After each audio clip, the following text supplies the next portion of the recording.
Hello, everyone. Excuse me. Hello, everyone, and welcome to Uncivil Law. I hope you're having a great day. For today's stream, we are going to be watching at least day one of the preliminary hearing in the case of Tyler Robinson. Tyler Robinson is accused in the murder of Charlie Kirk. A preliminary hearing is a probable cause hearing where the state has to make its prima facie case. So it's not a full trial, but it's going to be the bulk of their case, the meat of their case, to show that they have the prima facie case to establish that he is the bad guy. This is expected to go on for 5 days. So it will give us a very good preview of what the state has available in the Tyler Robinson case, which I know we are all very much looking forward to figuring out what they have available to show us and what evidence they have that implicates him, and also, perhaps more importantly, what evidence might suggest anyone else could be potentially involved, or there might be other suspects, or things are maybe not as clear as they should be. So we're going to be watching all that for today's stream. And I'm pretty excited about it to see what exactly is going on. We got some people mulling around outside right now. Yes, happy 250th to the United States indeed. Go USA.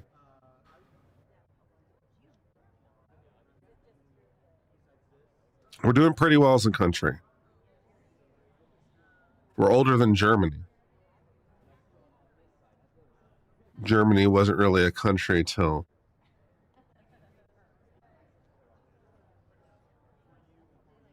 the 19th century. So we got that going for us.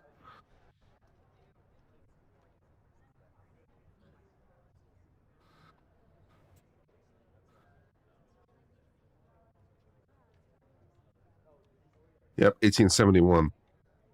That would be the 19th century. Yes. So we're much older than so we're 100 years older than Germany. Not bad, man.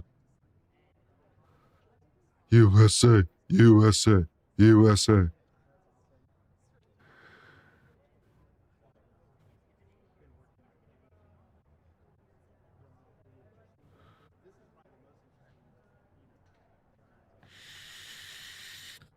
Life isn't so bad today.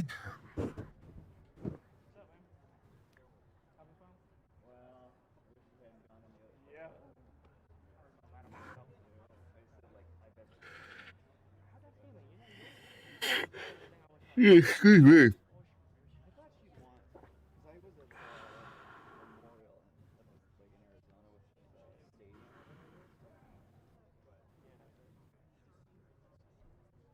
And your most famous leader isn't even German. He's Austrian.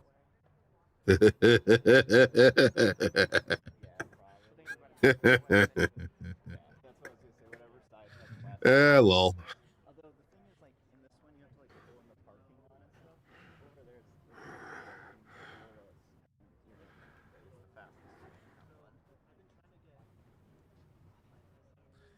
Yeah, I've been to one of the camps. I went to Buchenwald. It was depressing. Like 40,000 people died there. There wasn't much left. The ovens were still there. That's good.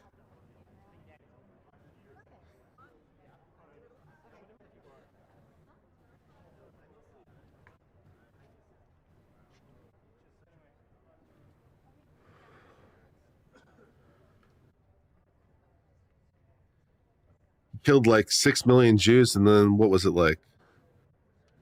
Was it 7 or 9 million like other? A lot of gypsies in there too. So the Roma weren't exactly having a great time of it.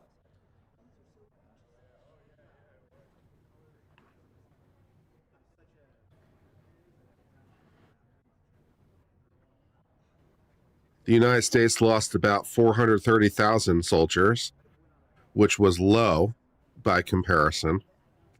We came out lucky by comparison.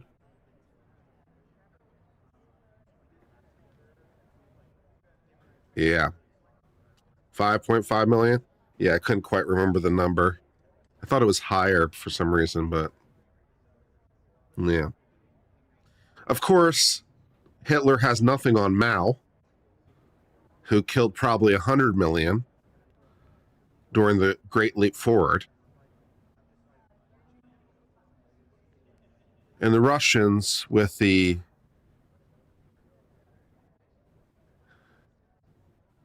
gulags, were definitely running up some pretty high numbers too. So whether or not Hitler is the worst evil, I suppose, is debatable.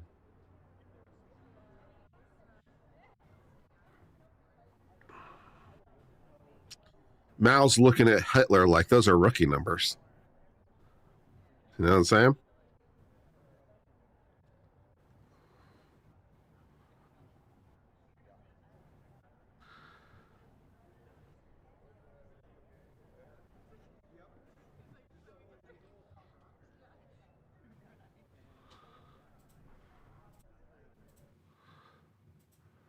We're doing this thing or what? Good morning. Court is now in session. All right. Calling case 251-403-576, State of Utah versus Tyler James Robinson. Counsel, can you enter your appearances, please? Chad Rumander, Ryan McBride, David Sturgeon, State. Do we have closed captions? We do not, but I can boost the audio a little bit. Good morning, Your Honor. Kathy Nestor, Michael Burt, Somewhere. Richard Novak, and Stacy Visser here on behalf of Mr. Robinson, who's seated to my right. Good morning. Mr. Robinson, good morning. For the record, the court also recognizes the presence of Ms. Erica Kirk. Ms. Kirk, good morning. First, with respect to courtroom protocol, to maintain security and decorum, any individual who exits the courtroom during proceedings will not be permitted to re-enter until the recess. All counsel are expected to take reasonable measures to safeguard confidential communication. Such measures may include the use of screen protections on electronic devices and care to avoid the inadvertent capture of privileged or private discussions by recording equipment or by those present in the courtroom. In addition, the microphones at your tables have been turned off, again, in an attempt to try to minimize the possibility of any of the communications being captured. I ask that if you are speaking, that you come to the lectern, and that microphone will be live. And so that's the best way that we can hear you, and it is captured on the record. All right. Second, the court will address the camera operator, and the court knows there is no still photographer for today's proceedings pursuant to the court's ruling from last week. To our camera operator, would you please approach the lectern? Camera's being abandoned. The camera guy has to say some words. Okay. Camera guy. My microphone. There we go. Now it's back on. Could you state your name for the record? John Wilson, KSL News. Mr. Wilson, what duties will you perform today? Shooting the proceeding according to the decorum order. All right. And have you had a chance to fully review the court's standing decorum order? I have, sir. All right. And you understand all the requirements set forth in that order as it applies to your activities today? Yes, sir. Do you require additional time to review the order or to adjust the equipment to ensure compliance? No, sir. Do you anticipate any difficulty complying with? Judge is now actively warning you that if you fuck up, I will throw you in jail. That's what's happening right now. Are you sure? Are you really sure? Okay.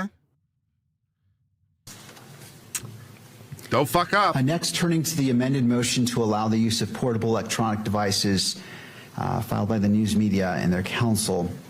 The court appreciates the arguments presented in the motion and recognizes the importance of the press in the criminal justice system. Having considered the motions before the court, the request to permit representatives of the news media to use portable electronic devices during the preliminary hearing is respectfully denied. The request to permit counsel for the news media to use portable electronic devices during the preliminary hearing is granted. As officers of the court, counsel shall be held to the same standards applicable to the counsel for the parties and comply with the court's standing decorum. I'll throw you order. guys in. I'll throw you guys in jail Turn too. to the matter before us today, the upcoming preliminary hearing. You The go to court is jail. You go to mindful jail. Of the safety and well-being of all parties, counsel, witnesses, court staff, and members of the public who are present. The court is also mindful of the duty to protect and uphold the constitutional rights of both Mr. Does this guy have anything? and Ms. His ability to Kirk. do anything? To serve Yeah, those he important sure does. interests, the court reminds all persons who will be in attendance that the portable electronic devices will not be permitted in the courtroom or on the fourth floor. In addition, each person who is in attendance will be afforded the dignity and respect due to them, and pursuant to the standing decorum order, all spectators Yeah, shall be quiet, this whole preliminary civil, speech and right now orderly. is basically, I will Spectators shall fuck not you up. engage in any distracting, disruptive, provocative, I will fuck the camera guy disrespectful, up. uncivil, I will or threatening I will fuck behavior the lawyers of any for the kind. news media up. Spectators I will shall fuck not the make any spectators audible up. comments of any kind, shall not shake or nod their heads, shall not otherwise make any gestures Good. during the hearing. Got it. And the court recognizes that this hearing may invoke a motion from everyone, and not the court. Yeah, the order understands the was human issued nature on the of that, docket. but also The order was it's absolutely important issued on that the this, docket. What's the point of courtroom this? is orderly. To put the fear of Spectators God shall into not wear or them. display any pins, Hey, buttons, assholes, signs, clothing, did you or read these things? photographs expressing support Just need to for make sure or you know. against any person related to this case, or the Don't status fuck up. of this case as a capital offense. Turning to counsel. Before we begin, I want to acknowledge that over these past 10 months, I've had a chance to observe each of you, and I find that you are all competent, prepared, and that you care deeply about this case. I ask you to continue to conduct yourselves in accordance with Oh, the rules Lord have governing mercy, man. professional conduct, civility, and ethics. I also ask that you remain mindful of the constitutional rights of I all may parties. fuck And in every counsel up engagement, for the you state treat and the each person defendant. you engage with So let's see. with the So dignity far, and I may respect fuck the they camera guy up. inherently do I may as they are fuck up the human lawyers beings. for the media. I may fuck I up wanna the turn also participators, to, participants. I may fuck up the observers, and I may fuck up counsel. Is there anyone left? Objections are made. When an objection is made, all parties shall pause so that the objection may be heard. Speaking objections are not permitted. If Okay. any party believes that an extended argument is necessary, particularly on sensitive matters, that party may request to approach the bench, and all parties will approach the bench. Both sides will be afforded an opportunity to be heard for or against the objection. Anyone want to after which I start will taking issue a bets ruling either on whether sustaining camera guy or gets sent overruling in the contempt? objection. Once the ruling has been made, direct or cross-examination You may know they're going to resume. fuck up, right? I anticipate that we will begin That's each just morning at we just 9 had a.m. foreshadowing. with the We exception just had some of foreshadowing, and Wednesday. Chekhov's We will gone. begin at So it's got to 1 go off p.m. by the third act, We will right? take a 15-minute morning break and a 15-minute That's it. afternoon break. If there is a situation that necessitates a break, please approach the bench and we can address that. We will recess for lunch at noon for 1 hour each day, with the exception of Wednesday, and court will resume at 1 p.m. and continue until 5 p.m. each day. Does either party need the benefit of the record? What do you mean? I don't even understand the question. No, Your Honor. Thank you, Ms. Nestor. No, Judge, thank you. Thank you, Mr. Gernander. Do either party wish to invoke the exclusionary rule? Defense invokes, Your Honor. All right. The defense has invoked the exclusionary rule. I ask that all witnesses, if present, be excused from the courtroom, and ask that each party monitor the courtroom to What ensure is your a preliminary witnesses are hearing? That is a present, good as I'm question, not because you don't see familiar this with very who they often. are. Of course, Yeah, what is a preliminary hearing is a perfectly reasonable question because it's usually waived. A preliminary hearing is an initial showing by the government to make their probable cause.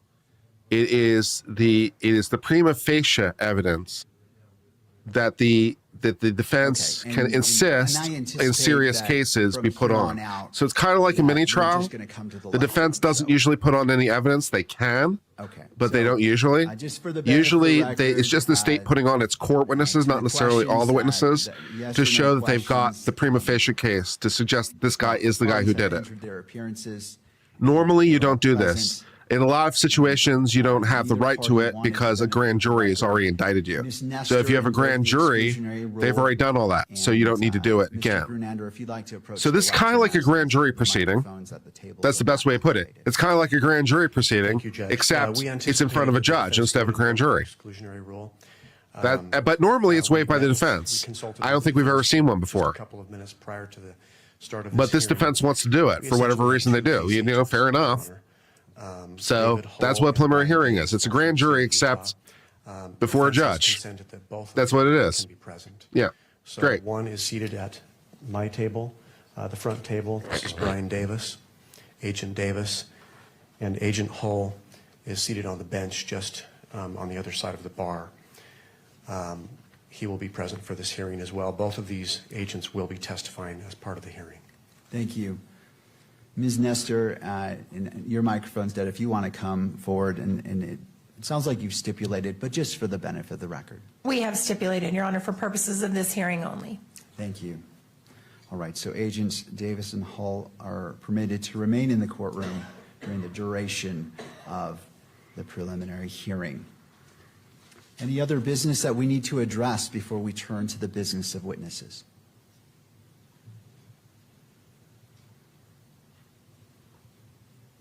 Mr. Novak. Thank you, Your Honor. Richard Novak for Ms. Robinson.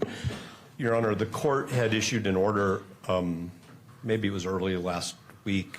You know, this could also be a asking come to parties Jesus to meet meeting and confer by the defense lawyers, about the question. which would of be interesting too. Like whether if the exhibits will defense be lawyers published. believe that the client we should be did, doing something and that they're we not can either doing, deal with this like taking a deal that's been offered or something like that, general matter, this could be a come to or Jesus we can meeting. deal with it on an So the exhibit by defense is exhibit doing basis. this But I just wanna to make sure that we make it didn't apparent to the lose defendant track what's of going on. that So it could issue. be The court had to earlier try to get entered the an witnesses to order commit to something so that they granting know in exactly what they're part going to the say. defense It could be to like motion probe for potential exclude, weaknesses to plan a more to plan a strategy with more I'm just precision. gonna say It could be a technology. come to Jesus meeting by the defense lawyers to beat their own client in the head. microphones, because It could the be a parties couple had earlier things. stipulated that none of the exhibits would be available from the preliminary hearing, would be available for inspection or copying.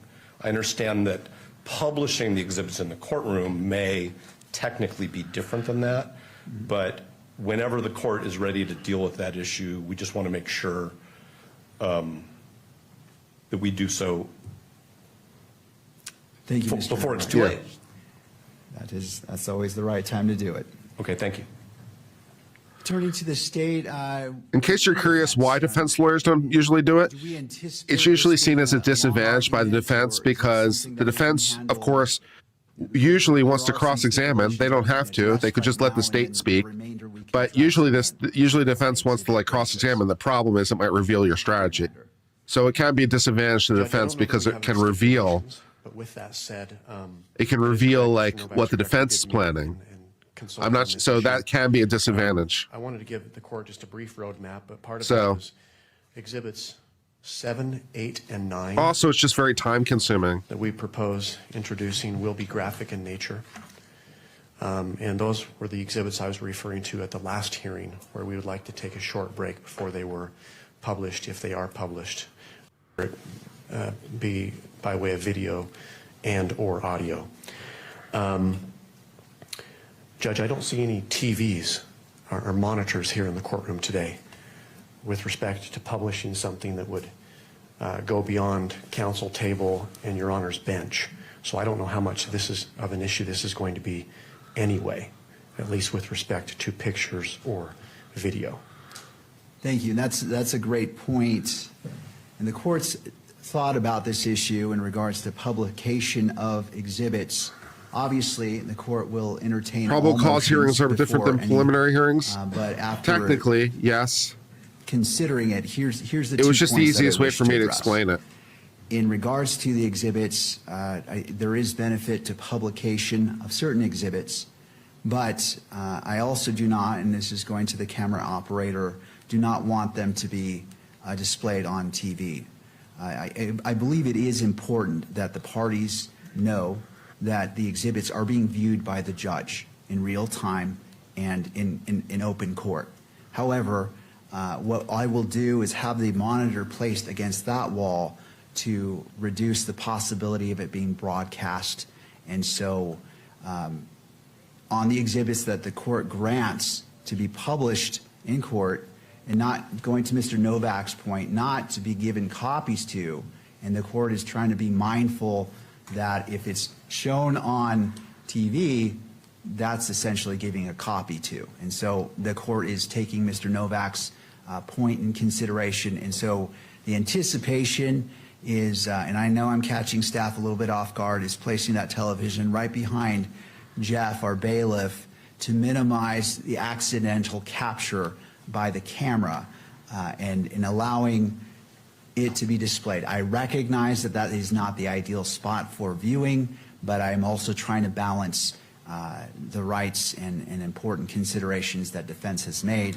And again, this will be on an exhibit by exhibit basis on what is published or what is not. But for the exhibits that the court rules can be published in open court, that is going to be the location of the monitor. More precisely, a probable cause hearing and preliminary hearing Again, the court spent can be, and in many jurisdictions are, the same thing. The monitor should be placed to accomplish the purposes of A preliminary hearing tends to be a bit more formal, but they're both basically looking for the same thing. They're both basically looking for probable cause. So publishable in the courtroom. it is, yeah, they're interchangeable. Clarification needed or thoughts that you The differences are more in terms of the formality of it rather than what you're trying to get Mr. to. Commander, as it relates to that, are we anticipating the possibility of that coming up very soon in regards to publishing potentially exhibits? Not real soon, but today certainly I would anticipate, Judge. For the course information, we anticipate presenting 4 witnesses. They're all law enforcement witnesses. Officer Chris Bagley, he's now with Spanish Fork Police Department. He was with Utah Valley University Police Department. He'll be the first witness. The second witness will be Agent David Hull, and those exhibits 7, 8, 9, we anticipate coming in through him. The third witness will be Agent Brian Davis, again with the state of Utah. A case You thought agent this case who's was here over? Presently. No, not even And close. lastly, Sergeant Jennifer Faumoina, also of the Utah Department of Public Safety. And we do anticipate admitting between 40 and 50 exhibits. Thank you. All right, Mr. Grunander, I apologize. You walked away before I got my question out. If we anticipate taking a break around 10:30, do you anticipate any potential exhibits for publication being requested prior to 10:30? I do, Judge. Okay. I do. I think the first several exhibits should be published. So. All right. Well, let's do this. I want our preliminary hearing to move smoothly and with the least amount of delays as possible. So let's take a brief break to allow the placement of that monitor, a brief test to make sure it's working, and then we can be seamless in moving forward. One quick question, Judge, for counsel's benefit. Are the monitors at the tables going to be turned on? The monitors are, and that's Okay. why I wanted to give that instruction early on for each party to monitor their monitor. Because if the camera is doing a wide sweep picture of the courtroom, I can't prevent the accidental capture. Obviously, the decorum order anticipates not focusing in to the point that is focused on your monitors. But I ask all the parties to be mindful, especially as it relates to the sensitive material that may be published or may not. But please just take a look at that and be mindful of that. But I will leave it to you. So I believe it's important that all parties see what is before the court. So if you have objections, it's right there. You can say, okay, I see what the court's seeing. I have objection or not, or just to confer with your client. I just want to make sure that there is no misunderstanding of what's being presented, to allow all parties the benefit of the record, and it is clear what is being presented to the court for consideration as evidence. Thank you. And we do have one exhibit that will be in physical form, and so we will be using the easel, I think, that's just Okay. over by the jury box. All right. Thank you, Mr. Gernander. Before we break, I do wish to remind the parties that this is a preliminary hearing. It is a probable cause standard. And if you As I could keep said- that in mind as you're presenting your evidence, this is not intended to chill what you present, but keep in mind that the standard is probable cause, and that is what the Yep. court as a magistrate will be looking to. All right, with that, let's, how much time do we need for the placement of the monitor? All right, well, let's break for 6 minutes. Let's make it easy on ourselves. Let's just come back at 9:35, and we'll resume court at that time. Thank you. All right. Yeah, so we're just basically doing a grand jury, but not in front of a grand jury. That's exactly what this is, which is, again, why you don't see it a lot of times. So half the time you don't see it because there's a grand jury. So the grand jury's already done the probable cause assessment. That's what grand juries are for. But not every state uses them, and not every state uses them in serious cases. So there was no grand jury here. Okay, so moving on, we're going to do a probable cause hearing. The difference between a probable cause hearing and a preliminary hearing is just the formality of it, right? In a probable cause hearing, usually it's just the lawyers talking. In a preliminary hearing, though, we're actually going to be calling some witnesses to present the prima facie probable cause, right? Again, as the man says, it's probable cause. So on a scale of 1 to 10, we're looking at about 2, right? If beyond a reasonable doubt is somewhere between 9.5 and 9.9, then probable cause is about 2. So we're looking for about 2 out of 10. Also, the rules are different. Because we're doing a preliminary cause statement, preliminary cause, and we're not doing a trial, we can allow things like hearsay. Typically, again, this is going to depend on Utah specific law, but as a general proposition, you can allow hearsay. You can even allow hearsay upon hearsay. I heard from a guy who said he heard from a guy, right? That kind of thing. And if it's particularly reliable, right, you have to have indicia of reliability, but you don't have the formal hearsay rules because it's not a trial. So the statements are typically taken pretty much at face value. The defense does have a right to cross. They probably won't. And if they do, they will be very technical or they'll be seemingly meaningless. They'll probably be very seemingly meaningless questions that are don't really go to anything, just to try to nail down particular timelines or things like that, maybe.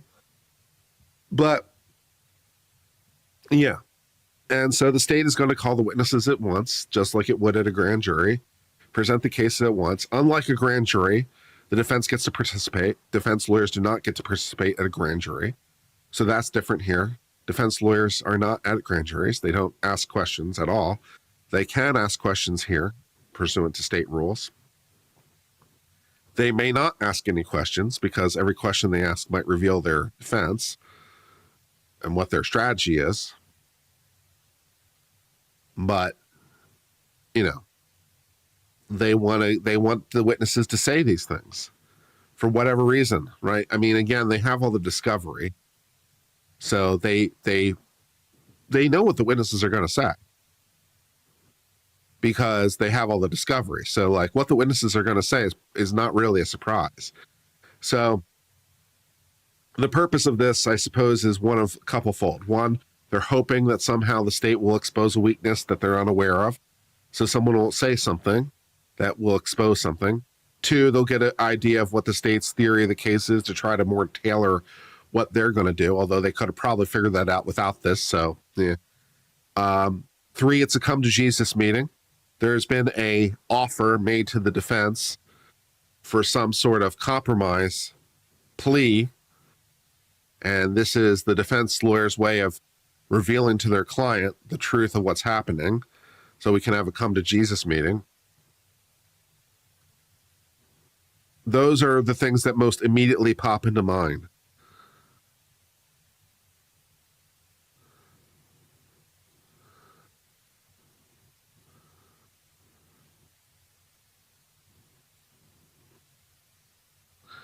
Yeah, as for this versus grand jury, that's a state-specific thing. States use grand juries differently. Maybe Utah doesn't use grand juries. I don't know. I could look it up, I suppose, but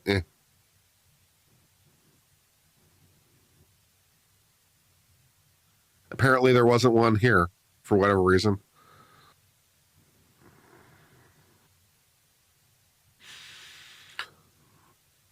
So how's everyone doing? Good morning. Good morning to the 469 of you today. I hope you're all having a wonderful day.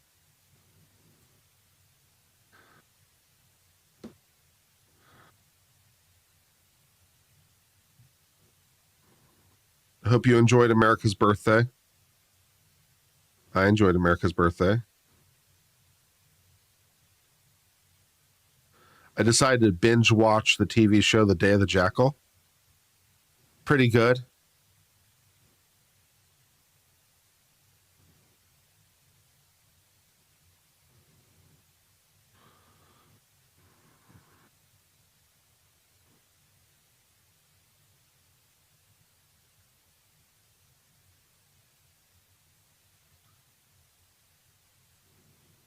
Planning a workout? Yeah, I'll try to hit the gym today.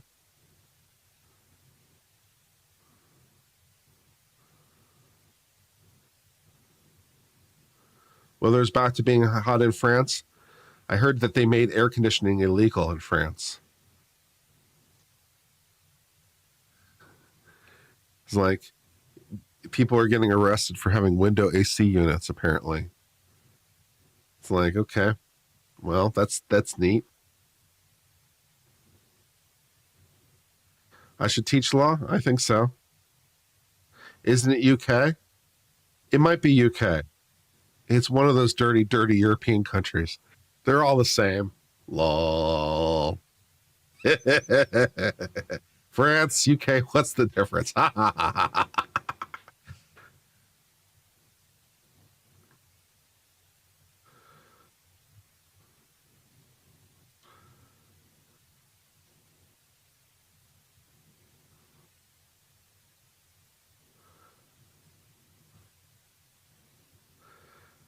My workouts have been off recently. I've just not been lifting them as much as I have been, so just not been on my game.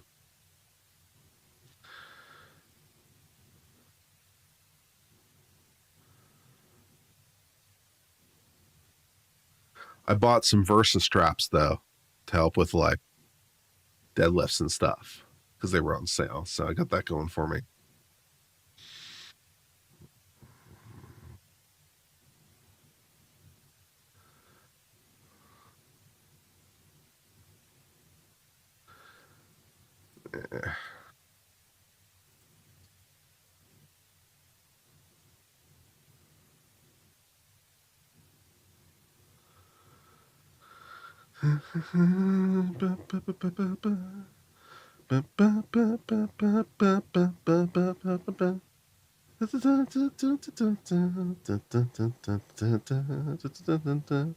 You and for me.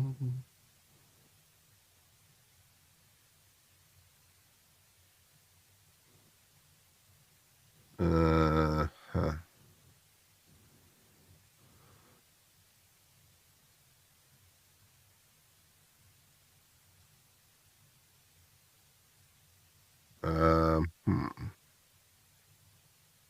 I did something stupid and I'm not sure what I did, but I did something dumb.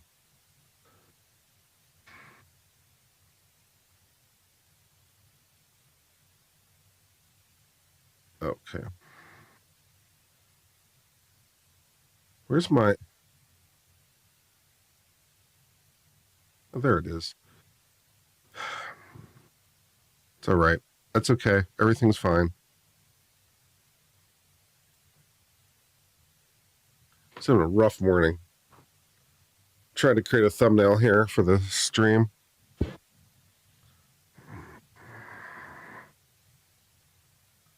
I could use some more coffee. I've already had like 20 ounces and I feel like I could have more. I may have to get up and have more coffee.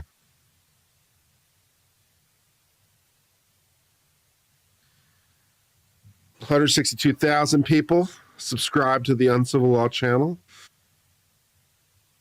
25 million views. That view count's usually off a little bit, but something in that neighborhood.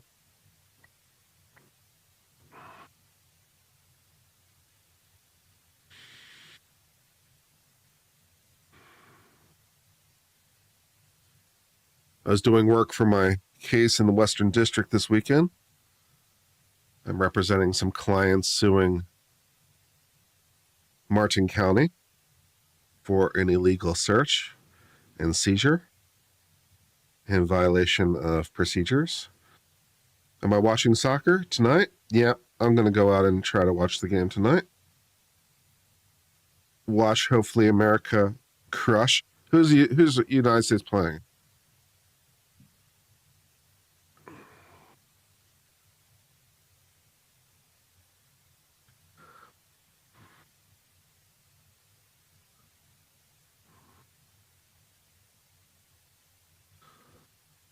Belgium? Belgium? Okay. Feels like we should be able to beat Belgium.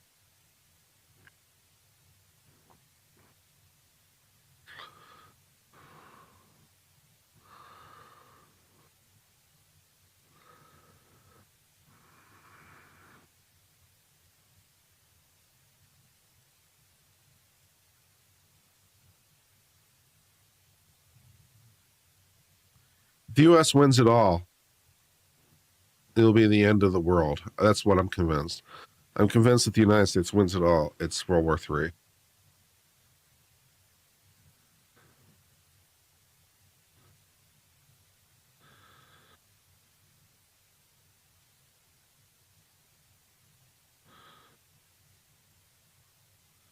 All right, I'm not sure this is the best thumbnail, but it's a thumbnail. So I'm going to use this one.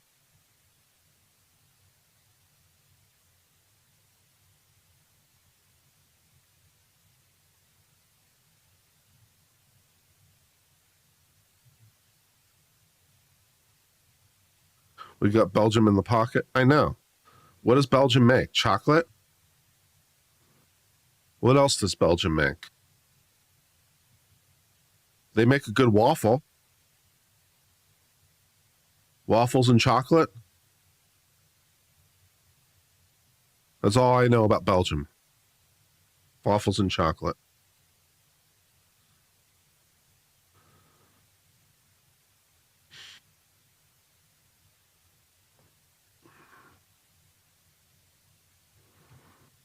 Belgium produced you?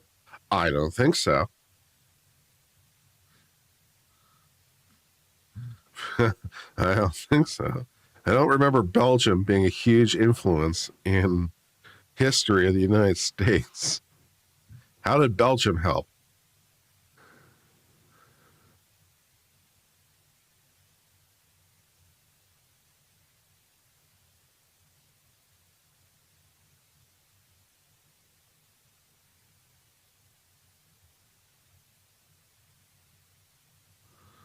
Beer? They do make some beer, that's true. Not my favorite beer, but they do make some beer. They make lambics, which I do not like.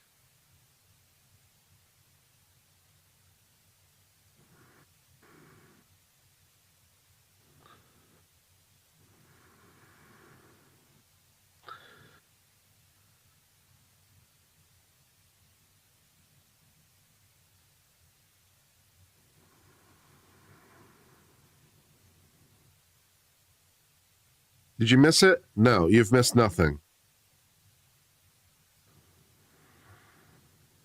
Belgium waffles are good. I will not deny. They do make a very good waffle. I'm a very big fan of their waffles. This is true. I do like a good Belgian waffle. It's good in breakfast. It's good as dessert. It's good all times. Belgian waffles are great. I'm definitely team waffle over team pancake.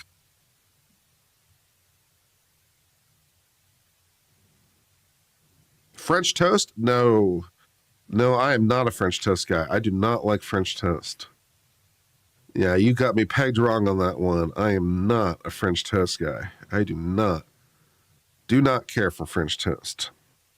Not my bag, man.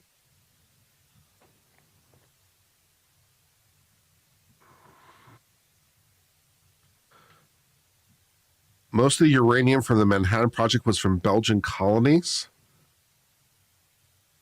What? No, it wasn't. What? No. The uranium for the Manhattan Project was from Belgian colonies. What?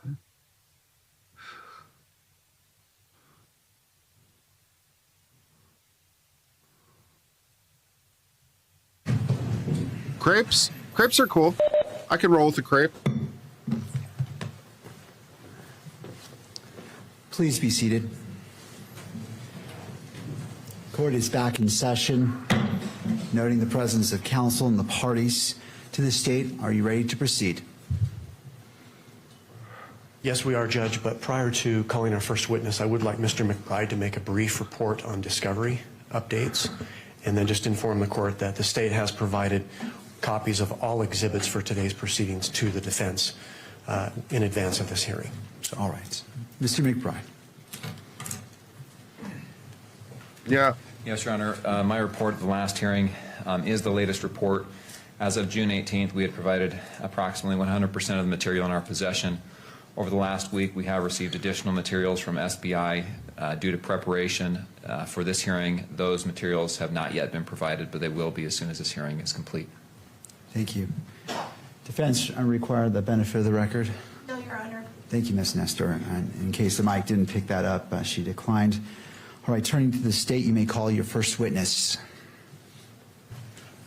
Your Honor, the state calls Officer Chris Bagley. All right, Mr. Bagley, what do you have Officer to offer Bagley, us? if you'd like to come forward, it looks like he's being brought into the courtroom. Frodo! Bagley!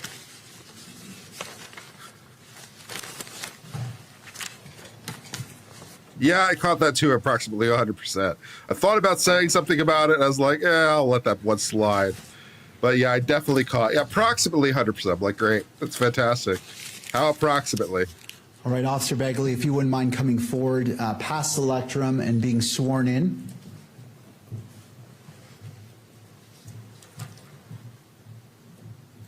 You do solemnly swear that the testimony you shall give in the case now pending before the court will be the truth, the whole truth, and nothing but the truth, so help you God. All right, Officer Bagley, if you wouldn't mind having a seat at the witness table. And after you're situated, to your left is a bottle of water. And if you wouldn't mind bringing the microphone toward you to ensure that it picks up your voice. Can you hear that? I can. Thank you. Mr. Gurnett. Where's your Aperture witness. Science? Yeah, Thank that's you, what I Your want to Honor. know. We want to. Good morning, We sir. want to call Burgess Will from you please Aperture state your name Science. for the Oh, record good. and spell your last name? Christopher Bagley, last name spelling B-A-G-L-U-Y. And how are you employed? I'm employed with the Spanish Fork Police Department as a police officer. As a police officer. What is your position or your rank there? Just a senior officer. Senior officer, okay. How long have you been with the Spanish Fork Police Department? About 5 months. 5 months. How long have you been a police officer? 26 years. Okay. Will you briefly describe, for the court's benefit, your training, what you did to become a police officer? I did the Utah Post Well, you know, Academy, I which is was about eating 600 hours Cracker of Jacks one day, training and inside for the Cracker basic needs Jacks to become was a police officer, boy report writing, badge, arrest control, stuff to that and ever effect. since then I've been an When you say officer. Post Academy, is POST an acronym? It is. What does that stand for? Police Officer Standard Training. Really? Okay. Post is an acronym? Seriously? That should Were be you illegal. certified through POST? I was. Okay. And what did that certification require? Going through that post and graduating, all the academy, all the credits that you get with hours, and then physical fitness, stuff to that effect, and then graduating from that to earn the certificate. Was there also testing involved? There was. At the academy? Yes. Okay. Were you employed in September of 2025? I was. And where were you employed then? Utah Valley Police Department. And how long did you work for the Utah Valley University Police Department? 5 years. 5 years, okay. And do you recall what your position or your rank was there? A senior officer there. Senior officer, okay.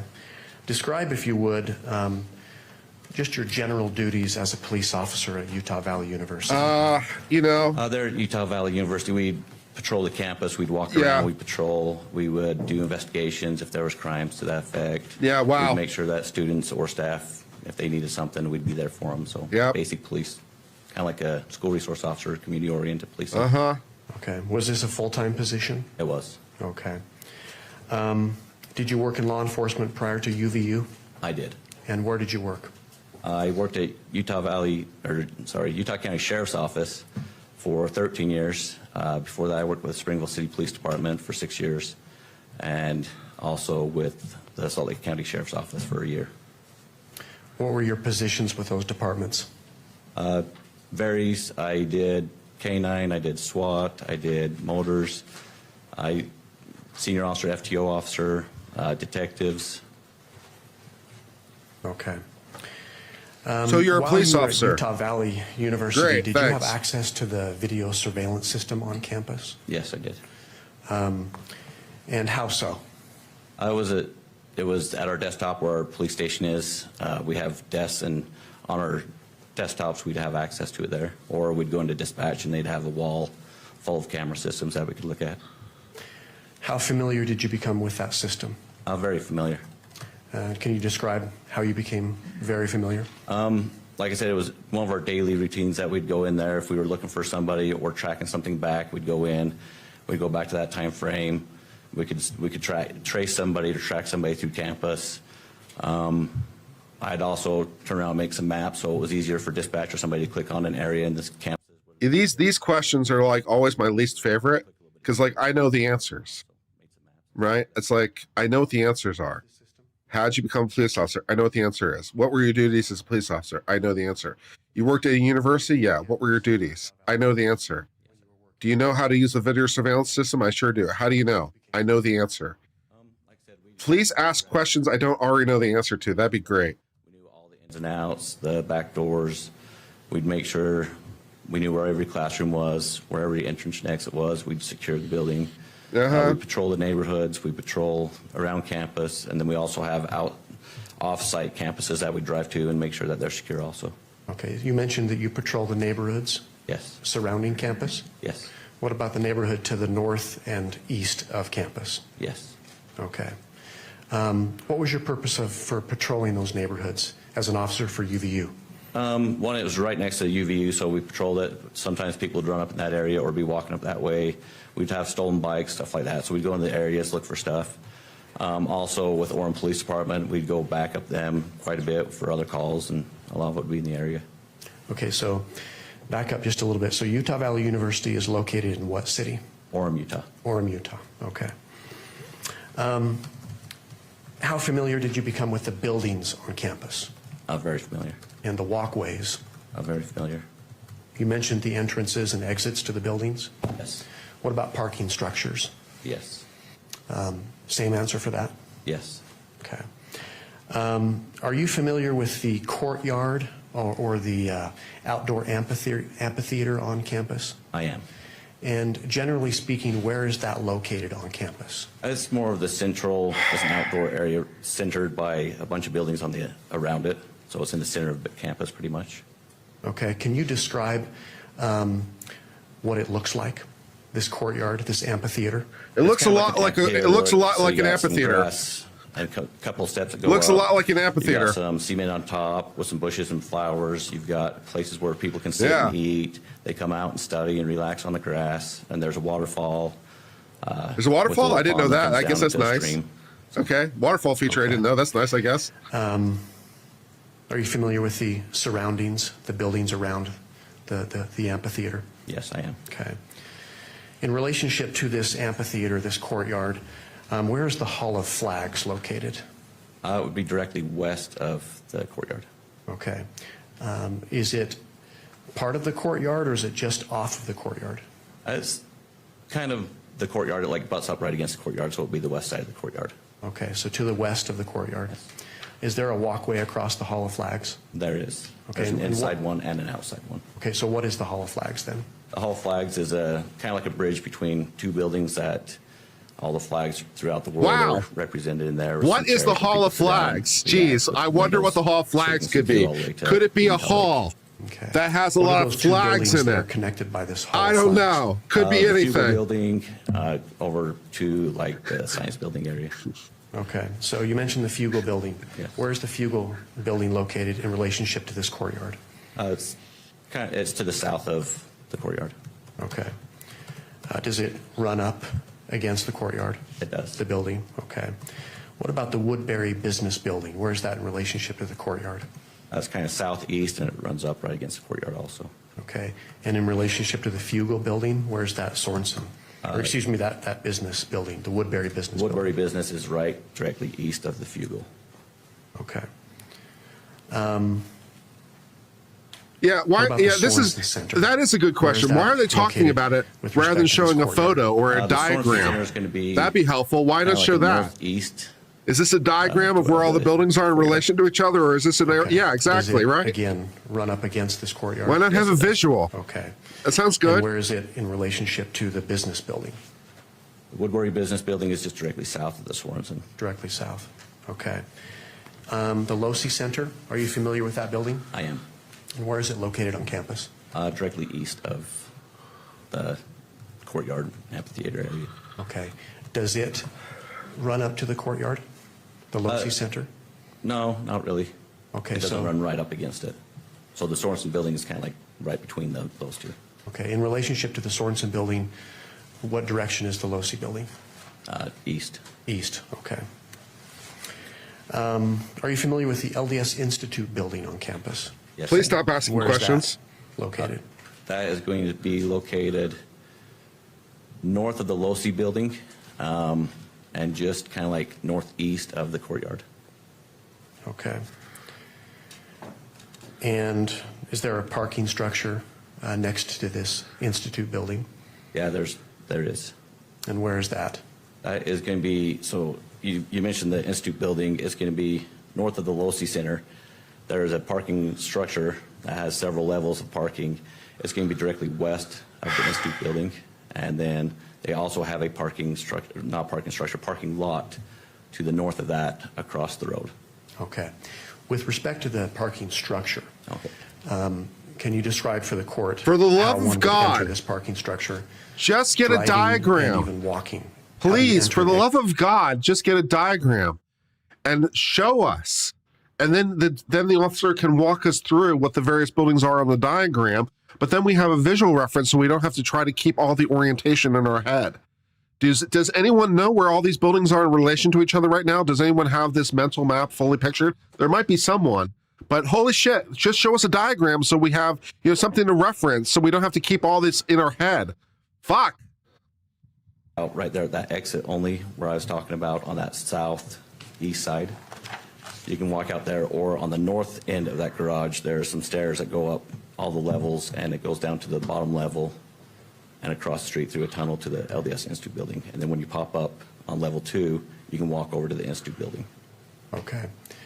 Can you describe how long of a walk it would take from that parking structure to get to the courtyard on campus, approximately? A couple of minutes, because when you go to that far southeast exit, you can walk directly almost to the courtyard. You can also walk along the south end of the LDS Institute building up towards the Losi building. Okay. Officer, I'm going to turn your attention to State's Exhibit Number 1. It should come up on your monitor there. Is this the diagram?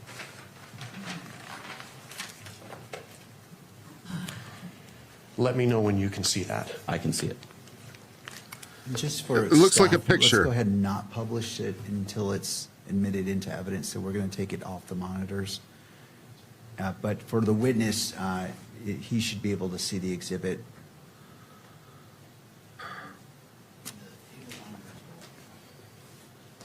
That's fine. So table monitors, witness, but not the main monitor. Thank you. All right, Mr. Grunander, thank you. Thank you, Judge. Do you see that's Plaintiff's Exhibit Number 1, Officer? I do. And do you recognize that exhibit? Yes, I do. And what is that? This is an area of the buildings plus the courtyard in the middle, is all the grassy area. So this is an area of the campus at Utah Valley University. Is it a photograph? Yes, sir. Okay. Are you familiar then with what's depicted in this photograph? Yes, I am. Does it fairly and accurately portray this area of campus? Yes, it does. Okay. Can you tell the court what direction the camera is facing when this photograph was taken? It's kind of facing north and a little to the east. Okay. Does it depict a number of the buildings that we've talked about today? Yes, it does. For example, the Hall of Flags, does it Oh show my the Hall God. of Flags? Yes, it does. The Stop. walkway of the Hall of Flags? You had What about the authentication Sorensen 5 Center? questions Does it show ago. that? Yes, Stop it does. talking. The Woodbury Business Building? Yes, it does. The Fugel Building? Yes. What about the Losi Center? Can you see that from this photograph? Yes. Is this photograph a fair and accurate depiction of this area of UVU You already campus asked that on 7 September 10th, questions ago. 2025? Yes. Your Honor, the state offers State's Exhibit 1. Fucking finally. Object to failure to lay a foundation for, oh, I'm sorry. Now, it is a little bit tricky because that microphone. Sorry about Ms. that. Nestor. Your Honor, we would object to inability to authenticate. There's not been a foundation laid that this Yes, there officer is. took this photo, can verify when it was taken, or by whom it was There's taken. plenty so of we would object. authentication. Shut your mouth. Mr. Grunander. Would you like us to argue now or approach the bench? Well, as it relates to this, I'll hear argument. Okay. Judge, first of all, it's very clear, well-established law that the person who took the photograph is not required to be present to lay the foundation for it. Yep. What's required for foundation is that the witness has knowledge of what's depicted in the photograph and can testify to its accuracy. And that's exactly what this officer has done. We laid an ample amount of foundation about this area of campus. He's confirmed that it depicts this area of campus that was previously described. He confirmed the buildings. You don't that need you this can see many there. words. He also confirmed The defense that is it full was of shit. an accurate depiction The of judge on is going to September admit 10th, it. 2025. Fuck. Thank you. Any further argument, Ms. Nestor? And Mr. Grunander, We did file a standing objection at the very beginning of the hearing. I would just refer to our standing objection as well. I know this is not there's no written testimony in this, but just out of an abundance of caution, I want to also refer to our standing objection. thank you, Ms. Nestor. All right, having considered the Overruled. arguments, I find I'm going to overrule the objection No shit. and admit Exhibit 1. Of course This you are. witness has firsthand knowledge of the location, Duh. as well as the building locations. That foundation has been laid. He also stated it was a fair and accurate representation of what's being depicted here, and for those reasons, the defense objection is overruled.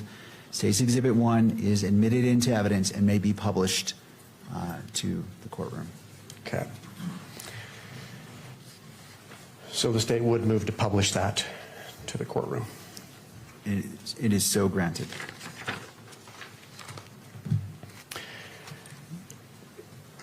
Officer Bagley, are you able to see the monitor that's That objection was retarded.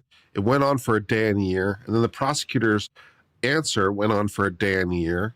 And then the judge, in explaining it, went on for a day and a year. Yeah, you could just said overruled instantly.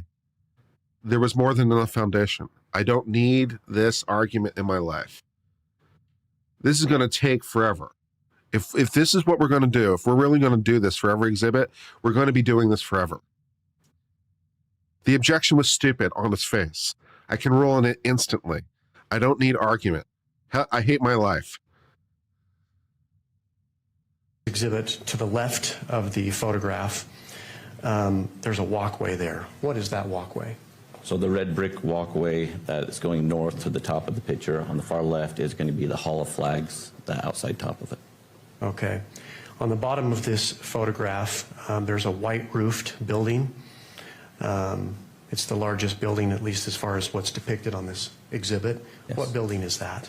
That would be the Fugel building. Okay, and just to the right of that, so that would be to the east of the Fugel building. What building is that? The other red brick pathway area. Is that why he did that Woodbury. the backwards way? Is that really why he did it the backwards way? Because the way he went about that in presenting that is backwards to my mind.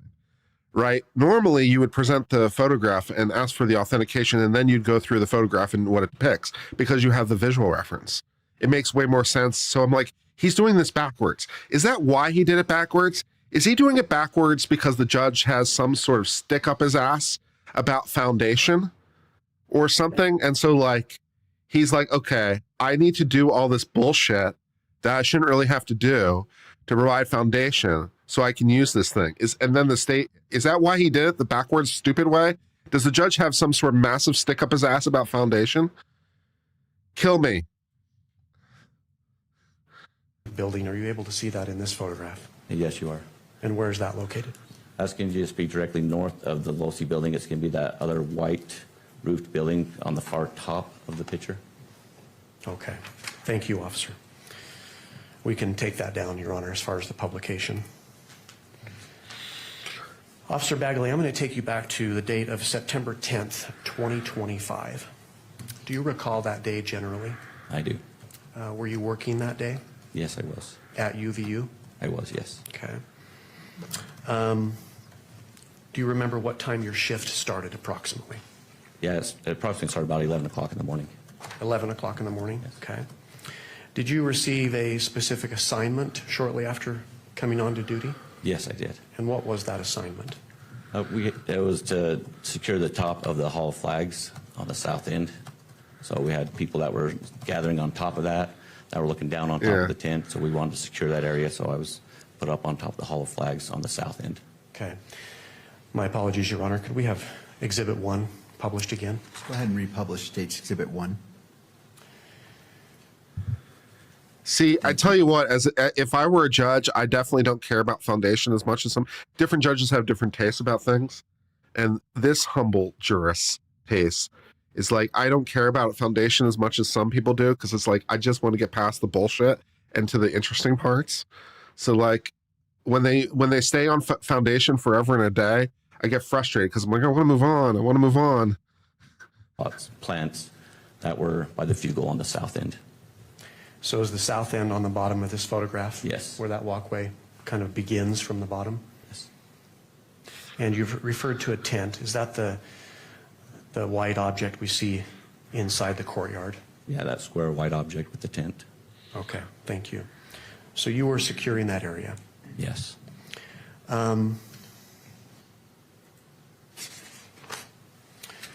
Did you have the opportunity that morning, you mentioned you checked on about 11 o'clock, Yes. that morning and later to walk around campus that day? Yes, Did you walk along the Hall of Flags that day, I did. that walkway? Yes. Did you Take a visit the shot courtyard every that time day they as say well? Hall of I lived below, Flags. yes, on the south end. I was down Okay. there.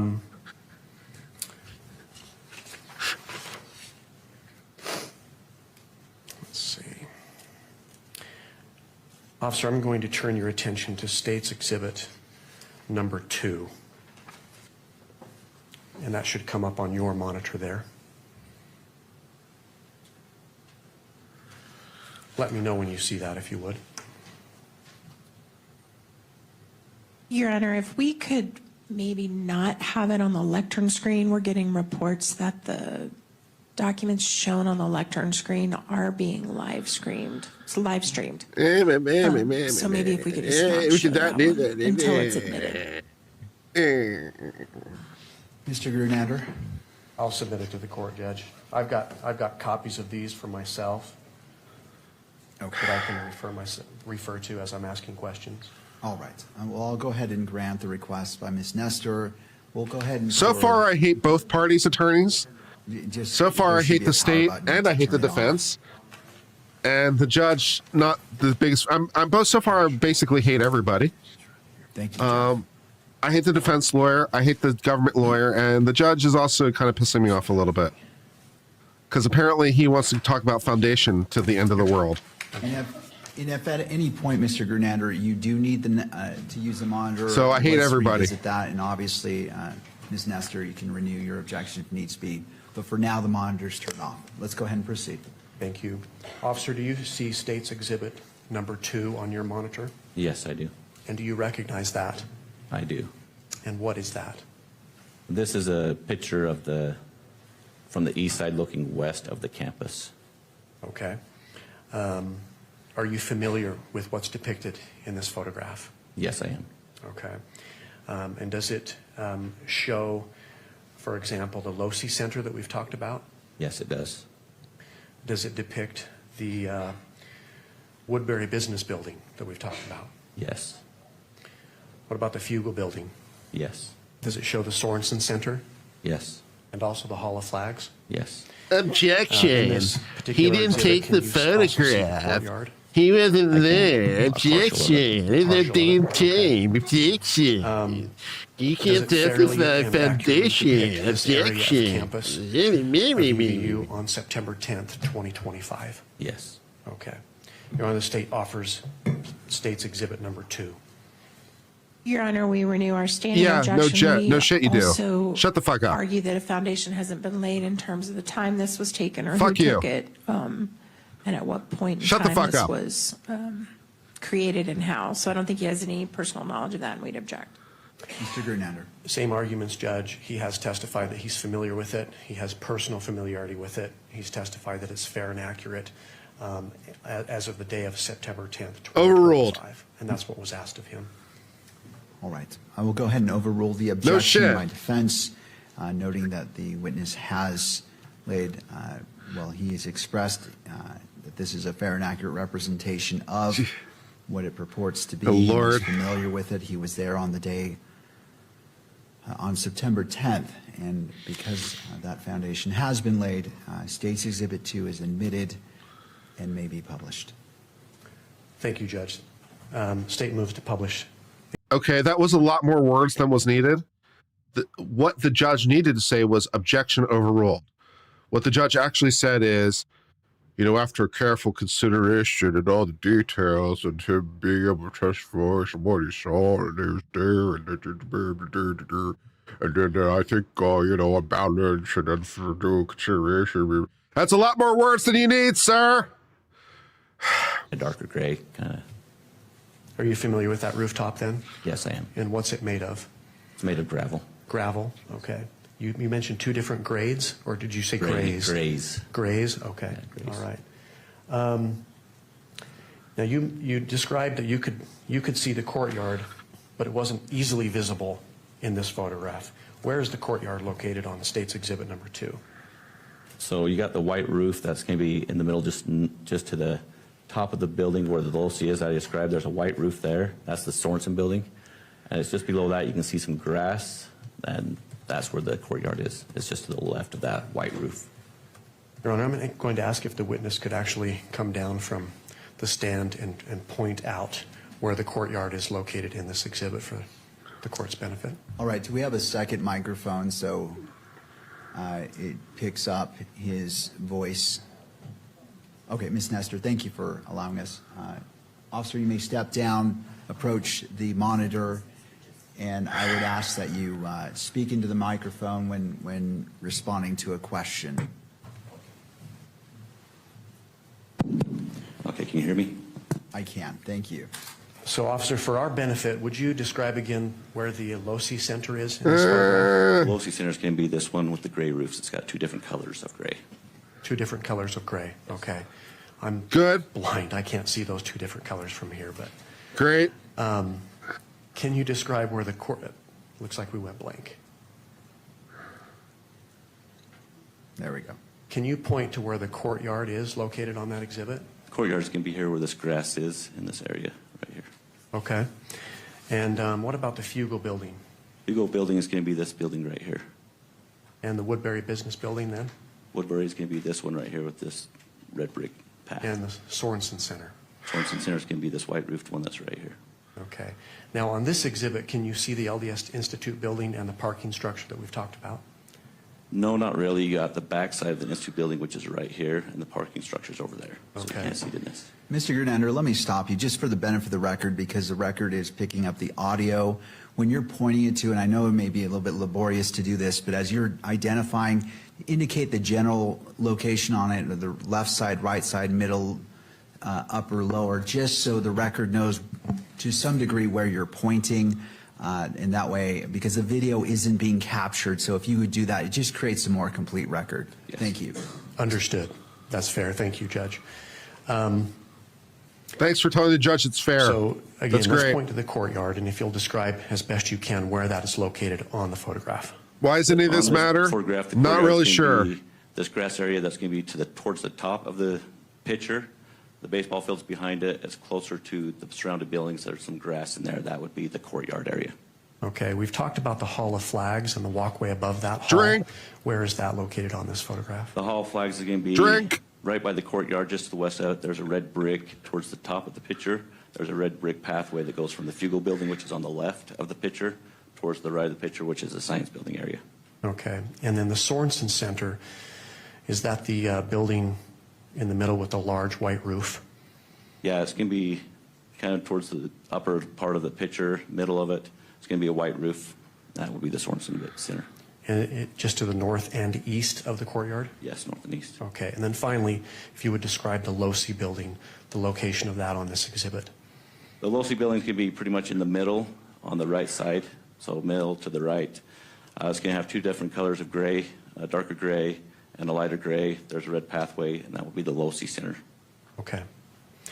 You mentioned, officer, that there were different stories on the Losi building. How many stories does the Losi building have? There's 4. 4 stories? Okay. You mentioned that you were familiar with the rooftop. Do you know how to gain access to the rooftop of the Losi building?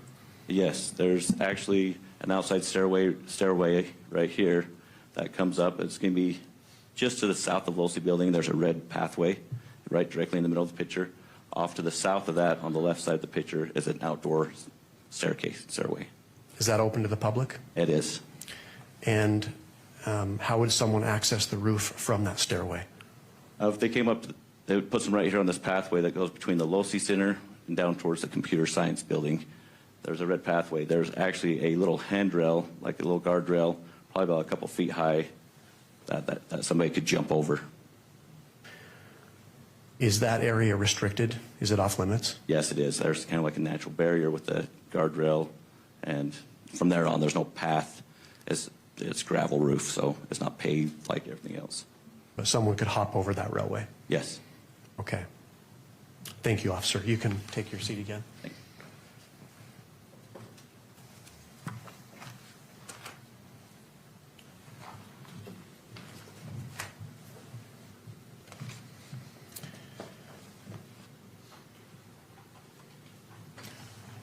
Officer Bagley, I'm now going to refer you to your attention to State's Exhibit number 3. That's going to come up on your monitor as well. Let me know when you see that.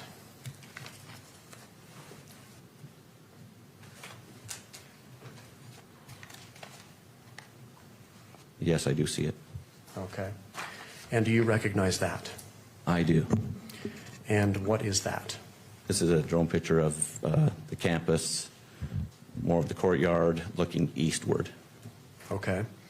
I've asked you about several buildings on campus. I'm going to ask you about those same buildings, whether they're depicted in this exhibit, okay? Okay. Do you see where the Hall of Flags is located? Yes, I do. It's down towards the bottom. It's a red brick pathway. It would be the Hall Flags. Okay. What about the Fugal building? Hugo building's going to be to the right of the picture. It's going to be a white roof building off to the right, directly south of the courtyard. And the Woodbury Business Building? Where's that at? Woodbury is going to be another red path. That's going to be just to the east of the Fugal building. It's got a gray roof and some red path. The Sorensen Center? Sorensen Center is going to be on the left of the picture. It's going to have a white roof, different levels, and that would be the Sorensen Center. Okay. The Losi Center, where's that located in relationship to the Sorensen Center that you've described? Of the Sorensen Center, it's going to be just directly east of the Sorensen Center, towards the top of the picture. You can see the two different colors of gray of the gravel that's on the roof. Okay. And can you see the courtyard in this photograph? Yes, you can. Okay. Is this picture a fair and accurate depiction of this area of Utah Valley University's campus on September 10th, 2025? Yes. State offers Exhibit 3, Your Honor. Objection.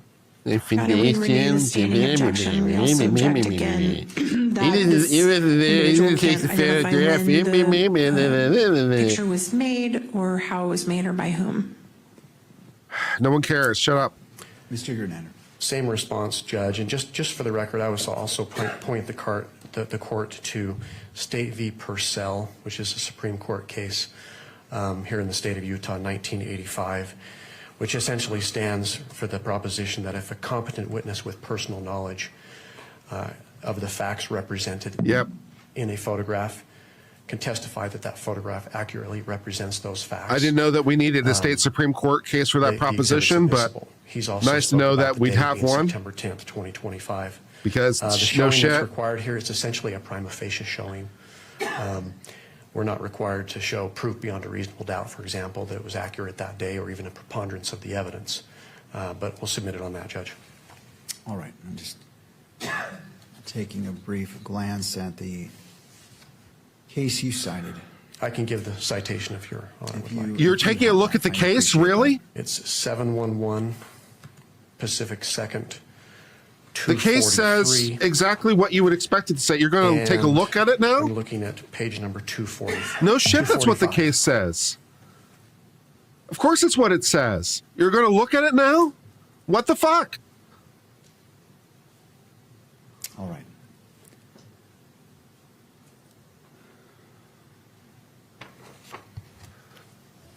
The court finds that the witness is familiar with the scene. He testified that it is a fair and accurate representation of what State's Exhibit 3 purports to be. And the court finds that necessary foundation has been laid and overrules the objection. State's Exhibit 3 may be admitted, is admitted, and may be published. State would move to publish State's Exhibit 3. All right.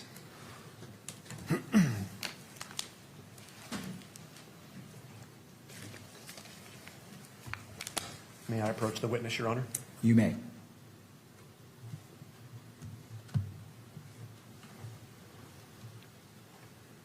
Officer, if you would come down into the well of the court, I'm going to ask you a few questions about this Exhibit 3 as well.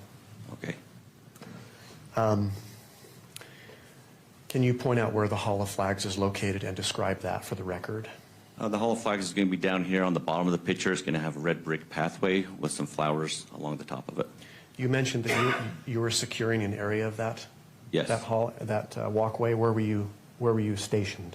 I was down here by the end of the flower pots, which is down here on the south side towards the Fugal building on the far right of the picture. Okay. In relationship to where you were stationed, where is the Fugal building then? The Fugal building is just to the right of me, so it would be on the south end of me. Okay.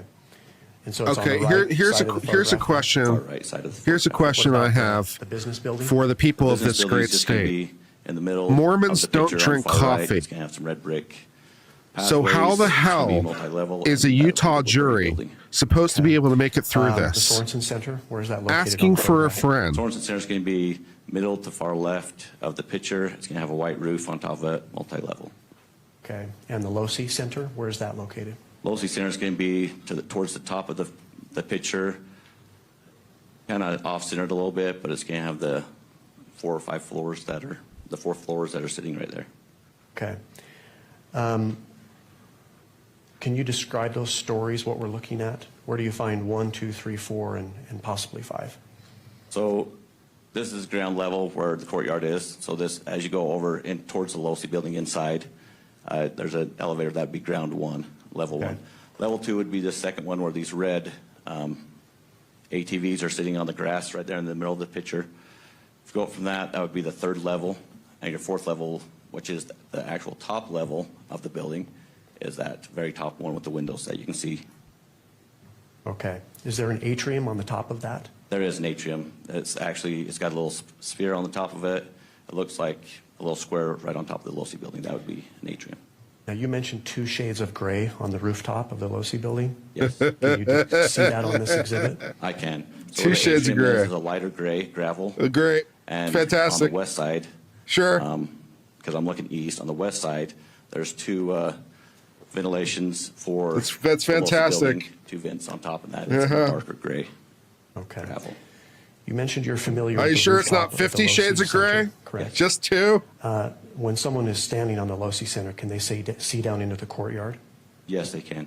And where is the courtyard located from It's the going to rooftop? be in the center of the picture with the grass and the atrium-style steps. Would that be west of the Losi Center then? Yes, it would be directly west of the Losi Center. Okay. Now, in a couple of the other exhibits, we saw a tent that was down, set up in the courtyard. Can you see that tent set up in the courtyard in this photograph? You cannot in this picture. You can't. It would be where I explained where the hall flags is. It's directly underneath the hall flags, like just on the grass right there. Okay. Is there a clear line of sight between the tent and the top of the Losi Center? Yeah. The rooftop? Yes, there is. Okay. Is some of it obstructed? Yes. Obstructed by what? The Sorensen building that's right here, this white roof that's going to be, this kind of obstructs a little bit of the view of the courtyard. So where would you have to be standing or perhaps lying Which down on the number Losi shades Center to see into the courtyard? Of the where 50 that tent shades, was? are these two On the shades? far That's a good south side of question. the Losi building. So since there are 50 shades of gray, Line of which sight. ones are these? And that's the Well, this top one one. is shade number Top is 5. With the darker And this shade other of one gray? is shade Yes. 17. Thank you. Okay. That's very Thank you, helpful. officer.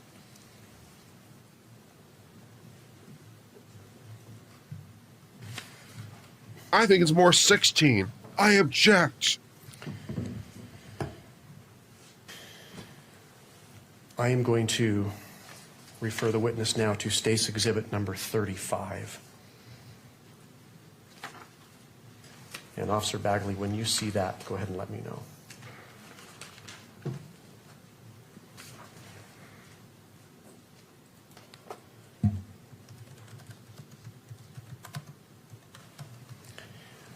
Do you recognize what that is, officer? I don't have it yet.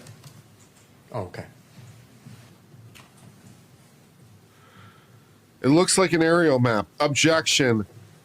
Your Honor, we he don't have this in didn't the go up into a helicopter We do. and take this Okay. picture or drone. Well, I'll refer What you drone to the, took this? Who knows? the exhibit that's to your left and behind you. Do you see that? I do. And it's marked as State's Exhibit 35 with a yellow sticker, is that correct? Yes, I can see that on the top left of the photo. Well, for the record, if we can publish that on the witness's screen. Thank you, Mr. Gernander. I was just going to mention that we shouldn't display it until it's been admitted. in. Objection, So- Your Honor. This was taken by a satellite. Did the witness create the satellite and launch it into orbit? How can he speak to the accuracy of the Do you satellite see State's Exhibit photograph? 35 in your monitor? Yes, I do. Okay, do you recognize that? I Yes, think I this do. was taken And by what the is that? Russians. This is They're an aerial untrustworthy. view of the campus and the northeast area, just north of the campus neighborhoods of Utah Valley University in Orem. Okay. And how can you personally tell that this is a photograph of the campus and the neighborhood to the northeast? Well, of because campus? I've worked there for, I can tell more because than I 5 recognize seconds. All the buildings, the roads that are around it, the streets, the roundabouts, the neighborhood to the north or towards the top of the building or picture also. Now, I've asked you about several buildings and landmarks on campus. Are you able to see the courtyard on this exhibit? Yes, you are. And just for the record, can you describe where this is located on the exhibit? So right in the center towards the bottom, there's a white triangle roof. That's white. That would be the Sorensen building. It's the patch of grass that's just directly south of towards the bottom of that on the picture. So it's kind of centered, but more towards the bottom, right in the middle. On this exhibit, are you able to see the Fugel building? Yes, I am. And in relationship to this courtyard, where is that located? That's going to be south of the courtyard with the white roof. What about the Woodbury Business Building? Woodbury Business Building is going to be to the east, and it's going to have a red brick path. The top. white triangle is white, but what shape is it? We don't know. He told you us see the the white hall triangle flags was on this? white, Yes, but he you didn't can. tell us what shape it was. And It where's could that be located that in white relationship triangle to the could be any courtyard again? shape. It's directly west of the courtyard. Also, And the what Losi kind of Center. triangle? You see the Losi Center. Right Yes, you can see the angle? Losi Where's Center. that? It's going to Isosceles? be kind of northeast. There's so of many the courtyard. options. The two patches of gray that's almost in the center of the picture, just to the slight right of the center. Equilateral? I've asked you previously about the LDS Institute building. Can you see that on this exhibit? Yes, you can. And where is that located in relationship to the Losi Center? It's directly north of the Losi Center. It's got a white roof, and it's almost directly in the center of the photo. Okay. And as you've talked about a parking structure that's nearby the Institute building, do you see that? Yes, it's just to the west or left side of the picture of the Institute building. Okay. Is this a fair and accurate depiction? Objection, of Your Honor. He Utah didn't Valley fly that University's drone. campus We need to speak and to the drone surrounding neighborhood to operator. the north and east Who made on that September camera? 10th, 2025. When was it Yes. taken? State offers. That's not State's the Exhibit campus. It could be 35. anything. Your Honor, renew the standing Oh, objection. no shit. You have an and objection to object on the that? grounds that there's Oh, no geez. You have an indication on this objection. What a photograph fucking of when it surprise. was taken Wow. in terms of relation to You have an the objection. What are the actual odds? incident at issue here. Fuck off. Thank you, Ms. Nestor. Mr. Granado. Same response, Judge, but I would just add one more case for the court's benefit. This is State v. Wager, or Wagger, W-A-G-E-R. You're going to look up this case too, aren't you? This is a Utah Court of Appeals case from 2016. The citation is 372 Pacific 3rd, 91. And the significance of this case, Your Honor, at issue there was a photograph of the defendant there who was smoking methamphetamine allegedly in his bathroom. The witness that was testifying that laying the foundation at trial was not present when the photograph was taken. Could not tell the date on which it was taken, but he had been in the bathroom before, was familiar with the defendant's bathroom and familiar with the defendant. He testified to that personal knowledge, and the court found that was sufficient foundation. Which it is. So that case, in addition to the other case, the Purcell case, and my previous arguments, and I'll submit it to the court. Right. Ms. Nestor, anything else you I know wish to add? this. All right. Given the testimony of the witness whose Objection testimony is familiar with overruled. this location, Just say, in detail objection describing the various overruled. neighborhoods You and don't need location, more you mentioned words. the roundabout, 2 will be and fine. identified the buildings. Objection. in State's Exhibit 35. Overruled. Still talking. And, it was noted that This is a too many fair and words. accurate representation of this campus. Help. As of September 10th, 2025, the court is going to overrule the objection, and State's Exhibit 35 is admitted into evidence and may be published. Thank you, Judge. The state moves to publish it, and if granted, may I approach The judge exhibit? just said that it's published. He just said it. Just listen. It's published. Can I publish it? What the fuck? I just said, what are you doing, man? Does no one listen to anybody?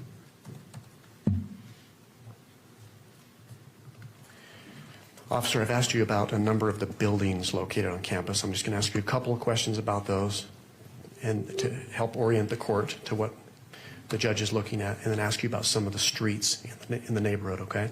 Okay. Really? For the court's benefit, can you point out where the LDS Institute building is? Yes, I can. And I'm going to approach the witness again if you could describe where it's at on that exhibit. If I ever become a judge, I'm going to have a standing rule. And the standing rule is going to be, get to the fucking points. Okay, can you hear me? That's Yes. my standing rule. So you want the Get LDS to the Institute fucking building? point. Yes, please. That is this white roof right here. Rapidly. Is the Institute building. Is that in basically the center of the exhibit? It's almost exactly in the center of the exhibit. Okay, and where is the Losi Center located on that? If you were to go down towards the bottom of the photo, there's 2 different grades of gravel on this roof. This would be the Losi building right here, So below the Institute building and to the right slightly. slightly to the right. Can you point out for the court's benefit where the courtyard is? The courtyard is going to be to the west or left side of the picture. There's some grass in between 2 buildings that have a white roofs. There would be a grass area right there with some steps.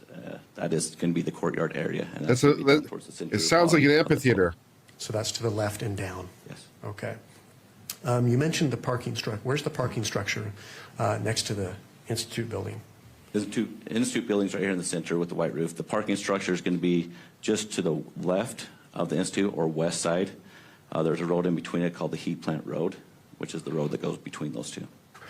And can you point out for the court's benefit, how one would enter that or exit that parking structure by way of vehicle or walking? By entering, you can enter and exit right here on the north side of the parking structure. There's an entrance and exit right here. That's For a into vehicle? level 1 For a vehicle? for vehicles. And I guess someone could walk in there as well.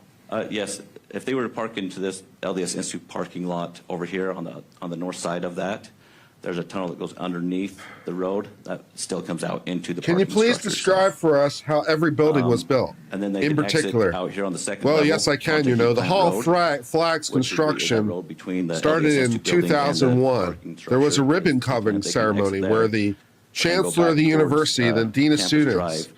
So you along can with walk out either up here students on the Fred Graves, northeast side of the parking structure Angela and cross over to the Batts, LDS Institute, or you can come Sam, out here to the southeast side. Worcester, and you can exit there and walk down to the courtyard Fred, behind the LDS Institute Galiga, building towards the Losi Center. and Okay, Amy thank you. You mentioned Campus Werner. Drive. Where's Campus Drive Each located on that? Campus grabbed a Drive is right shovel, up here towards the top left and of they the put the picture. shovel into It's the almost like a ground, T. and then they it's the removed a curved clump road of that comes all dirt. the way down in front And of then the there was Institute building and the that parking was structure. how it started. And it goes all And the way then the around next campus, day, comes back Foreman down to the bottom of the picture where Raymond the roundabout is, and that Gillespie would be Campus Drive. began by Okay. initially serving. Are you familiar with where Fuck 800 me! South is in Orem? Yes, Is that depicted on this exhibit? it is. Where's that at? It's at the top of this photo. It's going to be the long straight road. That's right here at the top of the photo. Okay. What about 850 South? Are you familiar with that street? I am. 850 South is going to be towards the right of the photo, top right of it. There's going to be a street that goes east to west. It looks like a horseshoe, kind of. It's going to be the road that goes east to west. In the middle of that horseshoe would be 850. Okay, so 850 is parallel to 800 South Yes. and just below on this photograph. Yes, Okay. Are you familiar with 600 West? I am. And where's that street in relationship to 850 South? That would be on the far right side of the horseshoe, so towards the right side of the picture, and it's going to be the right side of that horseshoe, And that runs north and south? north and south. Okay. What about 720 West? Are you familiar with that street? Yes, I am. And where's that at? That's going to be to the left side of the horseshoe. That runs north Wow. and south, and it comes Wow. down towards the bottom. You're telling me you're telling me And a finally, street called 925 West South. is to the 925 left? Is that south depicted? is going to be on the bottom Wow. of the horseshoe that connects. Did you hear that, both of the two guys? wests. Did you hear that where he said that? Okay, so a street called just in West summary, will you is to describe the left. horseshoe and what streets make up that horseshoe? Did you So know? the horseshoe comes Fuck. up off of 800 South, and directly south of that, you'll have 850 South, which is going to be running east to west.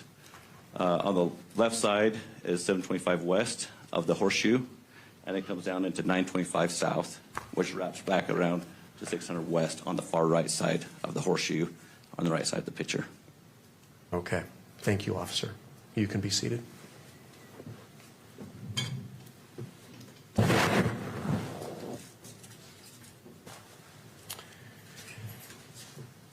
Okay. I'm going to take you back to September 10th, 2025. You mentioned you were on campus. You had a particular assignment. Yes. Mr. Grenada, I'm sorry. We're just going to pull down the exhibits. Okay. Thank you. You may continue. Would you like me to take this exhibit down, Judge? Are you referring to it in your line of questioning right now? Not right now, I'm not. Okay, let's go ahead and take it down.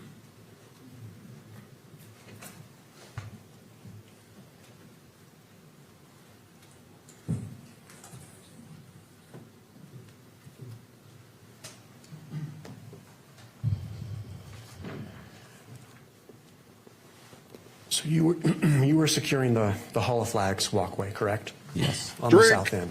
Yes. What was happening that morning, that day at campus at UVU? I came in to do a shift for a special event where we had a guest speaker come in and was going to talk to the students and people around the neighborhood. Do you know who the guest speaker was? I do. And who was that? It was Charlie Kirk. Did you see No. Mr. Kirk that day? I did. When did you first see him? When he arrived on campus, just behind the west side of the Hall of Flags, I saw him pull up. And can someone access the courtyard through that area? Yes, they can. How so? Where he pulled up underneath the Hall of Flags is a opening to where you could drive a car underneath. So there's access right there. You could walk or drive underneath the Hall of Flags. And you saw him arrive? Yes. Okay. Can you describe what you were seeing? What did you observe? On that day, I observed Charlie going back, doing some meet and greet with some people, getting some photos taken. He then came underneath the Hall of Flags and went to his tent, and he was there answering questions and talking to individuals that would ask him questions. The tent you're referring to, is that the tent that we see when it was set up in the courtyard? Yeah, that white square tent. The white top? Yes, he was Okay. under that. Fast forward to about 12:20 or so a little bit after noon, the noon hour. What happened? What did you see? What did you hear? I heard an individual talking to Charlie, and I happened to kind of glance over the edge of the railing about that time. I could see the right side of Charlie's shoulder, so not his whole body, because he was underneath the tent, so I could only see probably the right side of his body. He was answering a question, kid asked him a question, and then I heard a shot fired. Do you know what time that was? Yes, What time was that? 12:23. What did you see? At that moment, I saw him lean to the left, so When you say him, Charlie. Charlie? Charlie Kirk. So I saw him go to the left because I could no longer see the right side of his body. So he went further underneath the tent to the north side of the tent, so left. Okay. Can you describe the reaction of others that were there? Yeah, so then everybody started getting up and starting to run. Can you describe the reactions of people to the gunshot? Yeah. Pretty sure I can. Don't even have to have seen it. Pretty sure I can describe it. People reacted a lot like there was a gunshot. Yeah, moving on. Amphitheater sitting on the grass. You had people standing on the back up along the cement. You had people that were on the second level, the Sorensen, and over by the Woodbury building. There's another level there where a lot of people were standing and watching. So it was pretty packed. Okay. Several thousand people. You mentioned you heard something. What did you hear again? I heard a gunshot. Okay. And can you describe you described Mr. Kirk's reaction? Was that simultaneous to hearing the gunshot? Yes, it was. When he fell to the left? Yes. Did you see the reaction from the crowd? Yes. What was that? Everybody kind of got up. They all said, a lot of people were screaming, standing up, and starting to run in all different directions away from the center of the tent. Okay. You're a police officer helping to secure the area, correct? Yes. What did you do? At that moment, I recognized it as gunfire. I left my post, which was right there on the south end of the Hall of Flags. I proceeded to right where the Fugle and the Hall of Flags meet. There's some outside stairs that I was starting to run down. As I was trying to get down to the bottom of the stairs, people were running up, people were laying down on the steps. I'm trying to jump over people to get to the bottom of the stairs so I can help stop an individual that's probably shooting. What happened next? By the time I got to the bottom of the stairs, I was informed on the radio that we had a shooter in custody. So I thought at that moment, I was like, well, that was kind of fast. Obviously, it was close range probably because we had an individual in custody. Another officer came on and said we had an individual in custody. So I decided to, since the threat is gone, now I can assess for anybody that's injured and start looking for any medical needs that's needed at that moment. I started canvassing the area. As I canvassed the area, I was looking for anybody that was injured. I saw a kid on the ground that was on about the second or third tier of in the grass next to a wheelchair, and he was almost convulsing. I thought he'd maybe been shot. Talked to the dad as I was running over there. He said that he was just having a seizure, that he was fine, he was not injured. So then at that moment, I observed that there was no other injuries that I could see at that moment. Okay. Was your attention drawn to anything else at that time? Yeah, so after we got some people kind of cleared away a little bit, I thought I needed to start preserving the scene because we had a crime scene. And with some of my experience and training to that effect I decided now we need to contain the scene and help preserve as much evidence as we can. So I started pushing people off the grass out of the courtyard area because I knew that's where the crime scene was. As soon as we started pushing those guys out, my chief, Chief Long, that was right next to me, I looked down and saw an empty pistol holder that was sitting just on top of the grass. And at that moment, things had died down just a split second. I realized that the shot I heard was more of a rifle shot and not a pistol shot. And what causes you to say that? Just from being around firearms through all my trainings, the difference is, a handgun is more of a short bang pop sound. With a rifle, you have more of a longer, violent bang or crackle sound. It's more of a violent kind of sound. It's longer, so that's when I recognized it. Okay. Is a rifle sound louder typically? Yes. Okay. Going back to when you heard this gunshot, could you tell where it came from? Direction? Yes, I knew it came from the east of me. From the east of you. Yeah. Okay. So you see this realization comes to your mind. What did you do next? At that moment when I saw the holster, the empty holster, I turned to my chief and I said, that was a rifle shot. And he said, I agree. And I looked up at that moment, right in the line of sight, I could see the Losi building had a direct line of sight. So I proceeded to go look at that and see what was going on up there.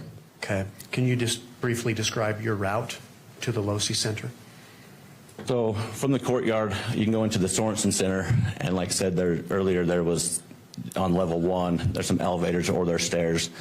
I ran up 4 flights of stairs, got to the 4th level of the Losi building, and proceeded to the south of the Losi building. There's some stairs, which is at breezeway between the computer science building and the Losi building. There's some stairs that go up to the top of that. And so I went to the top of that. Is that the stairway that you previously described? Yes, on the outside of the Losi building. Just Okay. And it's a public stairway? Yeah, Okay. Did you make it to the rooftop? I did. Do you know about what time you got there? I got up there at 12:44. Okay. What did you do when you got on top? When I got on top, I hopped over the guardrail. I noticed that there was an object which was sitting right about 10 or 15 feet in from the other side of the guardrail in the gravel. That looked out of place to me. And in relationship to where you hopped over the guardrail, what direction was that object? To the west of the guardrail. Okay. And did you recognize the object? I did. And what was it? It was a red and black screwdriver. Okay. Did you touch that object? I did not. Okay.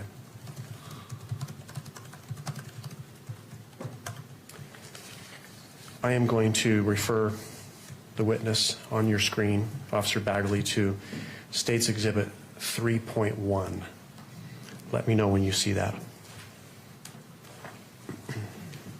Yes, I see it. Do you recognize what that is? I do. And what is that?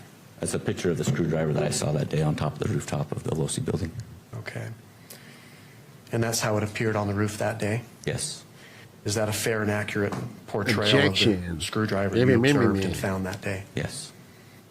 Your Honor, the state offers State's Exhibit 3.1. Ms. Nestor? Your Honor, we renew, we renew our standing objection and object on the grounds that there's no foundation laid as to when the photo was taken or by whom. Good times. Same response, Judge. My previous arguments.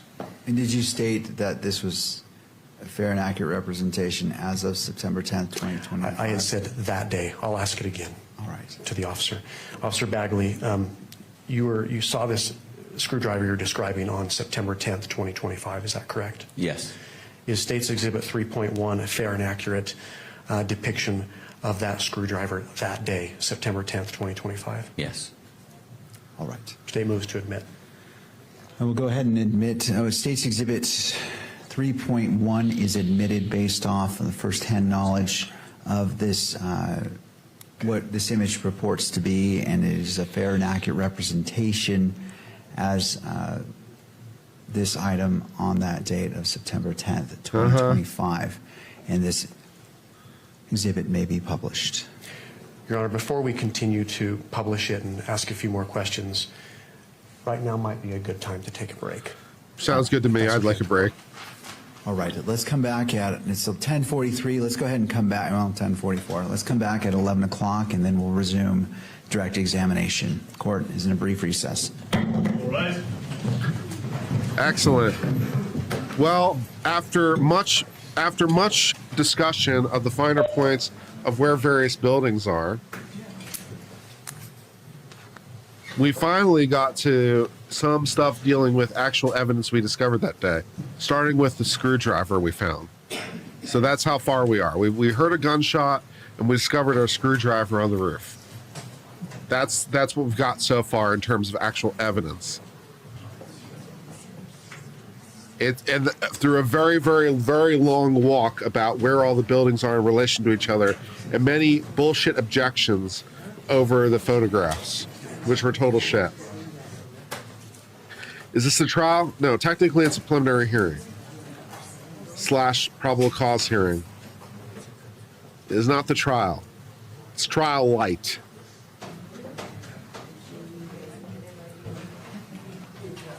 The result of this is a foregone conclusion, by the way.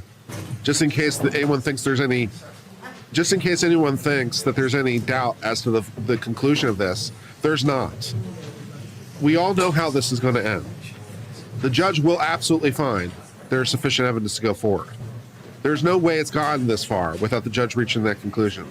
So this entire hearing is somewhat pointless because we all know how it's going to end. There's no chance whatsoever that this doesn't end in the judge concluding there's enough evidence to go forward. That would be insane. So the whole thing is an exercise in futility. It's fantastic.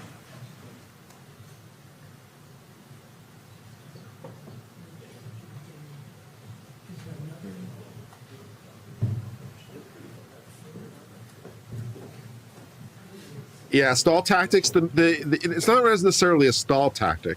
The motivation for the defense is unclear. In the vast, overwhelming majority of cases, defenses waive preliminary hearing. They don't see it as a useful exercise, and you get everything you need to get in discovery anyway. So the overwhelming majority of the time, defense lawyers waive it.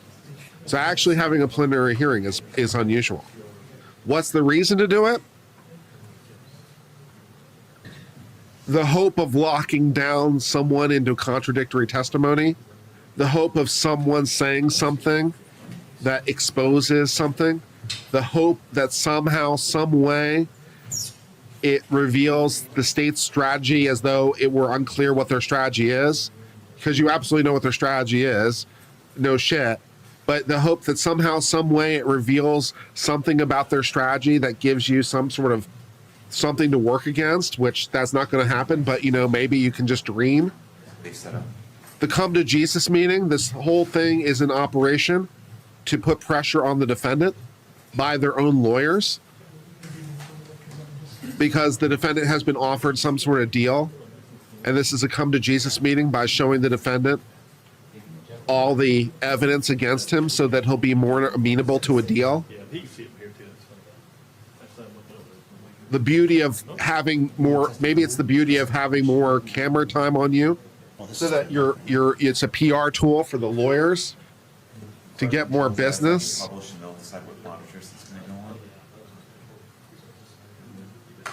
Who can say?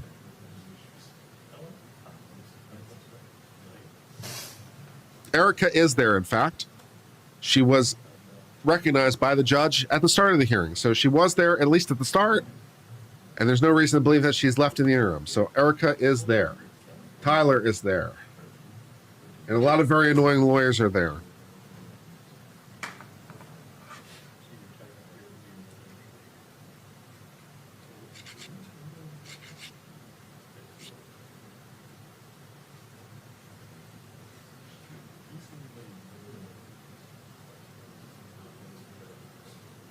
Yeah, I still want to set up now.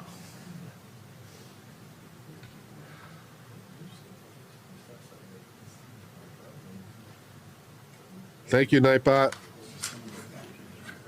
Does Robinson have a public defender? Yes, it's the same public defender that was in the case we just saw with a woman who poisoned her husband. And she's being equally annoying here as she was there.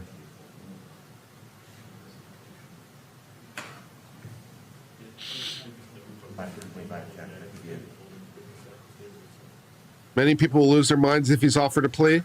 Yeah, I mean, it may not be. I'm just offering possibilities of what it could theoretically be. A plea deal does feel a bit unlikely in this situation. There's been an awful lot of pressure from a lot of people for the death penalty, for a very good reason, in my humble opinion. So a plea deal does feel unlikely. But, you know, could be. It worked for the Idaho murder guy. You know, so where that he got a plea deal under circumstances I didn't very much appreciate, incidentally. I thought the judge should have forced him to allocute, which he didn't. But never mind. At least he's in jail forever and apparently not having a great time. So I suppose that's something.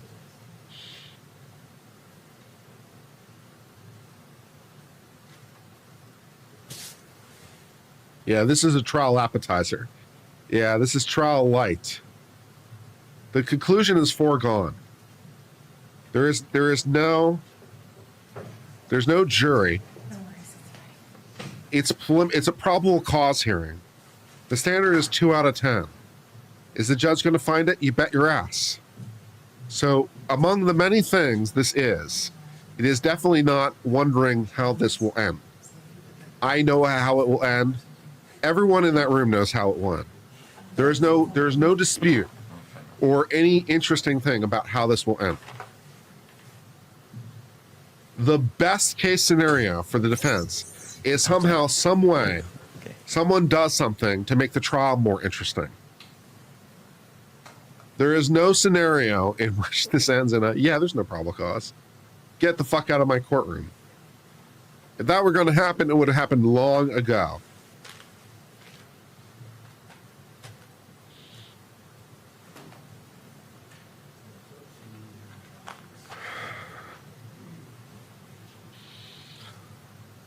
Yeah, that's fair. That is fair, Shadow.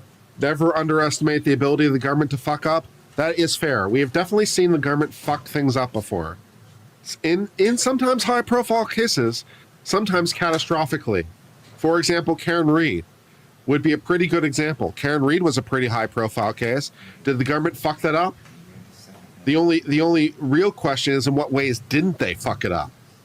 So, yes, the government completely fucking it up. You know, that is fair. That is fair. That is fair. But even if the government fucks it up, it's pretty hard to imagine this hearing ends in anything other than a probable cause hearing. It might make the trial itself much more suspect, but the government fucking this up in a way that makes the trial much more suspect is a non-zero possibility. That is true.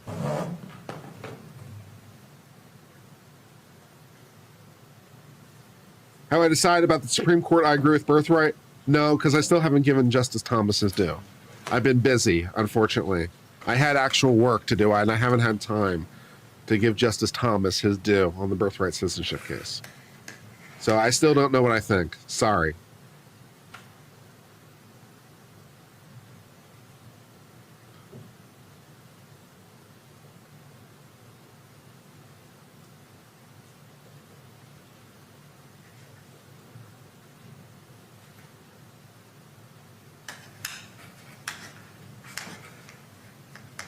I thought Justice Alito's dissent. I thought Justice Alito's dissent was shit. Justice Gorsuch's dissent was nothing. There wasn't really anything in there of any value, one way or another. And so the only hope left is Justice Thomas. And I sped read Justice Thomas to see whether or not there was anything there, because I'm pretty good at that. You know, having done 3,000 plus videos and read so many cases, I'm pretty good speed reading cases. Because I kind of know where in the paragraphs things are going to be, because they're written in a certain way, right? So I know where to look just from like the form of the thing. So I'm pretty good at speed reading to look for like the little things. And I was able to get enough out of it to be like, okay, this deserves a deeper look. That was what I was able to conclude. Well, I don't have an opinion about it yet.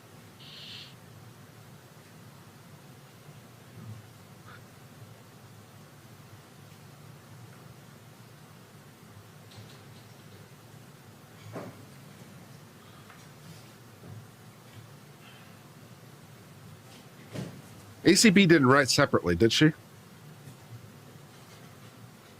In that case? Because Chief Justice wrote, did ACB write separately? I don't remember if she wrote separately or not.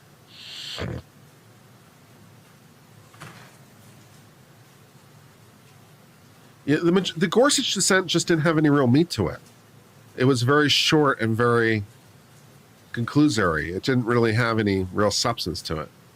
It just didn't give me enough to really agree or disagree with it. There wasn't really anything there, in my humble opinion. It was just sort of like, conclusory. So I read it and I'm like, there's just nothing for me to sink my teeth into here.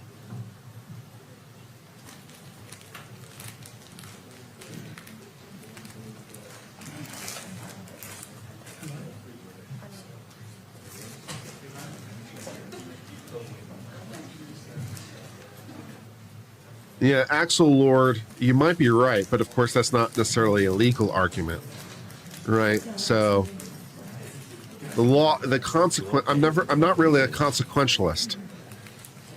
I'm a proceduralist. So I don't really tend to look to the consequences of decisions. I tend to look to the process of making decisions.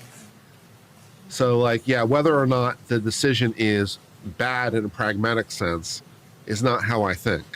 I think in terms of is the decision correct, and if we follow the process correctly, then whatever outcome emerges must be the correct answer.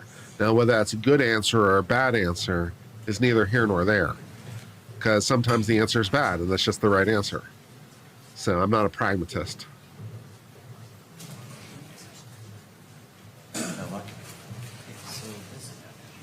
If we have time, if we have a long enough break, if they go to lunch, maybe we'll try to read a little bit more of Thomas during the break. He wrote a very, very long opinion, though. But we could at least read some of it and try to get a better sense of what he had to say on this subject.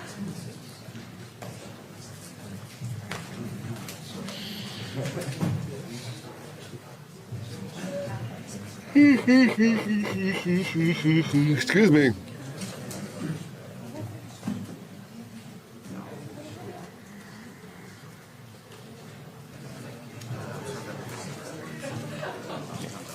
I just want to make sure that The majority opinion in the birthright citizenship case was good. I felt like at times it strawmanned the opposition in ways that were unnecessary. Alito's dissent sucked balls.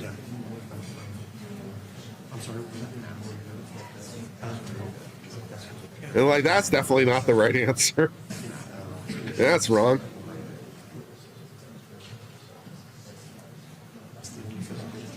Utah is an hour behind Texas. Yeah, they're an hour behind.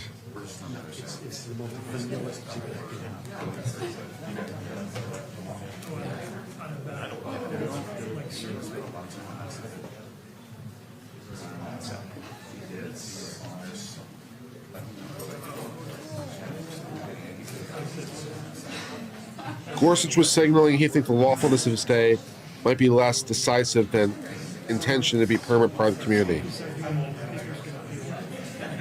Yeah.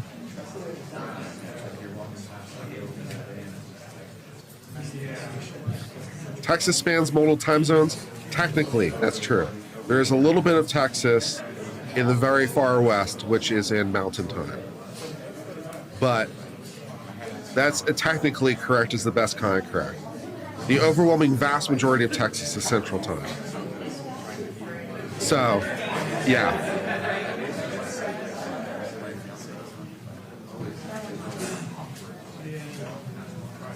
Yeah, though the Utah definitely has the death penalty, and they've got shooting squads and stuff, which is pretty cool.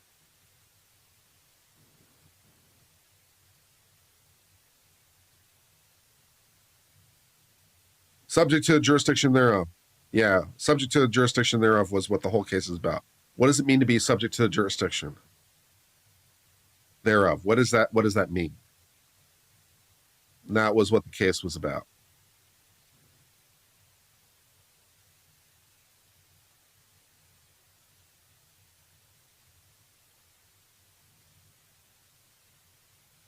Yeah, Candace Owens is way off the radar. Candace Owens is in La La Land. She's saying things that are not supported and are just random conjecture. And dare I even say anti-Semitic for no particular reason.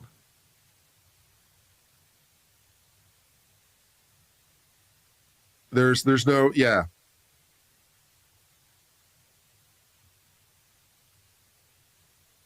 Yeah.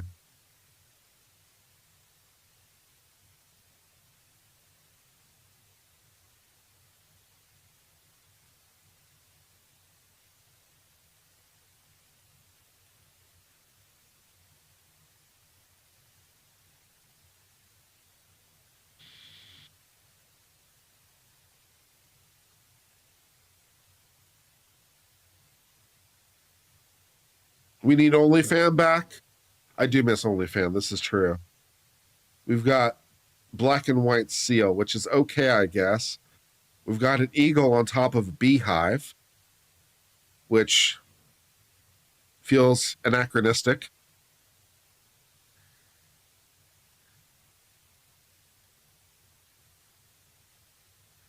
Do I see the lifetime appointment of Supreme Court justices being changed? Probably not. I'm not necessarily opposed to it, right? I think as long as it was fair, like the idea of fixing the Supreme Court at 9 and then like having the terms be 18-year-long terms, so you have a steady rotation and every president basically gets a fair opportunity in an even way. I don't necessarily oppose that as a matter of like first principles. But can you get everyone to actually agree on that? No, because everyone wants, what everyone really wants is their side to have lifetime appointments, but not the other side, right? That's what they really want. So you could never really get that agreement, I don't think. Why is the camera moving around? I assume it's vibrations from people moving around. I assume as people move to the camera, the vibrations are traveling through and moving the lens. That would be the most likely thing for it to be. So probably that.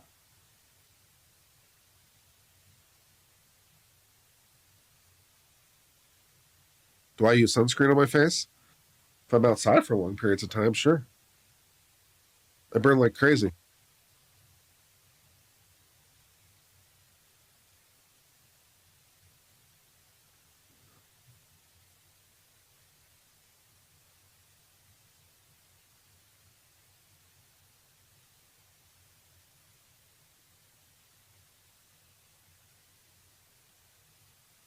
I'm available for Supreme Court. I just like to say, I mean, I know it's a little bit hubristic, you know, to say such things, but I'm going to say it anyway. I do believe that I could do at least a better job than Justice Jackson. I'm not necessarily saying I'd be the best Supreme Court justice ever. In the end, I might be a bit of an also-ran, but you know, I think, you know, again, although it's a bit hubristic, I do think I might be able to be better than Justice Jackson. Even better than Sotomayor, maybe. I know those are lofty things to say, but I think I can at least play in their end of the sandbox. You know, I don't know if I can necessarily play in all their sandboxes. Although, to be honest, I think I can. Not necessarily that I'm smarter, but I think I can play in the entire sandbox. But definitely on their end, I think I can do better. Yeah, I think I'm available. Pick me. I'll be okay.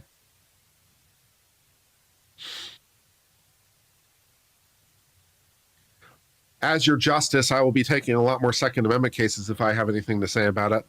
We're going to start with a lot of foundation easy cases, but we got to start somewhere, right? So I'm going to start with a lot of like no duh Second Amendment cases to build up some case law, like a foundation. Whoa, you know, there's an idea. What about that? What if we took like just a bunch of really easy kind of no shit cases, but you know, we did it for the purpose of like building a foundation, like, you know, building a house, something just really like, you know, plain and ordinary and no fuss, just to have something to build on for the future, like a foundation. Ho ho ho ho ho! What a bold idea you have, Kurt. What a bold idea! Wow, maybe we should just take a couple cases that are kind of no shit cases just to build some foundation for the future. Whoa, that's good.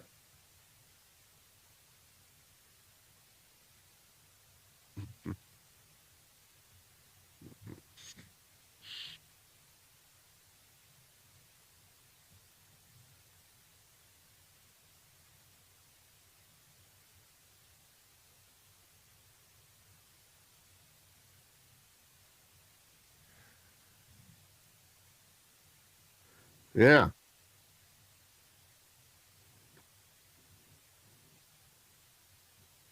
I'm available.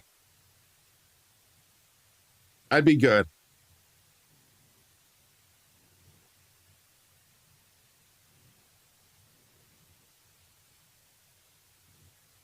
Really, any appellate court will be fine. Doesn't have to be Supreme Court. I don't know if there's any openings right now on any of the appellate courts, but you know, I'm available. Just saying.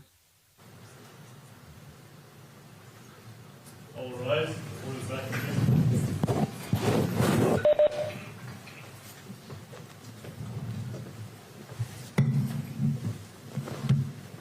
Please be seated.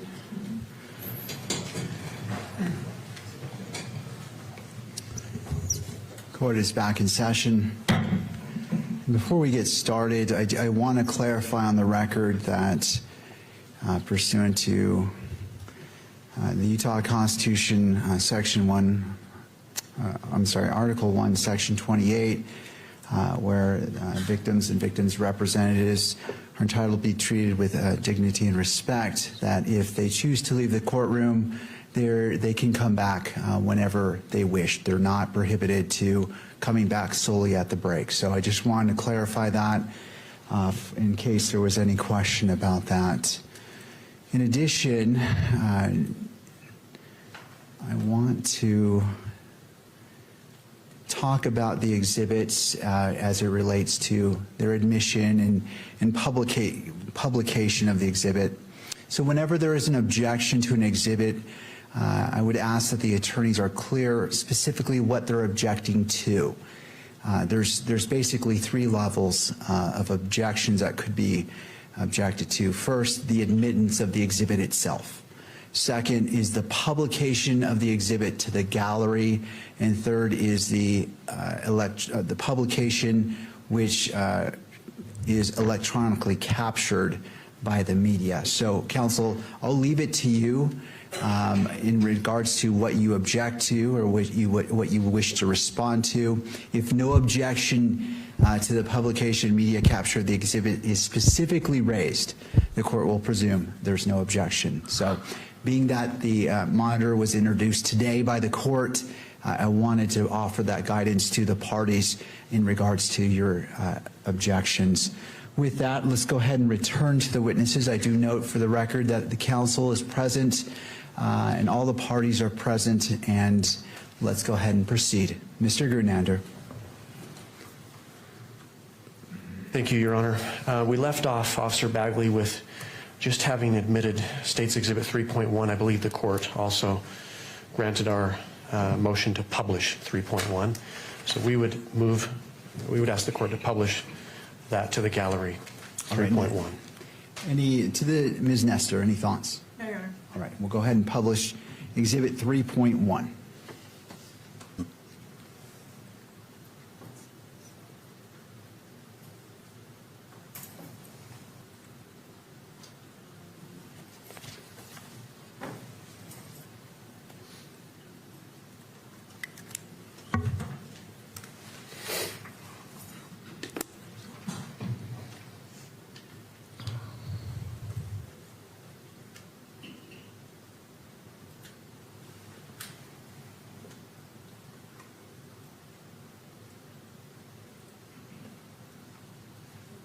Looks like it's just taking a second to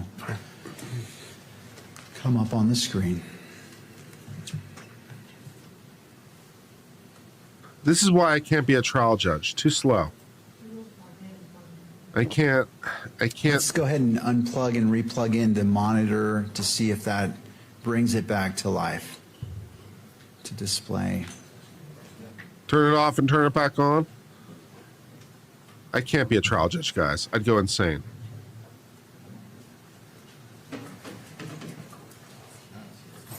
Also, if I'm a trial judge, I don't want a gavel. I want a freaking warhammer. Yeah.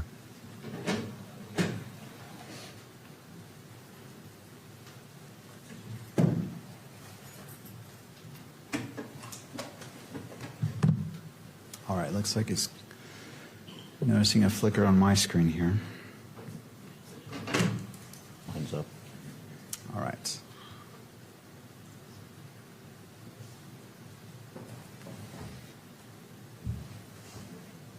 Changing the thumbnail. I have a better one. Yes. Give me a second.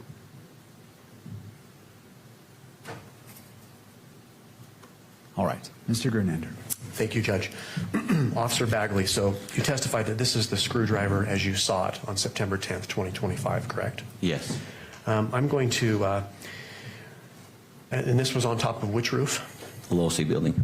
And in relationship to the entrance, the stairway, and when you hopped over the rail to get there, There's where about was 10 it located? About 10 or 15 feet in. Okay. If I could, Your Honor, bring up State's Exhibit Number 2 that was previously admitted. All right. I would like to have Officer Bagley come down from the witness stand and point on that exhibit approximately where this screwdriver was located and describe it for the record. All right, you may step down, and if you have a microphone for him as well. I think there was one up there. Oh, here we go.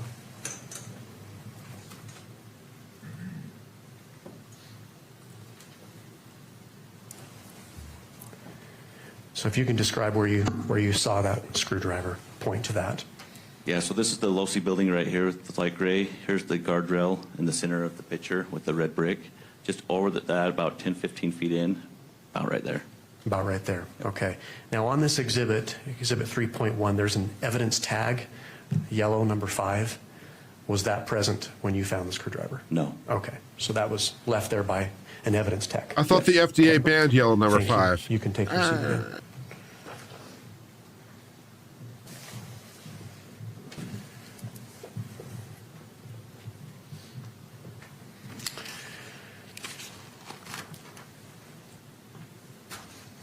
Officer, I'm going to direct your attention to your monitor again and have you look at State's Exhibit 3.2. And if you'll let me know when you see that. Okay, I see it. Okay. And can you tell us what that is? Yes, that's a picture of the top of the Losi building looking west. Okay. And how do you know that that is, in fact, the top of Losi Center, looking west? I can see the landmarks of several buildings, the Fugel buildings on the top left of it. You've got on the right is a white roof, which is the Sorensen building on the right side of the picture. This is also the gravel area on top of the Losi building. Okay. Can you see the courtyard from this exhibit? Yes, a little bit. What about the tent that was set up that Mr. Kirk was underneath? Yes. Okay. What about the Hall of Flags? Yes. All right, my thumbnail game has dramatically improved. I've created Did a you mention that much this was better facing thumbnail. west? What direction are we looking? We're looking west Yay. towards Utah Lake. Okay. Officer, is this a fair and accurate depiction of what you observed on September 10th, 2025 on top of the Losi building? Yes. State offers State's Exhibit 3.2, Judge. Ms. Nestor? Your Honor, I think that we renew our standing objection. Shut the There fuck is up. An evidence tag here. Fuck which you. Begs the question that it's not a fair and accurate representation Oh, of how he fuck saw off. it. And we also don't have any indication about when this picture was taken or by whom. Fuck So we off. object to its admission. I see. Thank you. Mr. Grunander? Officer, one more question, Judge. Officer Bagley, apart from the evidence tag, do you see an evidence tag on that photograph? Yes, I do. Was that present when you were on top of the Losi Center and has observed this? That was not. Okay, otherwise, is it fair and accurate? Yes. State moves to admit. Anything further? No, Your Honor. All right, thank you. Given that follow-up question, noting that the evidence tag, it appears to be number 2 on State's Exhibit 3.2 was not present, but otherwise it is a fair and accurate representation as stated by the witness to State's Exhibit 3.2. The court will admit it into evidence, and it may be published at the discretion of or the request of counsel. Your Honor, the state would move to publish it. All right.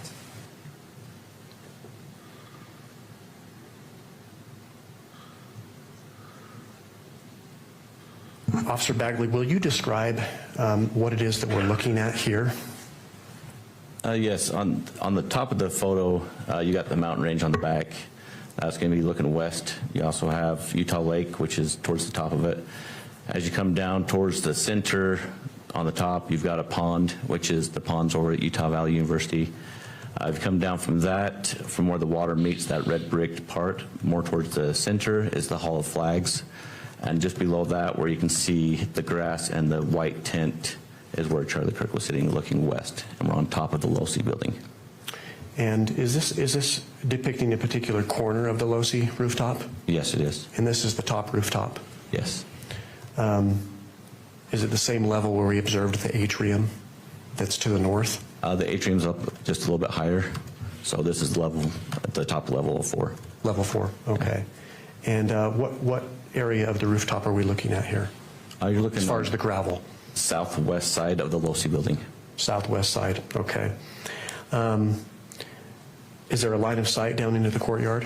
Yes, there is. In that area? Okay. What else do you observe on this exhibit that's significant to you, officer?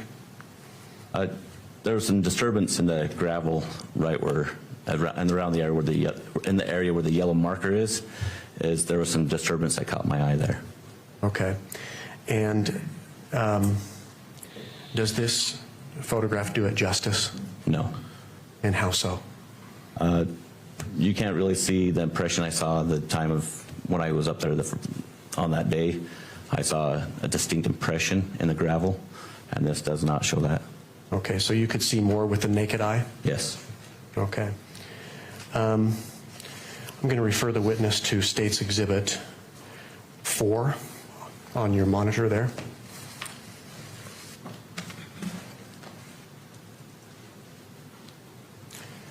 And let me know when you can see that. Okay, I can see it. And do you recognize that exhibit? I do. And what is that? This is a nighttime view of that same photo.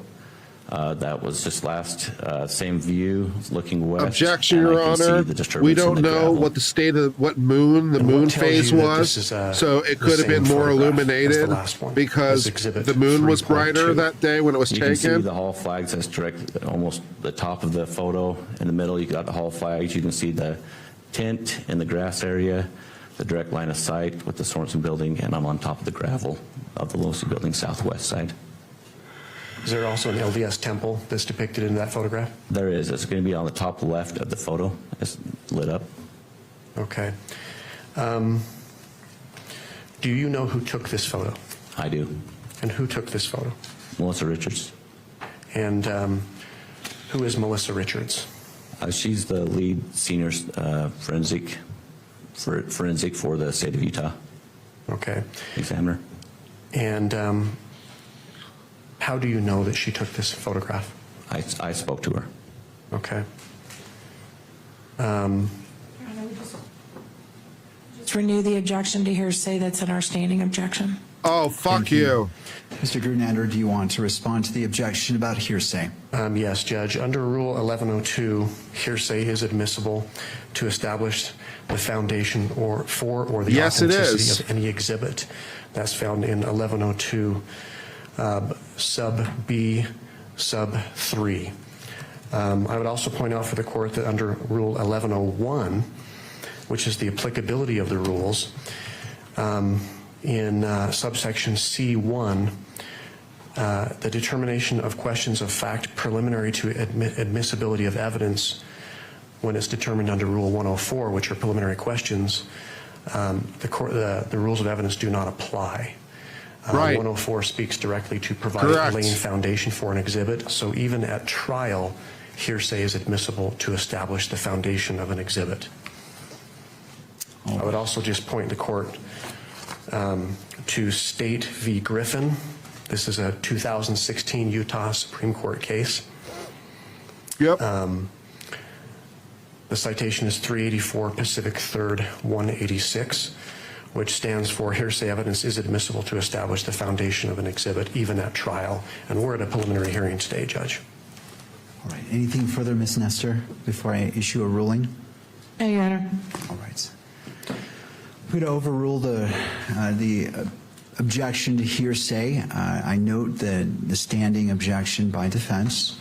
I also note Rule 1102, and I also look to Article 1, Section 12 of the Utah Constitution, which states nothing in this Constitution shall preclude the use of reliable hearsay evidence as defined by statute or rule in whole or in part at any preliminary examination to determine probable cause Wow. or at any pretrial proceeding with respect to release of defendant if appropriate discovery is allowed as defined by statute. So it's permissible because the Utah Constitution specifically says it is. Well, that's pretty good authority. I mean, feels like we could have just stopped there. The Utah Constitution specifically says this is cool. Feels like that's a pretty easy legal question. Don't require a lot of analysis there. Great, moving on. Okay. Your Honor, the state offers State's Exhibit 4. Ms. Nestor? Just object to relying on what Ms. Richards told him in terms of creating the foundation and refer back to our standing objection. Uh-huh. The state will submit it. All right. Well, as I look at State's Exhibit 4, and again, I'm just looking at it before me, it said it was a fair and accurate representation.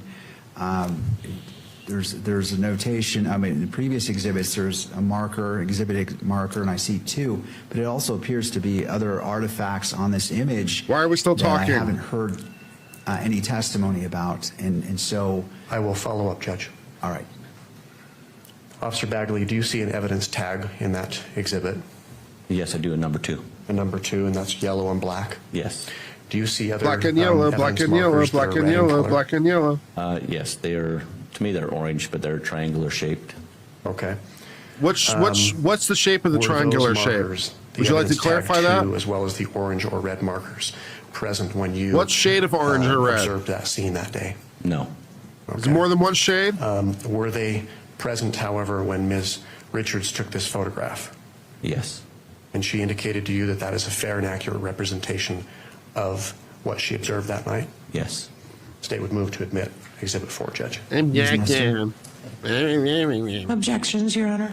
Thank you, Ms. Nestor. I'm going to go ahead and overrule the objection. And Wow, that's great. What's your objection? Objections. Great. That's fantastic. Thanks. Really good. That's great. Great work. I hate everybody. My continuing hatred of everybody continues. The witness is fine. This isn't the witness's fault. He's being asked some bullshit and he's doing his best. So the witness is fine. But I hate the judge, I hate the prosecutor, and I really hate the defense lawyer. I really hate everybody. Blame the exhibit. all right, officer, if you'd like to step down, use the microphone, and as previously noted, describe, when you're describing something on the image, where it is located on the image for the benefit of our recording. So, officer, will you describe for the court what it is that you're looking at? So what I'm looking at is I'm on top of the Losi building, which is where the gravel is on towards the bottom center. What color is the gravel? I'm looking west towards the tent, which is in the upper center. That you got a white tent. You can see the grass down there in the amphitheater. You got the hall how flags tall is that's the more towards grass? the top center. Drink. And behind that you've got I-15. But what I'm looking at is in the disturbance of the gravel is what I saw that day. Okay, and what can you describe for the record that disturbance? To me, when I got up there and I could see this disturbance in gravel, to me, it looks like a sniper pad, a person that has been laying in a prone position, and you've got markings of elbows, knees, and feet to where somebody was in the line of sight of where Charlie's tent was. Thank you. And if we could, again, take the, if we could publish State's Exhibit number 2.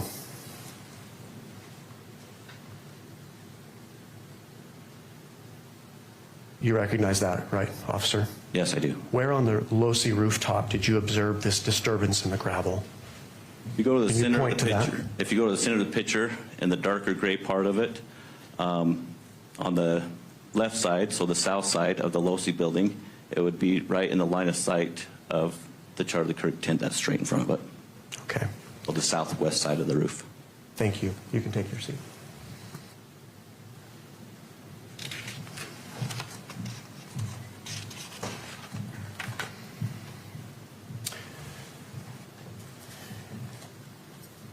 And finally, I would direct the witness's attention to State's Exhibit number 5 on the monitor.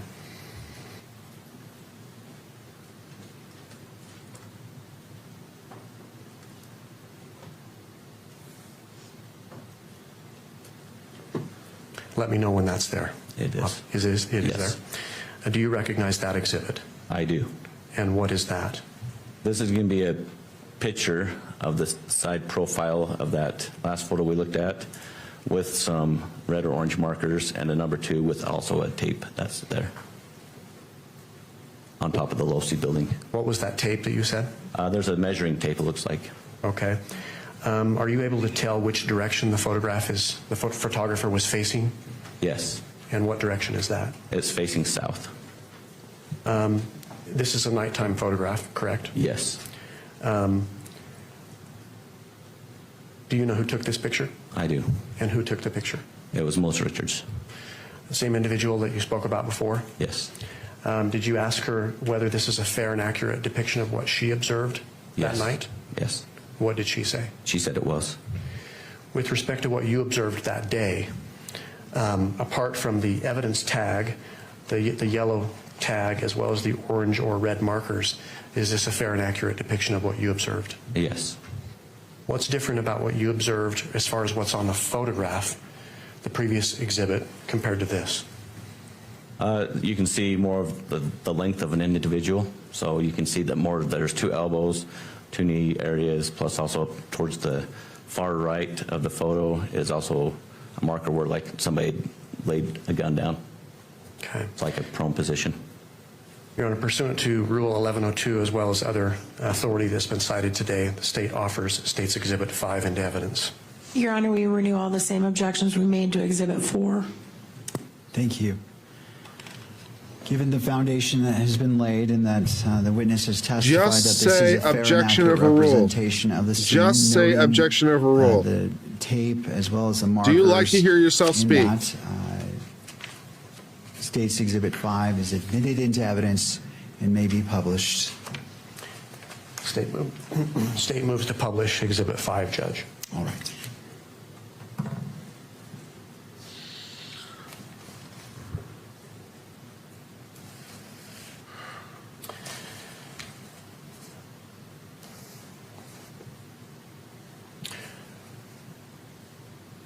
Before turning to what you did next on that day, taking you back to the daytime of September 10th, 2025, did you secure the rooftop of the Losi building that day? Yes, I did. And how did you do that? I put yellow police crime scene tape around the portion so nobody else would disturb that area. And when you say that area, what areas are you talking about? I'm talking about the roof where it was the southwest side of the roof where I found the disturbed gravel, where it looked like somebody had been proned out in the line of sight of the tent. So right there. Did you secure the area as far as any of the entrance area up onto the rooftop with police tape? Yes, so then where that natural guardrail is, that was the other barrier where they were advised not to go any further from there other than police officers. Okay. If we could go back to State's Exhibit number 2.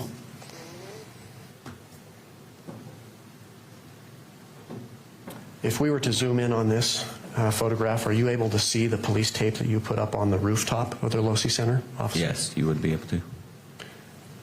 Kimberly, if we can zoom in.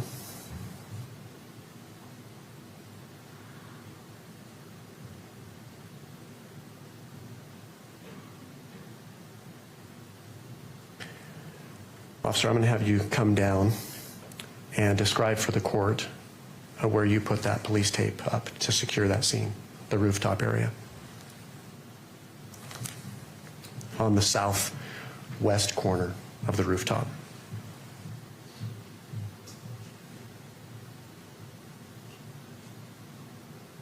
So this is the top of the Losi building. You got your two different grays. The southwest is towards the top, center of the picture. You can see some yellow tape that spans from over here on the far right side of the picture by these black pipes, goes around a silver vent, comes back down around to the corner of that silver to keep everybody out of that area where that prone position was at. Okay. On that photograph, are you able to see where you put the tape up as far as the access way to that roof near the stairway? So it was right here, actually, this natural barrier where you have to climb over the guardrail. So this is the elder barrier that I had to set up. And you put police tape on that? Yeah. Okay. Did you eventually leave that area? I did. Do you recall about what time you left that area? Oh, I have it in my notes. It would be, when I left that area, it was almost 1 o'clock, about 1:03, 1:01. Okay. Before leaving, did you leave the scene with anyone? I did not leave the scene. Or did I leave the scene to somebody? Yes. Just I to did. someone else? Yes. And who was that? It was a county deputy, a female. Did you provide instructions to her? I did. And what were those instructions? I advised her not to let anybody inside the crime scene Okay. without being a police officer or an investigator. Wow. Okay. Good. Yeah. Thank you. You can take your seat again. Amazing. Don't let anyone in the crime scene. Yep, that's pretty. Yep, that makes sense. This is incredible. Incredible testimony so far. Fantastic. Really Officer, good. upon seeing this disturbance in the gravel, you've described what it looked like to you. Yes. Someone lying down in a prone position, correct? Yes. What did you do next? So when I got to the top of the Losi building during that day, I noticed a screwdriver, kept going to the edge, found that prone position. At that moment, I realized, because it was a direct line of sight, plus the disturbance in the gravel, where I could see somebody lay down in a prone position or a sniper position, and asked dispatch to get on the then I realized that we probably didn't have our shooter in custody. From that moment, I asked dispatch to get on the camera system and to see if anybody was on top of the Losi building during the time of the incident. Were you advised of anything? I was. Dispatch came back and advised me that there was a male individual on top of the roof that was there at the time of the shooting. Did they describe what his movements were? They did. They stated that he ran to the edge, dropped down, crawled, got in a prone position. I'm going to stop you right there. Ran to the edge. What direction and what edge? Running west and southwest of the Losi building, so ran towards the tent of where Charlie Kirk was, so they could get a line of sight. And then the individual stood up after the shooting and ran northeast on the top of the Losi building. Okay. You mentioned that this individual on the video dropped off the edge. Did you get that? I haven't mentioned that. Oh, what happened? What else was described to you? Then, well, at that moment, so I knew that there was possibly a shooter on the run. Your Honor, can we just have a continuing objection to all of the hearsay that's being testified to here? It's not offered for the truth of the matter My response asserted. to that was, I'm not actually offering this for the truth of the matter asserted. That's at what this I just point. said. Simply for the effect on the hearer. Yeah, no shit. So I'm not offering what's been described in the video as substantive evidence. All right, Ms. Nestor, with that clarification, any thoughts?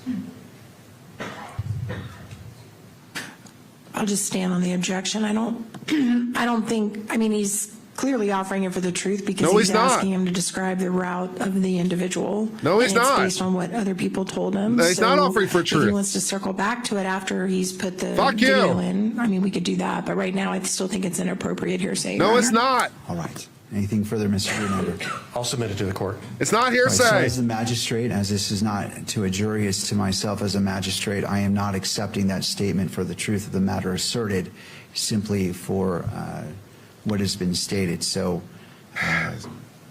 I'm specifically making that finding as I'm receiving this evidence, and I'm not accepting it for the truth of the matter asserted, only as represented by Mr. Grunander. This is the frustrating part of trials for me. This is why I don't know if I'd ever make it as a trial judge, because I know the answers instantly.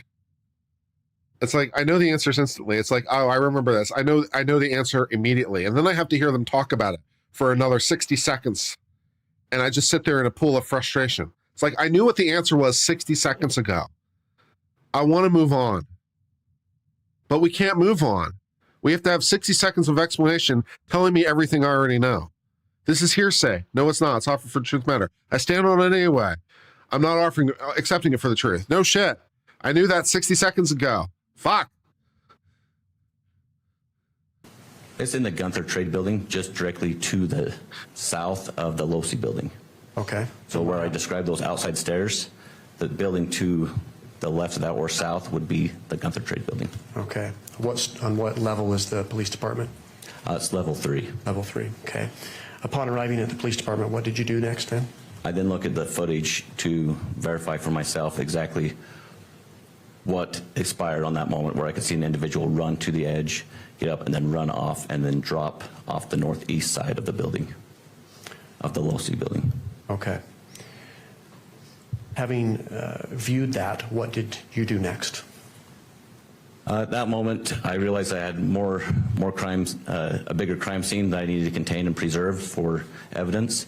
At that moment, I went and grabbed some more crime scene tape, and I responded to the northeast side of the building and secured an area where I saw impressions of the shoe print inside the grass, and also up above on that northeast side of the building, I could see on the cement where someone had scuffed there and then dropped down to the shoe imprint and then finished going northeast. Okay. If I could take the witness back to State's Exhibit 2.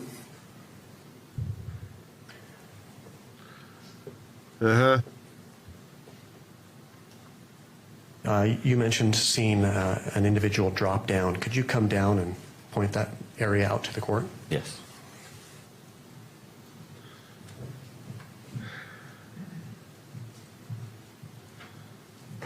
You didn't grab the microphone, did you?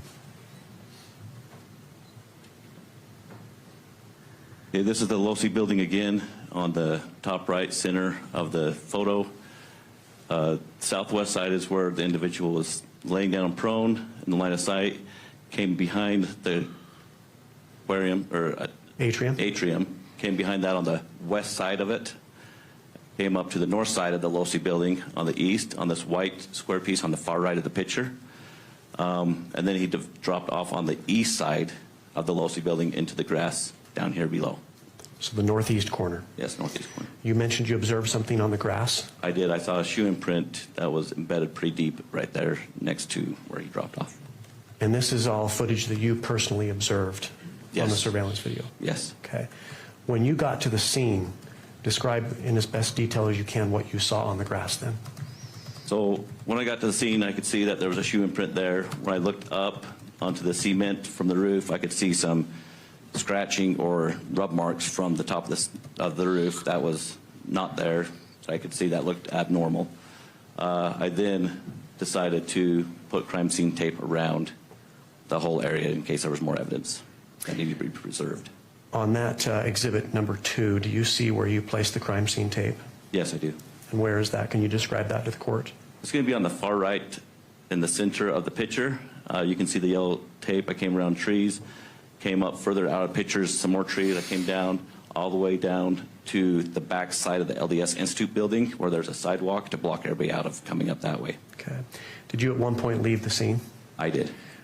Did you release the scene to anyone? Yes, I did. And who was that? There was 2 Payson police officers that were standing there. Okay. Were they in uniform? They were.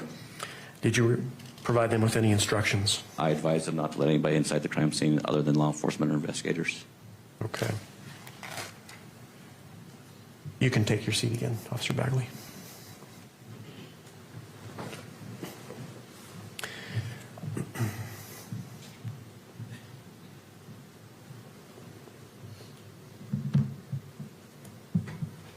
You've talked about the disturbance in the gravel that was observed on the Low-C building. Yes, Did you walk through that disturbance in the gravel? I did not. Did you otherwise touch it in any way? No.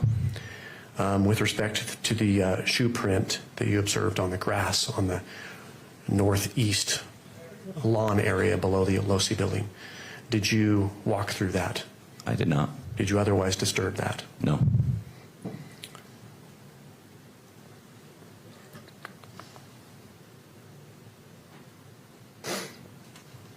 Officer Bagley, what did you do next?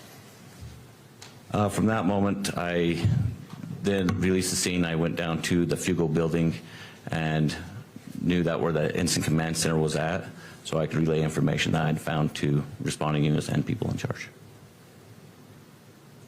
If I can have just a moment, Judge. You may. State will pass the witness, Judge. All right. Great. Ms. Nestor?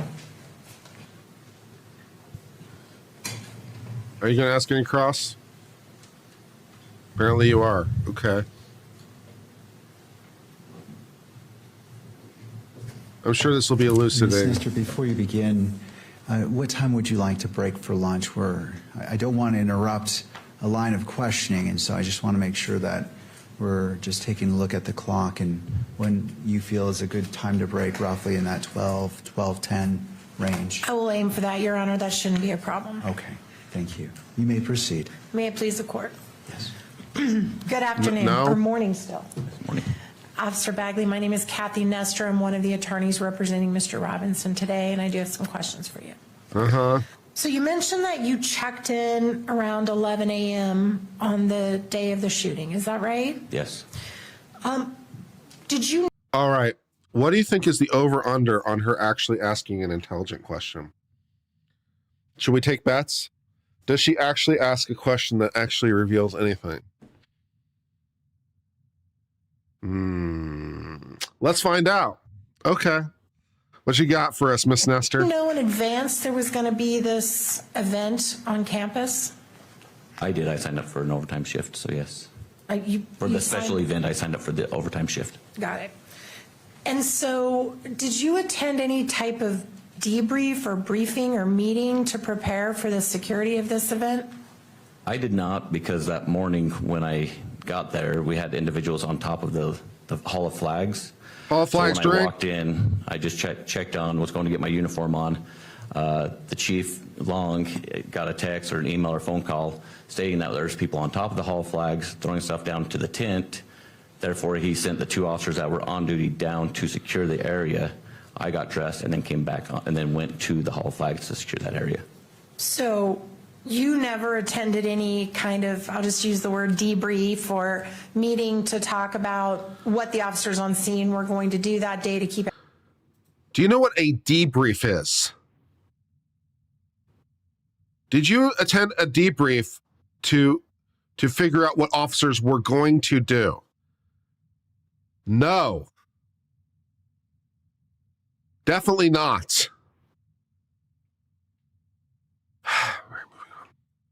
Keep everybody safe. No, not that morning.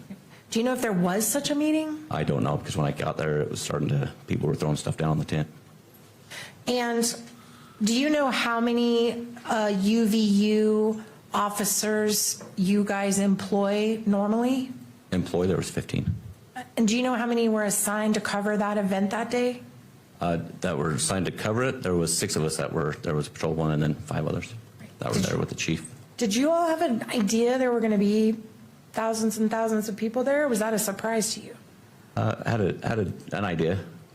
And you only had 5 officers? 6, yes. 6, I'm sorry, I'm counting you, I was Yes. thinking. And of those 6. Yeah, doesn't a debrief happen afterwards? It sure does. That's why. Did you have a debrief to discuss what officers were going to do? I can tell you with an absolute assurance the answer is no. Because that's not what a debrief is. Yeah, that's why I'm like, yeah. Did you have a debrief to discuss what officers go? No, absolutely not. That's not possible. Yeah, that's exactly. Yep, nope, that's definitely not what happened. Officers are you all armed? Do you carry weapons? Yes. What type of weapons do you carry? Glock, pistols. And was there any use on campus of, I think they're called magnetometers, but Metal detectors? the machines you walk through at TSA and the airport where it checks to see if you're carrying anything metal, what we all had to go through to get in the courtroom. Were there any machines like that set up or being used on campus that day? No. And as far as you know, were there any drones that were flying above campus that day? Not that I know of. And did anyone ever talk to you about covering anything near or on top of or in the Low C building? Were you ever assigned that area before the shooting? No, Do you know who was? I don't.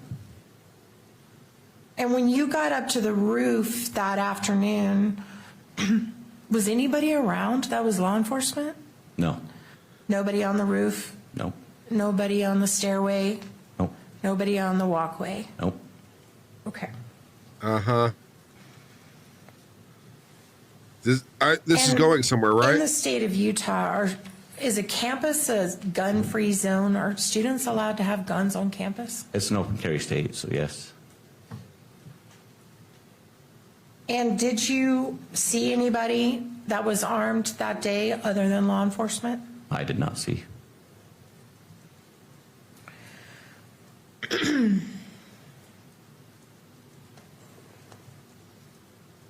Were you aware of whether Mr. Kirk had his own security team present there with him? Yes. Did you communicate with any of those people? I saw one individual that was on top of the hall flags right next to me, yes. Drink. Okay, and that was before the shooting? Yes, and then I saw several down in the crowds and down by him, yes. And were you aware of whether that person was armed either? I was aware he was armed. Okay. Was there any other law enforcement agency besides Mr. Kirk's private security team and your 6 officers, including you, that were covering that event that day? In other words, did you have any Provo police or Orem police or anyone that you knew of or federal agencies? I don't know. You never saw any that day? No, not until the response came in. And you did mention, I think I heard you just a few minutes ago testify, you turned over the scene on the roof to a woman who was a deputy sheriff, right? Yeah. Kurt did see, not necessarily all, but he saw large portions of the Corey Richards trial. Kurt is unfortunately very familiar with this lawyer. So my expectations are not great. Yeah. And that you turned over the scene where the individual dropped off to, I believe you said, was it Orem Police? Payson. Payson Police, thank you. Those people weren't there till after the shooting, right? They were part of just a response of everybody in the area. Correct. Okay. Did you receive any type of briefing materials, written materials prior to the event that talked about who would be covering what or anything like that? No, not that morning. Like I said, it started getting hectic, so we were trying to get down there to secure the area and push people away from the top of the tent. Now, when this event was over, you prepared a report, is that right? I did. Yeah. And in the report, it covers a lot of what you testified to with Mr. Grunander, doesn't it? Yes. Yeah. And I think you said you attended, 600 hours of post-training? It's around 600 hours, yes. And I'm Sure. sure somewhere in that training, you were taught the importance of your police report Yes. and how it will be relied on years later to recreate events like it's being done right now. And so you know it's really important to be as accurate as possible in your report. Yep. Can we put up Bagley 1? Really? Is this what we're going to Can we switch do? over to the defense table, please? Is this what we're doing? We're going to troll. This is what we're going to do, right? Obviously, the police report can't possibly discuss everything. That is just not possible. It can't discuss every possible second and every possible thing that happened. That's not what police report is. Is this what this is what we're going to do now? We're going to troll through the police report to find the things it didn't talk about? Is that what we're reduced to? I guess that's what we're reduced to. We're going to troll through the police report to find the things it didn't talk about, which you know are there, but they don't matter. Super duper. Let's do that. Let's troll through the police report. Find your gaps, lady. Fuck. Thank you so much. And show it only to the witness. This is his police report. It's mine.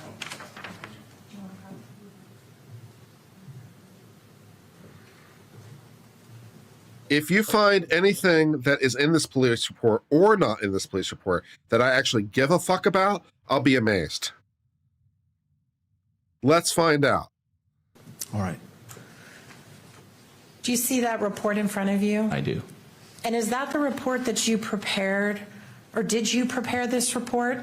I didn't. I did a supplement on it, but I didn't prepare the report. So, like, because the incident was a big agency assist, so obviously it says it has all the responding officers to that effect. Oh, we need to go to the page. Thank you for pointing that out. Can we please move to page 3 or 5, maybe? Let me look and see. Isn't it true that you used the word but when you meant and? You got me, counselor. I sure did. No further questions. Super. Great. All right, now let me ask the question again. Sorry, you just had the cover sheet up. Is that your report? Yes, this is. All right, and did you prepare that? I did. When did you prepare this report? It looks like it was done the next day, either that day or the next day, because I wanted to make sure that I had it done where everything was fresh on my mind. And do you have a copy of it in front of you? I do, as a matter of fact. May I just step in and just make sure that it's the same one? May I approach, Your Honor? You may. Oh, you're good.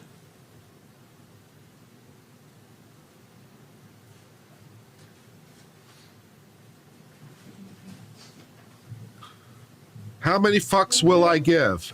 This is, Yeah. we got to ask this now. Did you use AI to help you prepare your report? I did not. Okay, good. What if you did? When you prepared your report, you referenced when you first heard the shot, don't you? Yes. And what is the time that you say that you heard the shot? 12:23. Right.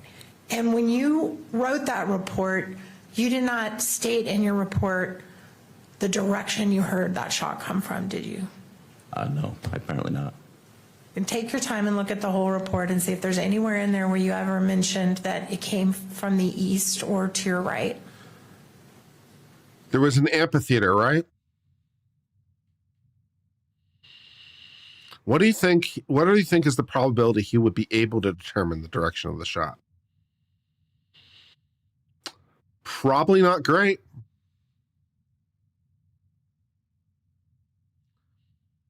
You know, amphitheater, just saying.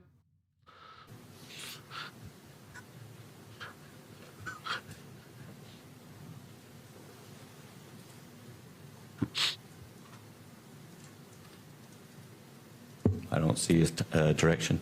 Okay. And you also, I believe, in your report, you also don't state whether or not, you don't mention anything about thinking it came from the Low-C building or anything like that, right? Later on, when I recognized when I saw the empty holsters, I think I actually said that in there, where I see the empty holster, that I realized. Who the line of cares? sight. Okay, so let's talk about that holster for a minute. So you heard the shot, and you only heard one shot, correct? Yes. And then you came down from the walkway above the tent, right? Yes. And you came down to really the grassy area that we've all been looking at, the courtyard. Yes. And there was kind of chaos, people running around. Yep. Yes. And while you were down there, you saw what you said was an empty holster. Yeah, as I was clearing people out and making sure that the evidence was preserved, about towards the top, after a little bit, I saw an empty holster sitting there. And when you say towards the top, can you be specific and tell us where you were?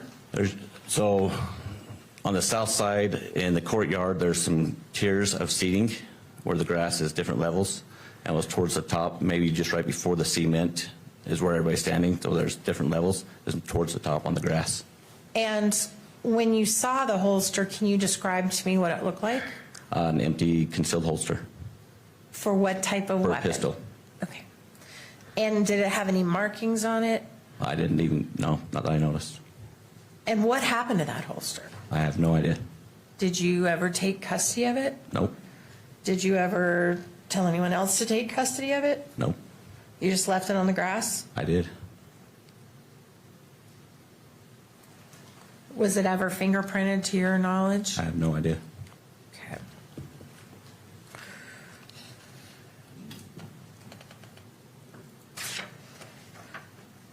At some point, there were drones in the air. Is that right? Did you become aware of that? Yes, I was made aware of that. Right. Do you know who put the drones in the air? Sergeant Cam Nelson with the Provo Police Department. Right. So it wasn't UVU? No. Did you guys even have drone capability? Did you have a drone on campus that you used? No. All right. So someone would have had to bring one after the shooting onto campus because you wouldn't have had one there. True.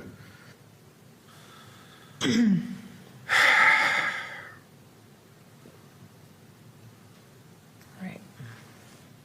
You mentioned that as you were coming down into the grassy area from the top above the tent, you come down the Hall of Flags, you come into the grassy area. You mentioned that you heard, I guess on your radio, that they had a suspect in custody. Yes. Right. And so how long do you think between the shot being fired did you hear that? I was in, like I said, trying to get down the stairs, jumping over people, trying not to step on people as people were fighting up. Within 30 seconds, maybe.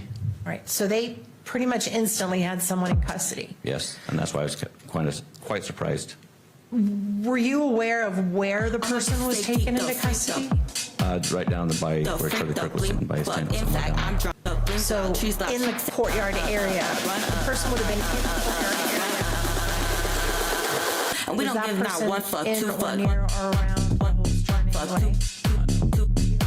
No, he wasn't where the holster was. Not one fuck, two Level there, fuck. and it was where when the incident happened, when Charlie got shot. Within seconds, the other officer that was down by him said that he was in custody with a prisoner of the shooter. So that had been So within right there. you didn't, at that time, it was your understanding the person they took into custody was close by Mr. Kirk, is that right? Yep. But it didn't occur to you that, well, that's not where I heard the shot come from. They must have the wrong person. I should talk to somebody. During the chaos moment, no. They said they had a person in custody. I figured those guys saw something I didn't see. They took the person in custody, and I thought that was him. Okay.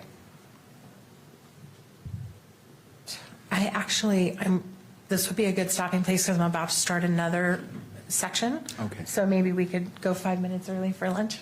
Absolutely. All right. Thank you. Thank you, officer. We're going to go ahead and break for lunch. We'll come back at 1 o'clock. I do want to note for the camera operator, if you would just be cognizant and turn off the microphone during breaks and when we break for recess, that would be helpful. Does either party need the benefit of the record before we break for lunch? Not the state, no. All right. We are in recess. Yeah, I guess you might have not fully heard the music because I was trying to express my feelings about what we were hearing. So since you might not have the benefit of the lyrics. And we don't give not one fuck, two fuck. Fuck, two fuck. Fuck, two. Not one fuck, two fuck. Fuck, two fuck. Fuck, in fact, I'm drunk. Yeah, it's about how I feel right now. We don't give not one fuck, two fuck. That's exactly how I feel right about now. I can't be bothered to fucking care about any of this bullshit. I don't care. Could you hear where the shot came from? I don't know. Maybe not. I don't know. Do you have drones? No. Okay. So how'd you figure out? I found a holster and I did some investigation and then I found the crime scene. Okay, cool. Great. Fantastic. I don't care. I don't care about any of this shit. Nothing. I don't care. It's like, why does it matter? None of it matters. None of it matters at all. All right, moving on. All right. Let's do something productive with our time. Let's do something productive with our time and talk about birthright citizenship.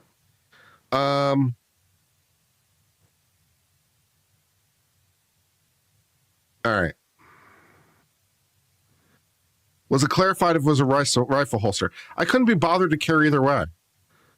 What kind of holster it was. I mean, it doesn't really get me very far. You know, so it's like, whatever.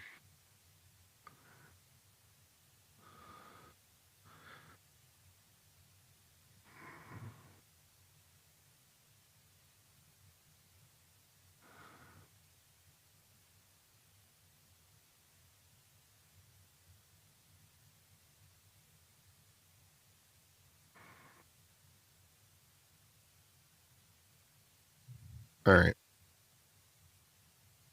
Come on.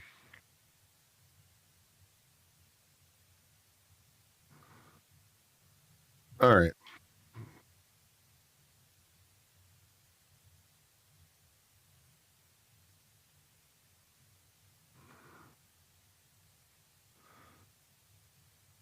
All right, let's read this birthright citizenship case. Let's read Thomas's dissent. We probably won't get through all of it because it's 90 pages, but we can read some of it.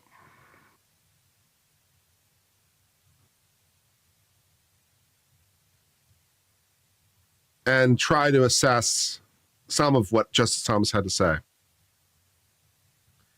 Justice Thomas writing in dissent in the case of Trump versus Barber dealing with birthright citizenship.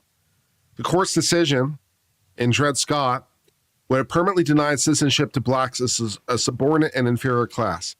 After the Civil War, the Reconstruction Congress overruled Dred Scott, first with the Civil Rights Act of 1866, then with the Citizenship Clause of the 14th Amendment. Both the Civil Rights Act and the Citizenship Clause guaranteed citizenship to persons born and domiciled in the United States. Neither guaranteed citizenship to persons who were not domiciled in the United States. Blacks were entitled to citizenship because they were Americans. They had no other homeland, owed no allegiance to any foreign power, and were subject to no other authority. They fought and bled in the same battles, gained and gloried in the same victories, and were liable to be called on to defend Americans in the time of war. The Citizenship Clause thus guaranteed them the dignity and glory of citizenship as to ensure they would never be treated as second-class citizens. The same could not be said for the children of foreign temporary visitors. Foreign temporary visitors were attached to their home country, lacked similar bonds to this country, and would not be called upon in time of war. Americans consistent with their settler ethos believed that citizens were people who called a place a home. Accordingly, domicile, a person's legal home, played a key role in both state and national citizenship. A person was a citizen of the state in which he had domicile. When foreign visitors temporarily visited, their national character was unchanged. Such visitors were strangers, not subjects. A person born here but domiciled in a foreign land, which I'm not sure if that's 100% possible, was therefore considered as much a stranger to the country as his father. I'm not sure a person born here can be domiciled in a foreign country. It's a weird concept. Their parent, yes. Them themselves is odd.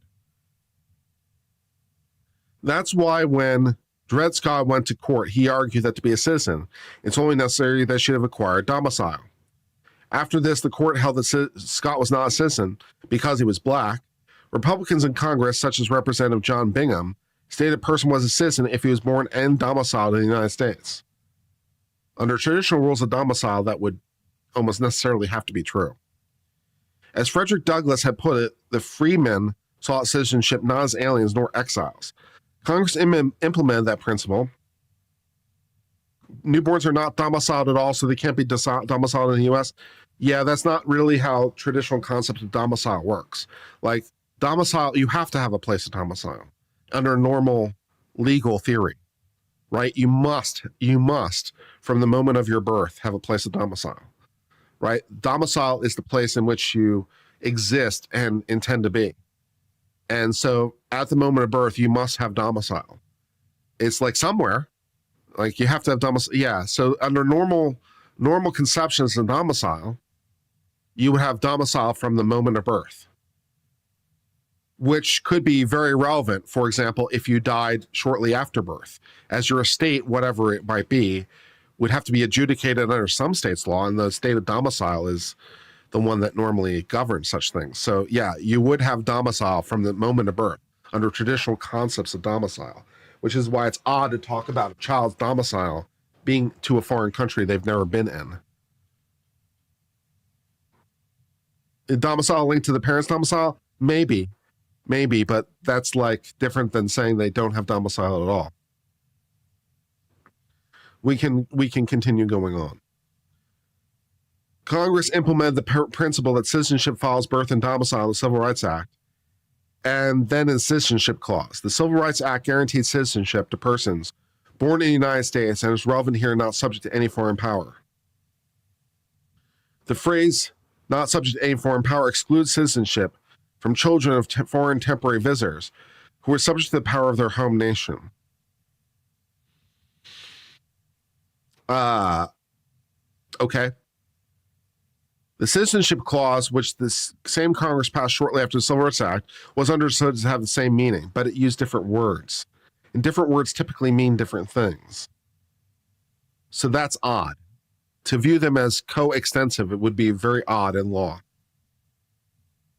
The Citizenship Clause, it guaranteed citizenship to persons who were born in the United States and subject to the jurisdiction thereof, using vastly different words. And Standard Legal Interpretation 101 use different words to mean different things. And it's not just like a stray word, it's a completely different clause. So interpreting them to be coextensive is very odd.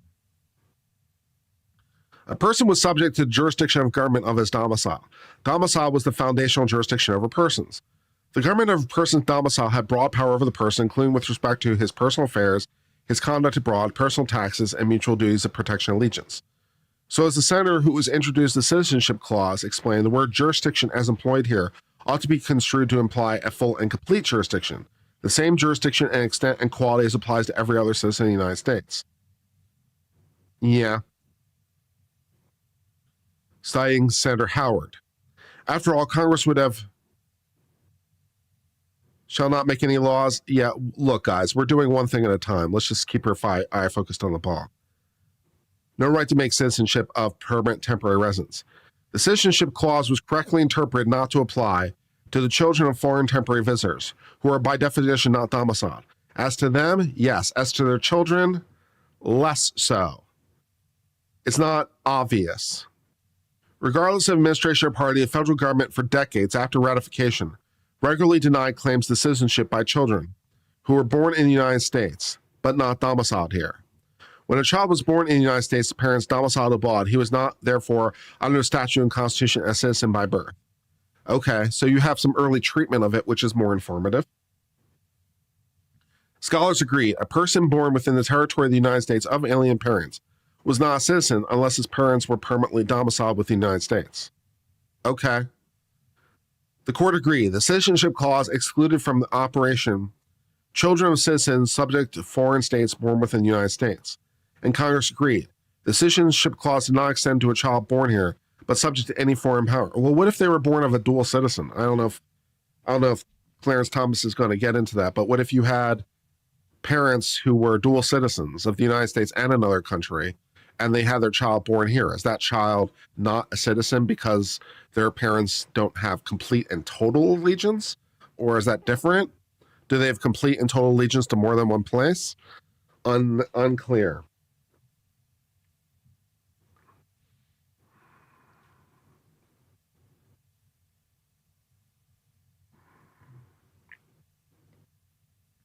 And Congress agreed the Citizenship Clause did not extend to a child born here, but subject to any foreign power. Okay. It's just as Harlan would write in his dissent of Plessy, the Citizenship Clause gave citizenship to all people born in the United States and residing here. The court offers a different account. American citizenship, the court says, was based on medieval English feudal principle, according to which each person owned personal servitor to the lord of soil as his master, a perpetual servitude that was born with the child and only ended in the grave. Americans, the court said, adopted this feudal principle as the rule of American citizenship with little fanfare. Then, according to the court, the Reconstruction Congress codified that feudal principle with words not subject to any foreign power in the Civil Rights Act and subject to the jurisdiction thereof in the Citizenship Clause. Then the court says the clause's meaning was definitively selected by dicta in Juan Camargue. Yeah, I think Juan Camargue doesn't get you very far. So, and the dicta kind of goes the other way, in my humble opinion. With due respect, the court's account is not historically accurate. The court said the citizenship clause incorporated the English feudal principle that subjects owed lifetime servitude to the king who owned the soil which they were born, but Americans surprisingly rejected. The court's theory of American citizenship is based on the opinion of a New York assistant vice chancellor, a judge in equity, in an inheritance dispute. But the assistant vice chancellor, whatever it was worth, was not even filed in New York by the time. I mean, it's a stray opinion, which is only partially informative at best. Finally, the court reasons that the dicta in Wong Kim Ark settled the meaning, which it definitely didn't. But Wong Kim Ark itself emphasized the holding was limited to domicile. It did mention domicile a whole bunch of times. So there's that. And to say it's dicta, I don't think it is. Dicta is stuff that is not essential to the holding. And they mentioned it like 18 times. It seemed pretty essential to the holding. To say that it was dicta is disingenuous, I believe, in my humble opinion. It didn't answer the question as to the non-domiciled, to be fair to the other side, right? Because Wong Kim Ark, in my humble opinion, only says that children born of parents who are domiciled here are citizens. It doesn't say anything about children of parents who are not domiciled here, because that wasn't the question. The question was, given their domicile, are the children citizens? The answer was yes. Wong Kim Ark does not answer the question about children not domiciled here. It just answers what happens if they are domiciled. So I don't think it's dicta, but I also am not sure it speaks to the case we're trying to resolve. So in my humble opinion of the reading.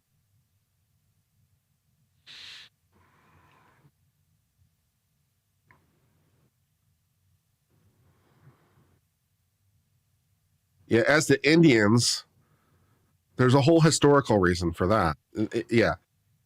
Understanding why Native Americans, Indians, are excluded is not necessarily difficult. The Indians themselves, to a large degree, didn't want it. Because the Indians had some thoughts about the United States, not necessarily positive, for reasons that are very easy to understand historically. So the reason that Indians were excluded was, to a large degree, the Indians themselves at the time didn't want it. That's for the Indians. So that, because of our relationship with the Indians. So understanding that historical reason is not that hard. As for the Chinese Exclusion Act, that deals with,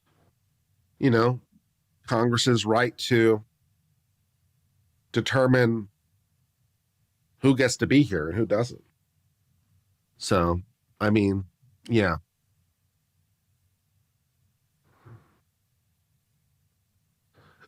But Wong Kim Ark emphasizes holding was limited to persons domiciled. True.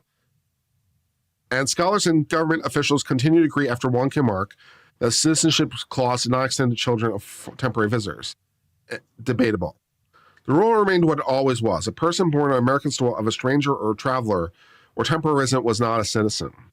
The court takes today an extraordinary step of holding, facially unconstitutional, the President's order excluding from citizens the children of temporary foreign visitors and illegal aliens. In doing so, the court adds the sad history of the 14th Amendment, which is designed and understood to be secure the equal right of freed blacks, but is instead be repurposed for political projects the Reconstruction Congress didn't support. The historical evidence is ambiguous. Because many potential applications of the President's order are consistent with the original public meaning, I respectfully dissent. Okay. I begin with early American practices related to citizenship, which inform what the citizenship clause meant. In America, you were generally a citizen if you're born here and this was your home. The legal word for home was domicile. The concepts were so linked as to be taken as synonymous. Citizenship means domicile. The same corresponding has persisted through American history. Domicile and citizenship are substantially synonymous. Citizens were not people who were temporarily passing through a territory or who happened to be born within it. Citizenships were permanent members of the body politic, the people whose roots were meant to take place in a place we would call home and, if necessary, go to war. Law of both the state and national citizenship reflected the principle. Domicile was crucial for state citizenship. As Chief Justice Marshall explained, the person was a citizen of that state in which he had a fixed and permanent domicile. Sure. Which is still what the 14th Amendment says today. Temporary visitors that followed were not citizens. When a person went to a new state for a mere temporary visit for transit, he could not claim to be a citizen of the state. True enough.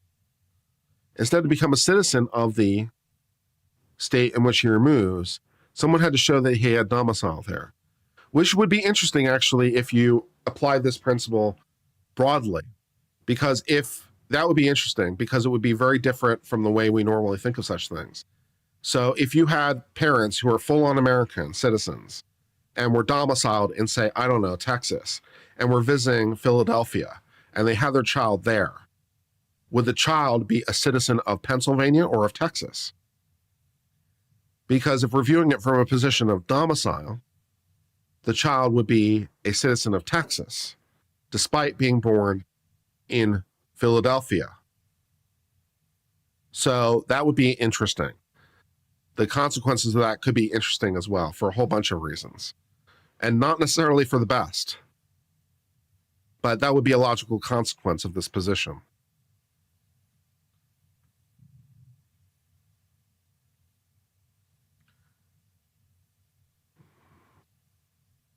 Domicile was crucial for national citizenship. As this court explained the rule, when a person himself acquires domicile, he becomes a member of a new society. Domicile played a role, and also how do you deal with illegal immigrants in this situation? And on the concept of domicile. How does Thomas deal with that is unclear. Temporary residence, maybe. How does he deal with illegal immigrants? He hasn't gone that far, maybe. Domicile played a role in determining someone's national character, which would change when he removes to a foreign country and settles himself there with intention to permanently reside, which sounds like it would cover illegal immigrants. He was subject of a nation which was domiciled. He followed the character of that country in war as well as peace. Thus, the view of the executive branch was that when a person acquired American domicile, the law enjoins upon other nations to respect him in regards to protection. Domicile confers a national character, does not allow anyone who has domicile to decline the national character thus conferred. His status remains as long as domicile is retained and changed with it. This approach is consistent with the country's settler ethos.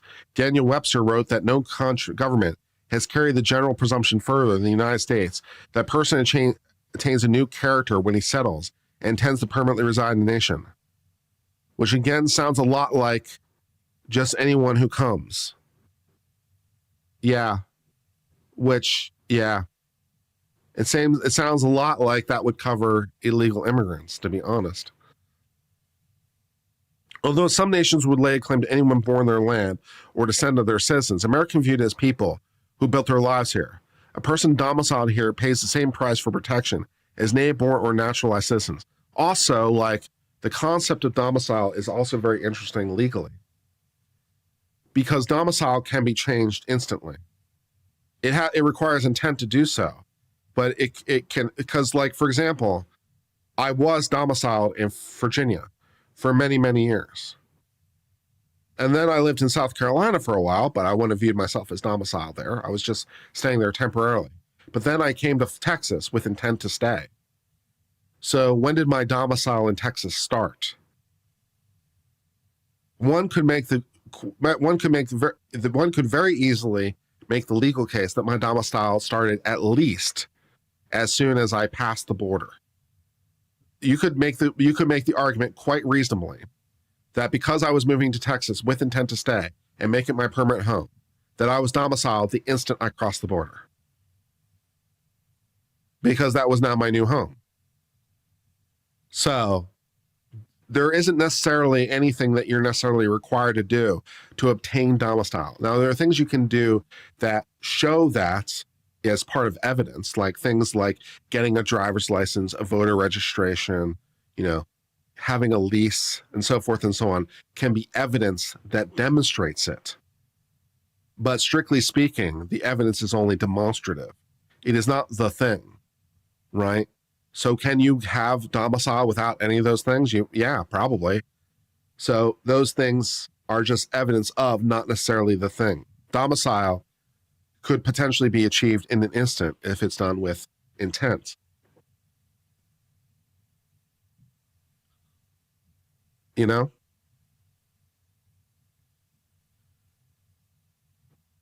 And conversely, by the same logic, you could full on live in Texas for an extended period of time and theoretically not be domiciled there.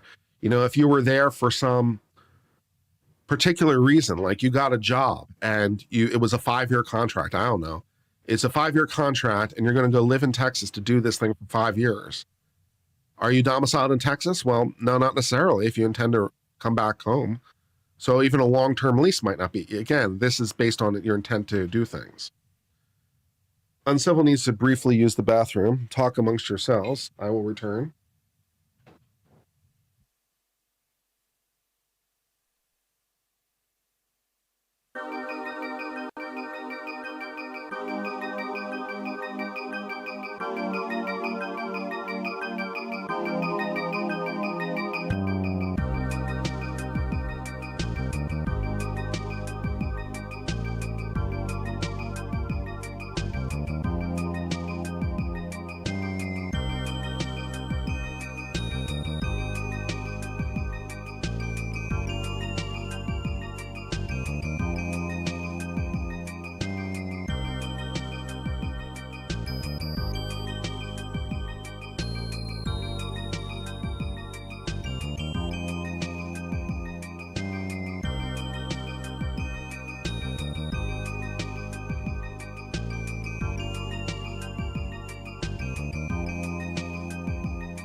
Yes, I am a right winger.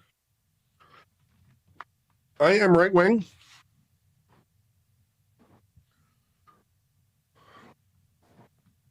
But the police can be wrong. Because I believe in things like the Constitution and the rule of law. which means sometimes the police are wrong too, which I think at least is a right-wing value. You know, skepticism of the government is a right-wing value. All right, where were we? Great. Moving on. You know what? I'm a principled person. That's what I am. I'm a principled person, and I actually have what I believe to be right-wing principles. And so I assess the police or the government or anyone else against those principles. And sometimes they fall short of those principles. So I say so. The police don't get some sort of magic buy. They actually have to meet the principles. Sometimes they do. Sometimes they don't. Sometimes the bad guy is in the wrong. Sometimes the police are in the wrong. Everyone has to follow the rules. Right-wing people like rules. Right-wing people like rules and procedures and categories. It's very right-wing. And I try to apply those to everybody evenly in a principled way. It's good times.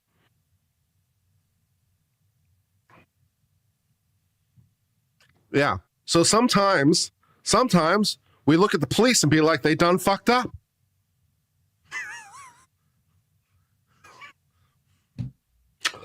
Yeah, that happens sometimes. Nothing up my sleeve, man. Sometimes we're watching the Karen Reed trial, and we're like, you know what? Not feeling the solo cups, not really feeling the leaf blowers and the rakes and the solo cups, not really, and the Stop and Shop bag. Have to say, not really feeling it. Not really feeling it, man. Yep. Sometimes, man, it's been known to happen. Great, moving on. Yeah. Nothing up my sleeve, nothing magic. Well, all right. Moving on. The United States thus does not claim as citizen every child born in soil. Instead, pursuant to the principle that children followed their parents' domicile, a child was a citizen of the place in which their parents were domiciled.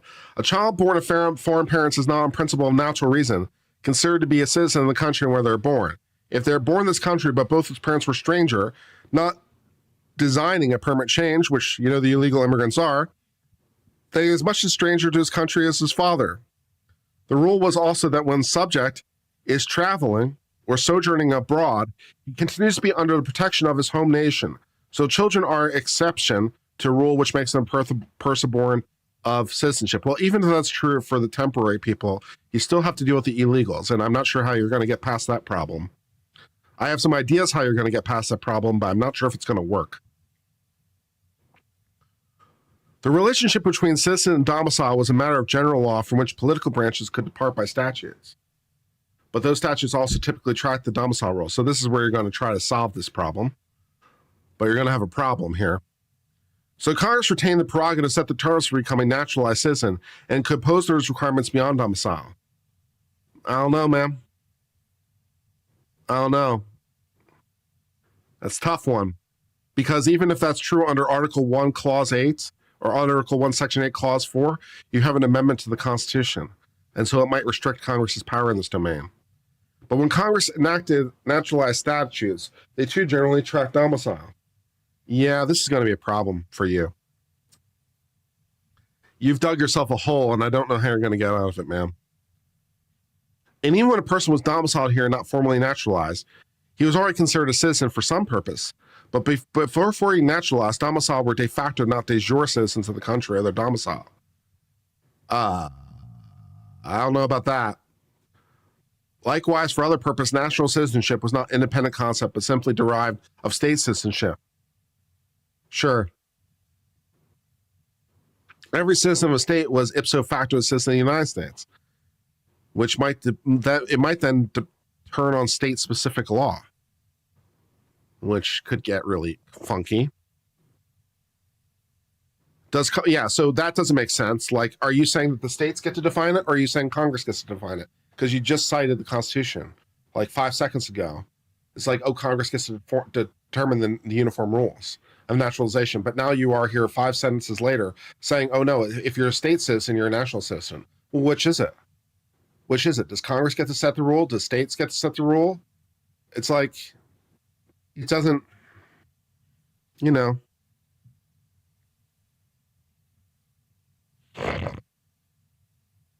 In these contexts, nationalship requires domicile because state citizenship required domicile.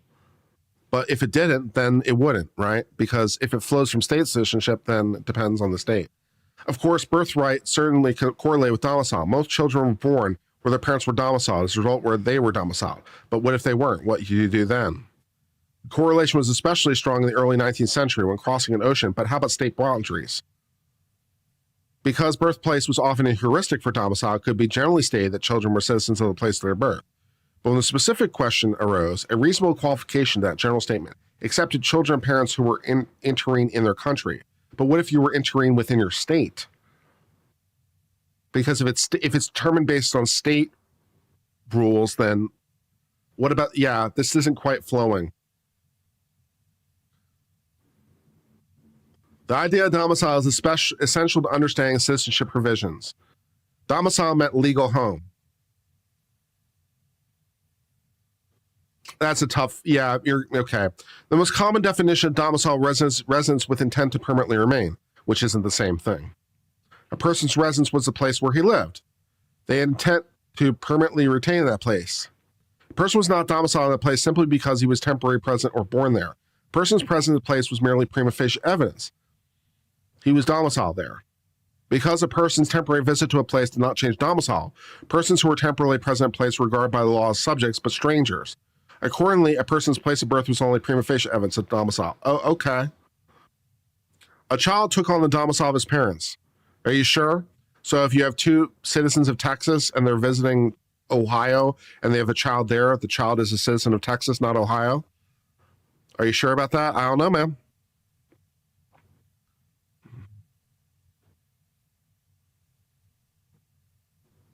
So if a person was born to foreigners who did not permanently reside there, his child was not domiciled there.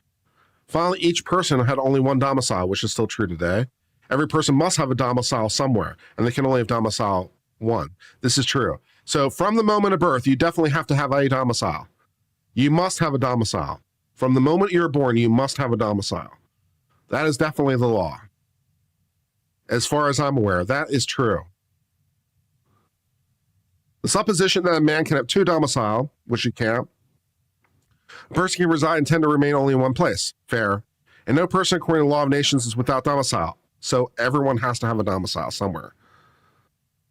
So if someone did not intend to remain where he was at the moment, the law ascribed that person as last such place, as domicile. Yep, that's fair. Because a person could only have one domicile, domicile was a natural criterion for citizenship. In 19th century, dual citizenship was considered highly undesirable, if contradictory in terms. Okay. Dual citizens led to a number of foreign policy concerns, such as conflicting claims on dual citizen during war.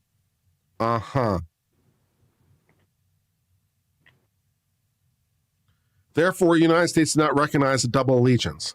Instead, under our law, a citizen was bound to be true and faithful alone to our government. Because each person had one and only one domicile, domicile-based citizenship avoid the problems attendant to dual citizenship. The principle that citizenship followed domicile also made it more likely that citizens would be attached to their country. As Alexander Hamilton envisioned it, citizens were people who would be joined together against any threat, a large body of citizens who stand ready to defend their rights. As Frederick Douglass saw it, citizenship bound those who fought and bled in the same battles and gained glory by it. And the country must look to his safety. Okay. A domicile had, by definition, the sort of permanent attachment to a place that befitted him. A temporary visitor whose homeland, even if you're going to sell me on temporary visitors, I'll give you temporary visitors. For the sake of argument, I'll give you temporary visitors, but I'm not quite sure how you're dealing with the illegal immigrants still. Okay, once he became domicile, he's no longer subject, blah, blah, blah. Yeah, okay, you're still selling me on this. American legal authorities describe a person, yeah, you're still selling me on domicile. Okay. Domicile, yep,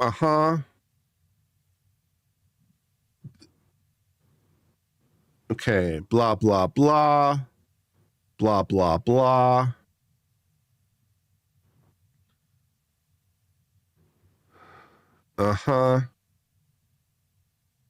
Dred Scott.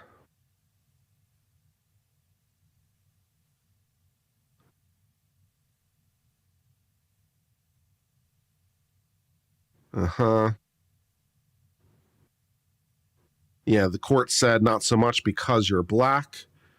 That's bad reason.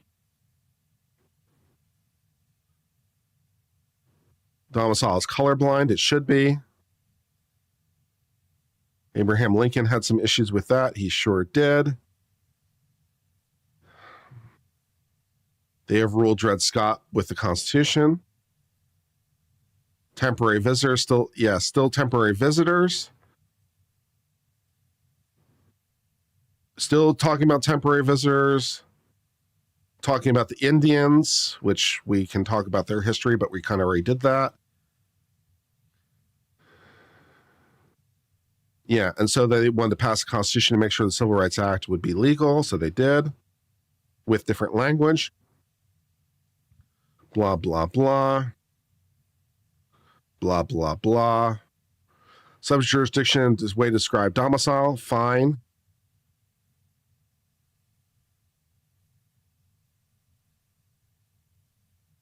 Excluded Native Americans because of very reasonable historical reasons.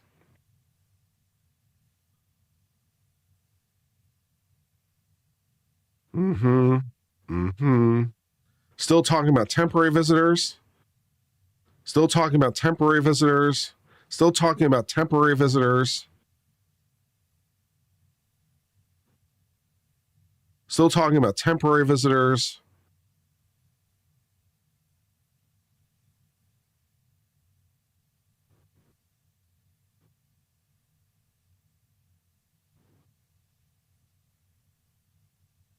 Seems to still be talking about temporary visitors. Still talking about temporary visitors.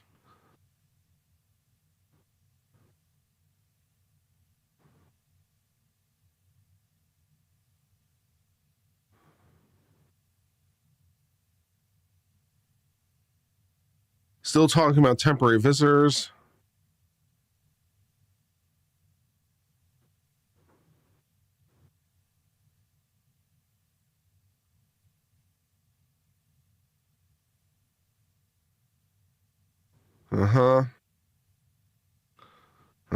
Now you're talking about Wong Kim Ark, which doesn't really get you anywhere.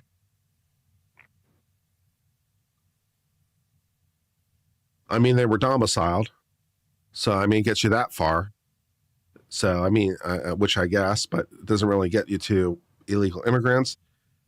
Filled with meandering dicta. As opposed to what you're writing, you gotta be kidding me.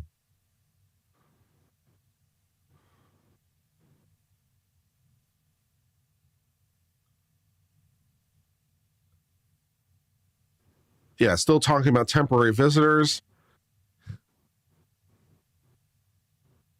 Still talking about temporary visitors.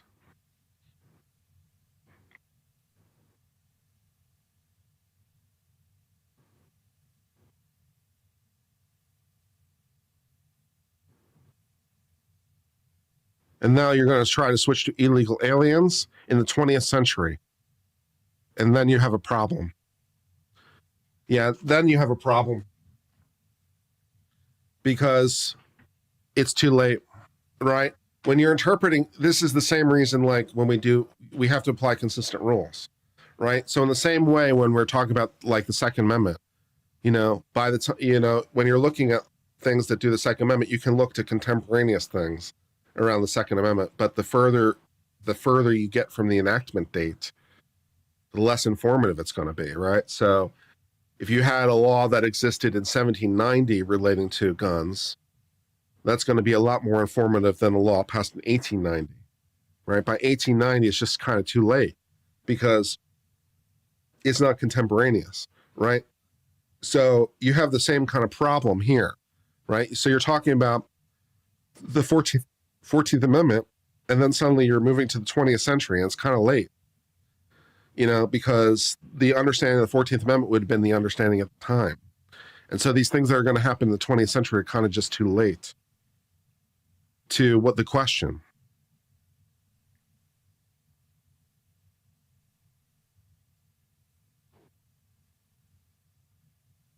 So FDR did some stuff about temporary visitors. We're still talking about temporary visitors, by the way.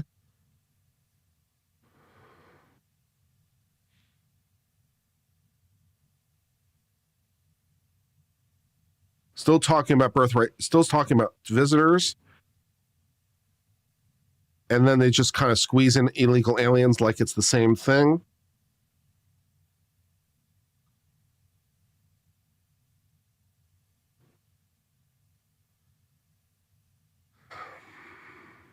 Yeah, and then they're talking about this specific set of people.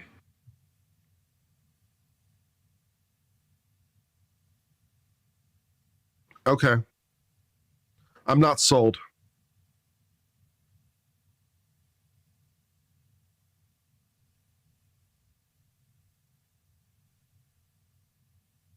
Yeah, I'm not sold.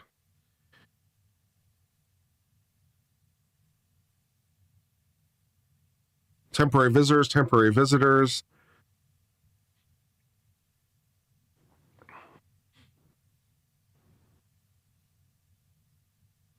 And then you just try to get in the idea that Congress can just redefine domicile, which is questionable, especially if it's rooted on state law principles and rooted in original principles. Very questionable that Congress can just redo it.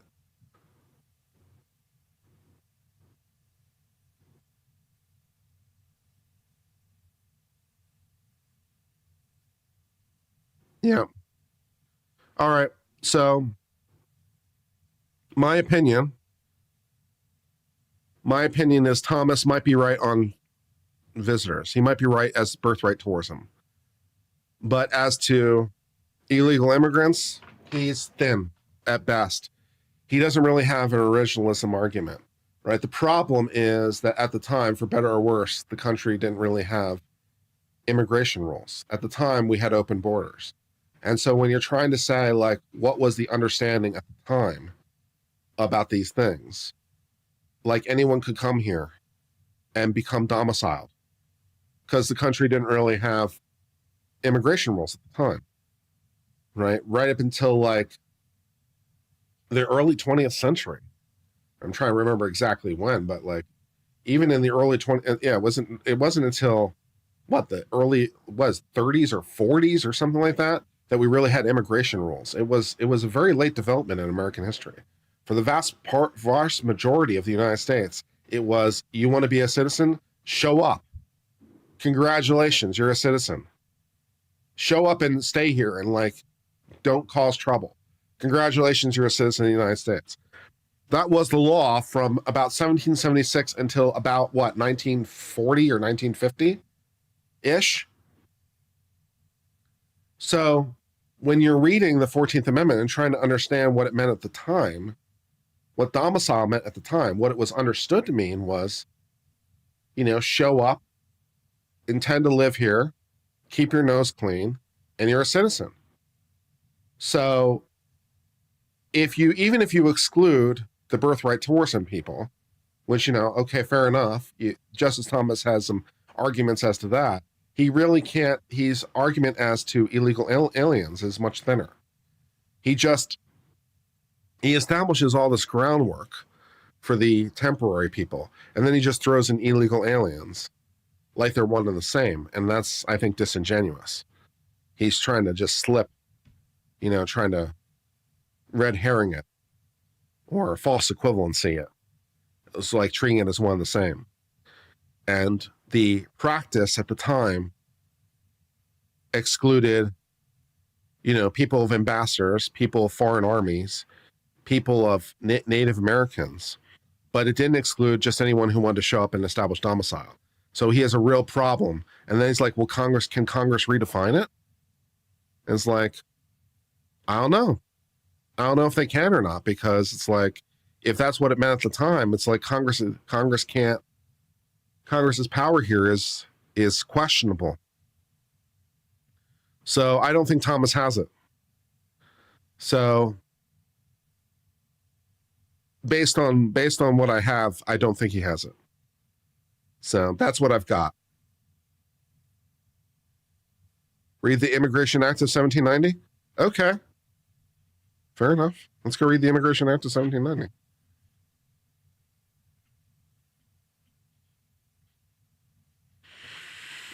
Let's see.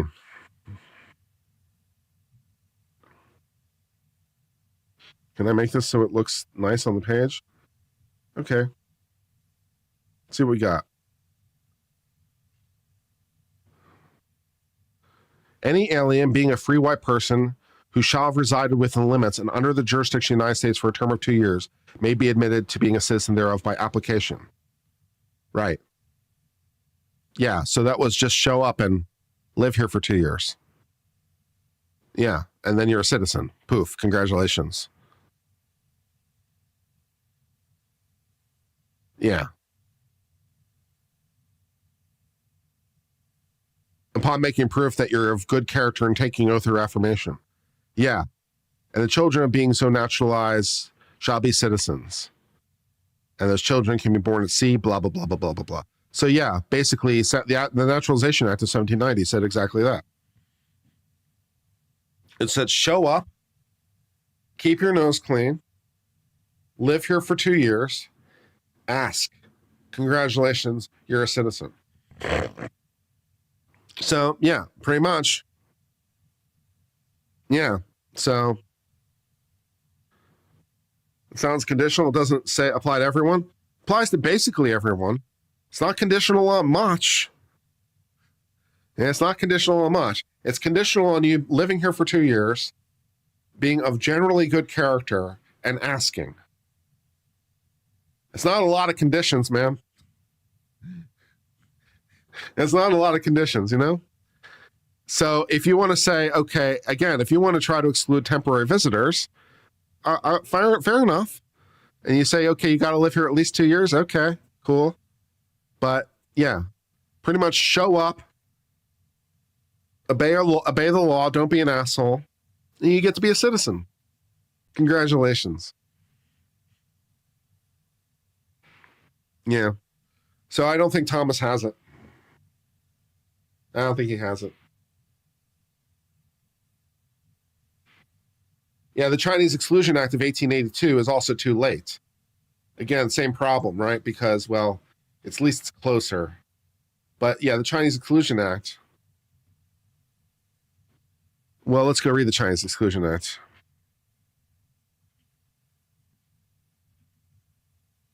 They had to be free white persons. Yes, that's true. That's true. They did have to be free white persons. So a little bit with the racism, which, you know, yeah. I'm not sure that you want to bring up that it only applies to white people as a vote in your favor. Yeah, that's the kind of argument you probably don't want to make. Just, you know, FYI. You know, it only applied to the white people. It's like, probably don't want to use that as an argument in your favor. Just reconsider. Reconsider. Yeah, Lord.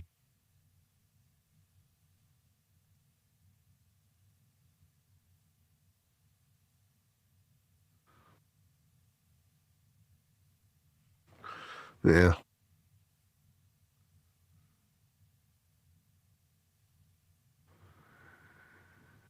Let's see. Yeah, no, you really shouldn't. Yeah, you really don't want to do that. All right, it prohibited all immigration of Chinese laborers for 10 years. And then denied Chinese residents here the ability to become citizens, but not to their children, which is Wong Kim Ark. So Wong Kim Ark said, I guess it says, yes, the United States can prevent people from Chinese descent from coming here. And yes, it can prevent the parents from becoming citizens, but their children are still citizens. So even Wong Kim Ark doesn't really get you very far.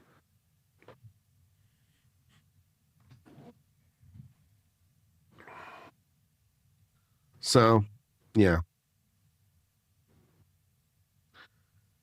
So I think I have to side, at least tentatively, with the majority on the opinion.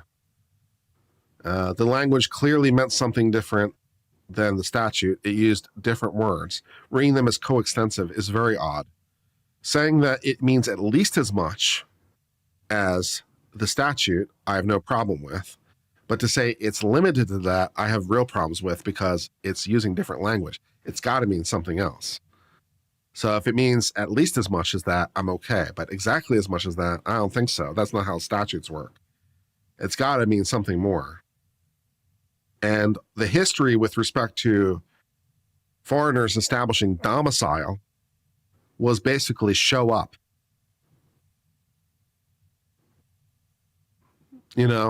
Basically show up. And the 14th Amendment, of course, in and of itself also creates equal protection, which is also why you don't want to cite the racism. Because the statute only applied to white people, though, is a bad argument because of equal protection. Right? So it's like, well, we have to treat everyone who's the same. And what's the difference based on race? Why is race a valid factor? And it's like, it's not really. It might matter what country they come from, but their race, I don't think so. It's like, it might, it's like, we're not going to, So citing the racism is just bad for winning hearts and minds. It's also bad because the 14th Amendment establishes equal protection. So it doesn't really work.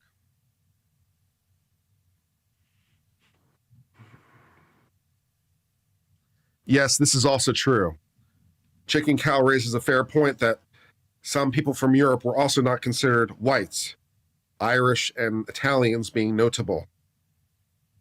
Also, the gypsies. So what white was at the time, also much more narrow. Again, this is just bad legally, and it's bad for winning hearts and minds. The racism allows us to do what we want is really not the great line of argument. It's like, do you really seriously want to be in the position where you're arguing that we have the right to be a strictly white nation? It's like, do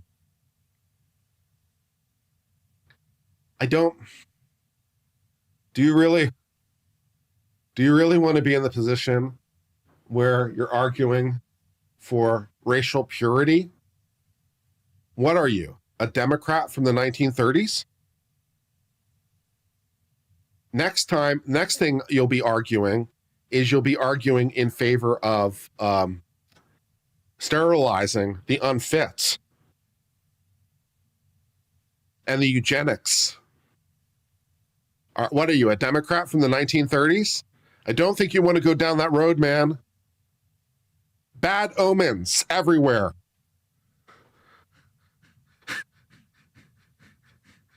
Do you know anything about it's like, don't go down that road. It's bad plan. Abandon. Bail fast.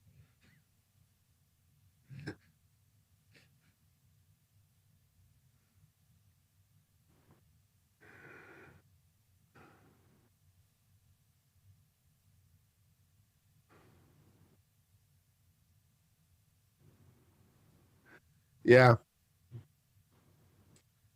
Yeah. In the same way, it's not a good idea for the Democrats to argue we can do gun control because of the black codes.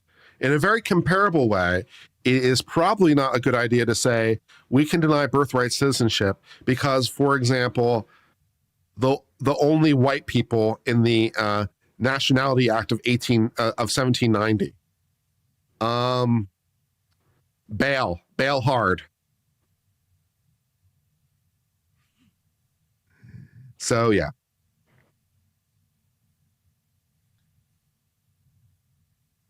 For the 392 that are still with me, thank you very much. I just want to say thank you for spending some time with me.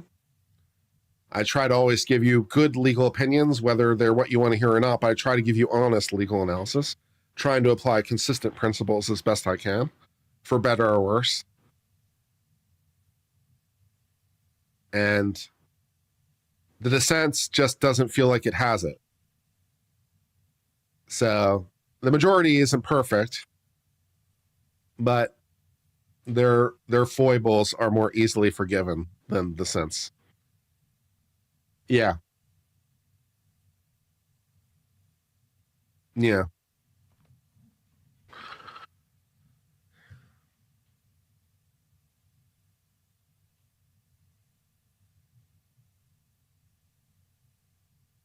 What else would you guys like to talk about?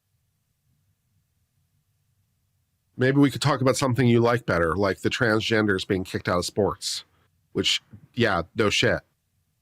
We'll talk about something good for the right wing me. The transgenders are no longer allowed in the sports because duh. And also the TPS thing can be revoked by the president. And also the president can fire members of the executive branch, except the Federal Reserve, because they're special. So I suppose the Federal Reserve is in fact a fourth branch of government now. That was exciting, but they can fire other members of the executive branch. So, okay.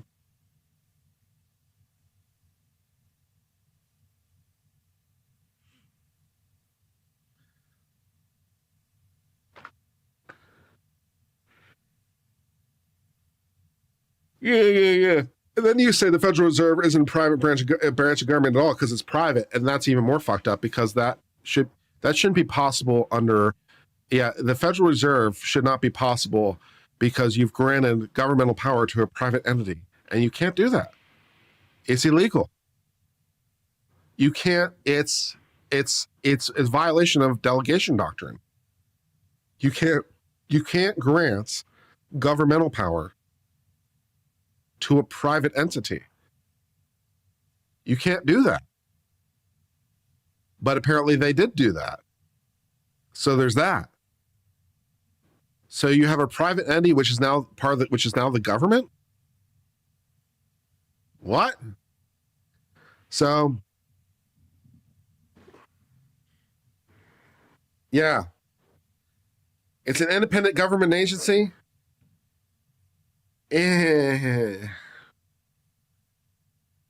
It's not structured like any other governmental agency, that's for damn sure.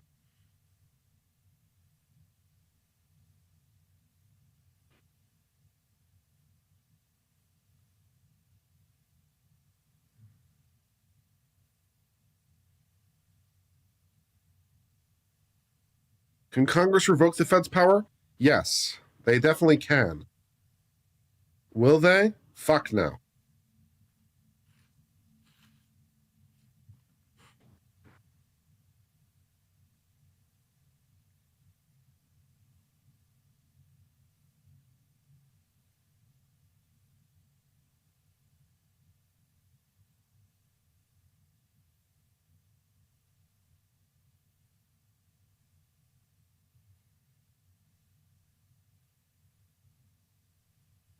I mean, it isn't really helping. What the Supreme Court wrote with respect to the Federal Reserve isn't really helping for all the Illuminati conspiracy people. Because, there's no evidence of the Illuminati. Have you read this Supreme Court decision? Well, fuck. Maybe there is. Shit, right? It's not really helping. There's this all-powerful cabal that's separate and apart from the government. No, there's not. Supreme Court says, hold my beer. Fuck me.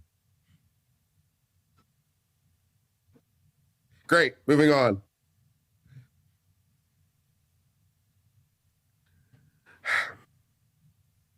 Hey, I'm glad my gym workouts are inspirational. That makes me feel happy. I'm glad my gym workouts are making someone's life a little bit better. They make me feel better. I want to lift heavy things as we speak.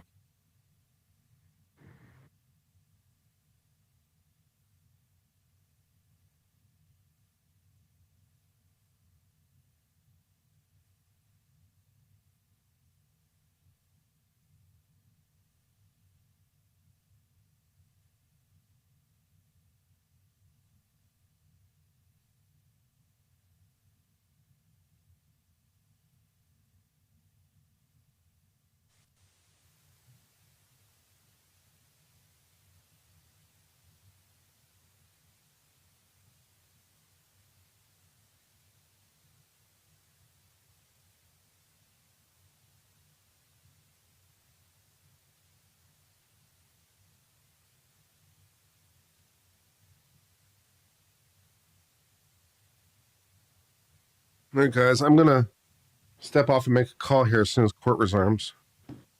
So, in fact, I'll just put it on now. I got to step off and make a call.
Please be seated.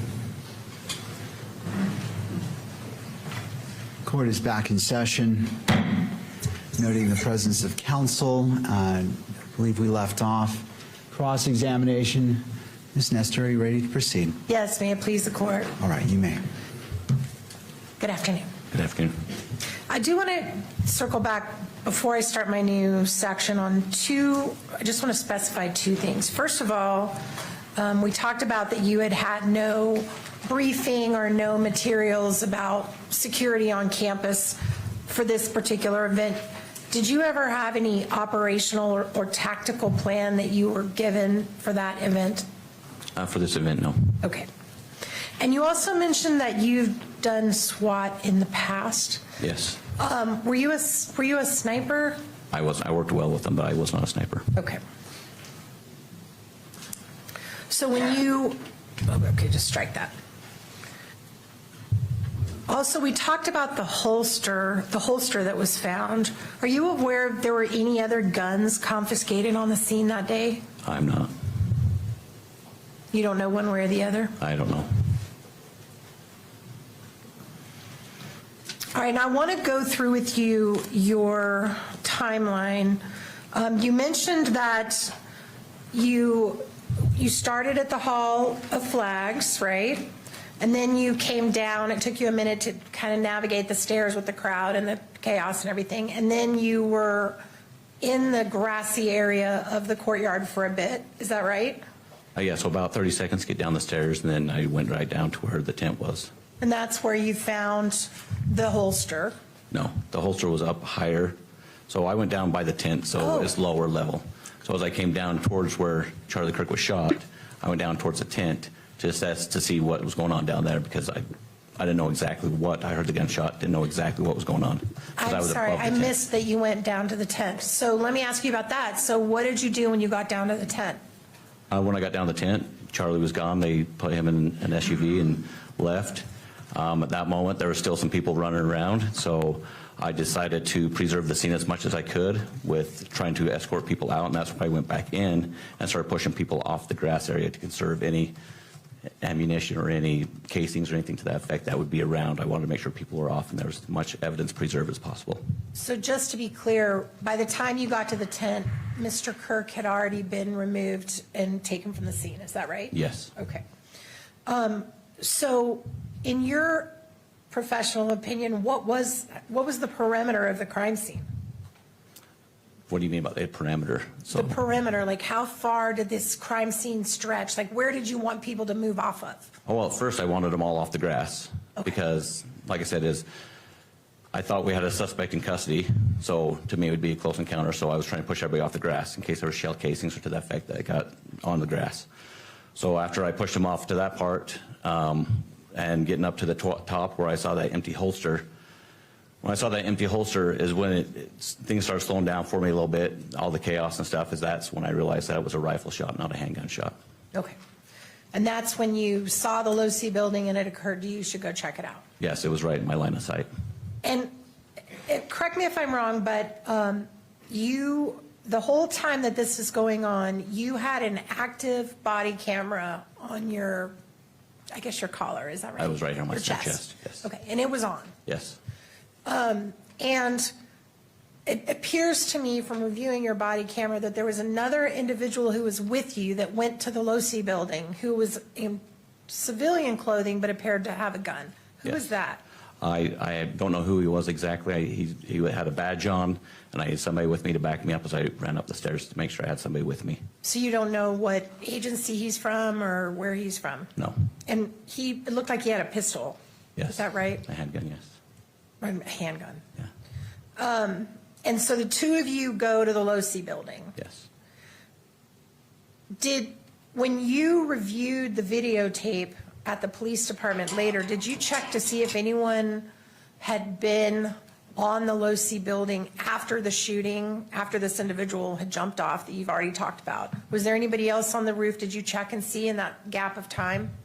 In that gap of time, no. So once I put up the barrier, I only walked up to about that point, then I went down and reviewed the video from that moment on. So are you able to say for one way or the other if anyone else had been on that roof in between when the person jumped off the building and when you came on the roof? Are you able to say one way or the other? There was people up there looking for an individual that ran that way because when I first got told the individual ran heading north, that we didn't know where the shooter was, so we started climbing up and looking, clearing the building. And it wasn't until I went to the PD and actually saw him jump off of the building that I knew he was off the building. Let me rephrase that because I think I either asked it badly or you misunderstood me. So let me go back again.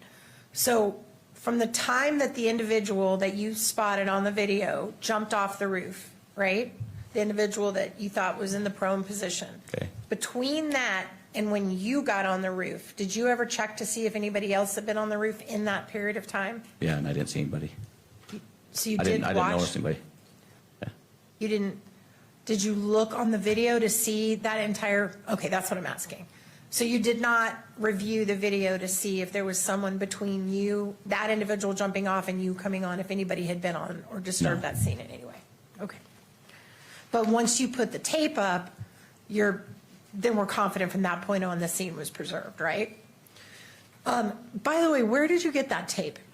Officers responded on the scene that he was down on the bottom and threw it up to me, so Okay. So you didn't have it on you? no, And you didn't leave the scene to go get it? no, Someone threw it up? yes. Great.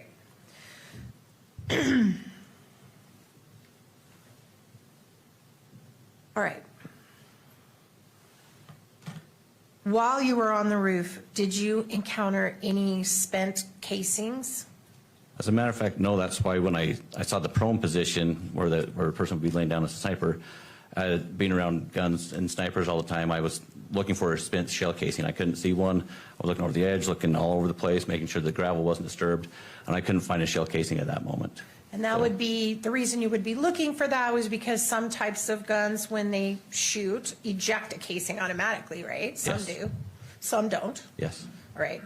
And then you also didn't find any unshot bullets? No. Okay. Are you aware of there being a bullet found on another roof in I'm the not aware. vicinity? Were you aware of another bullet being found on the scene, not on the roof of the Losi building? I know. All right, your body cam footage that I reviewed appears to end while you're still on the roof. Do you know why that is? I think the battery went dead. It was just right at that moment. Okay. And do you know, did you ever turn it back on that day or go get it, I don't know, what do you have to do, charge it or stick a new battery in it? I don't even know. Usually dock it, but no, I didn't go back. It was too chaotic running around.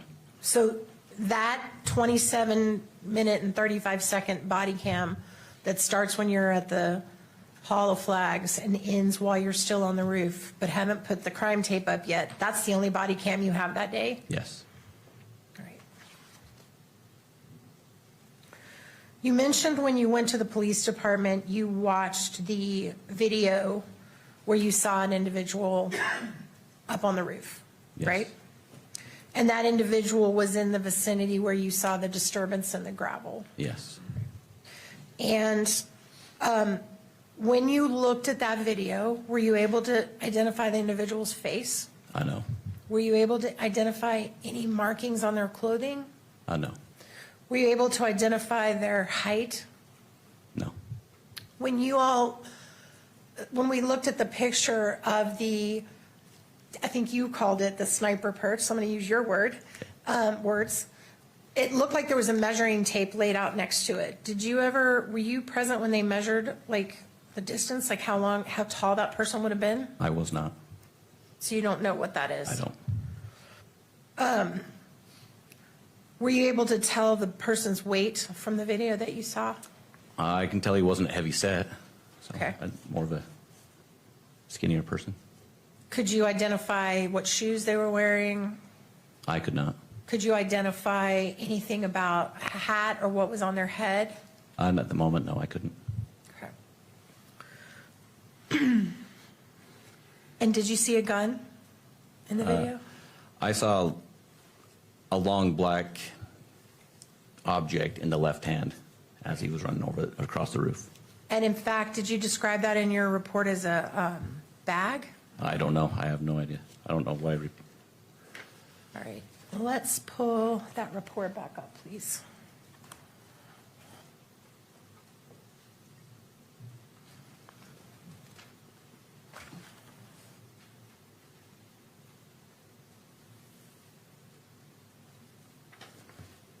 Oh, never mind. I don't think you mentioned what you saw. So in your report, let's pull that back up, please, page 5 on the Bagley 1.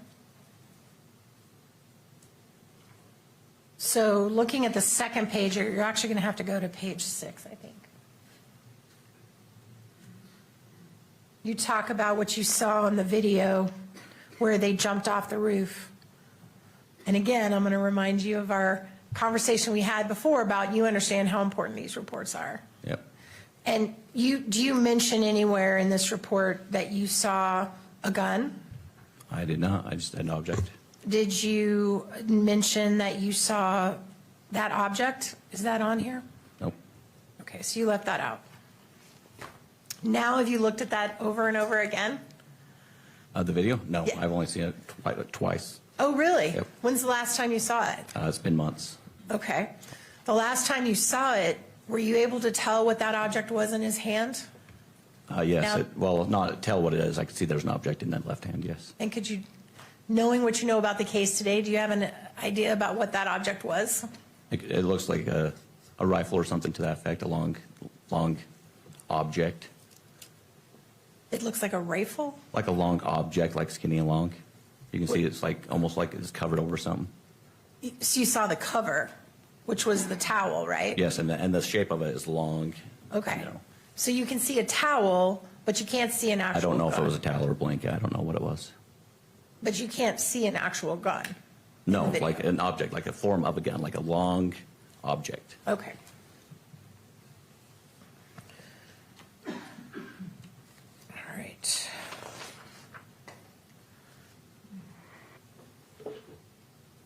At the end of that day, what time did you leave the campus?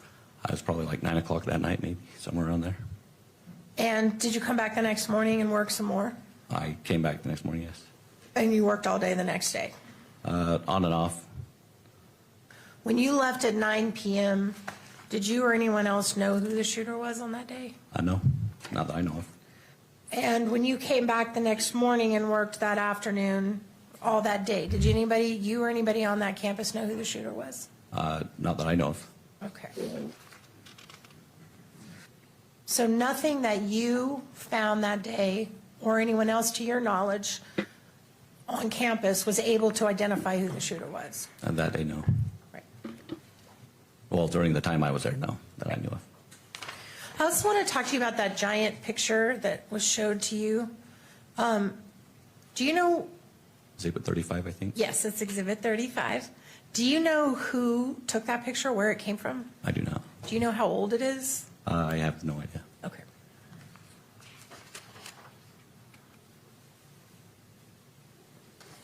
And the pictures you were shown, Exhibits 1, 2, and 3, that you got up and kind of talked about and showed all the buildings and everything. Do you have any knowledge about where those pictures came from? Or I who guess took they were them? drone footage, just taken from a drone. Do you know who was operating the drone? Sergeant Cam Nielsen from Provo Police Department. Provo Police Department. Had you seen those pictures before today? Before today, yes. When did you see them? A couple weeks ago. And that was just in preparation for testifying? Yes. Prior to that, had you ever seen those pictures?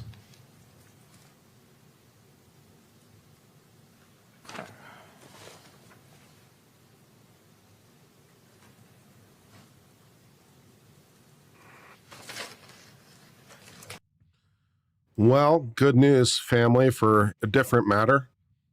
I sued my landlord for charging me an illegal bounce check fee, and I just got a call from their attorney offering me substantially more than they charged me. Uncivil wins again. Just everything keeps coming up on civil. Lol. I just so by the balls.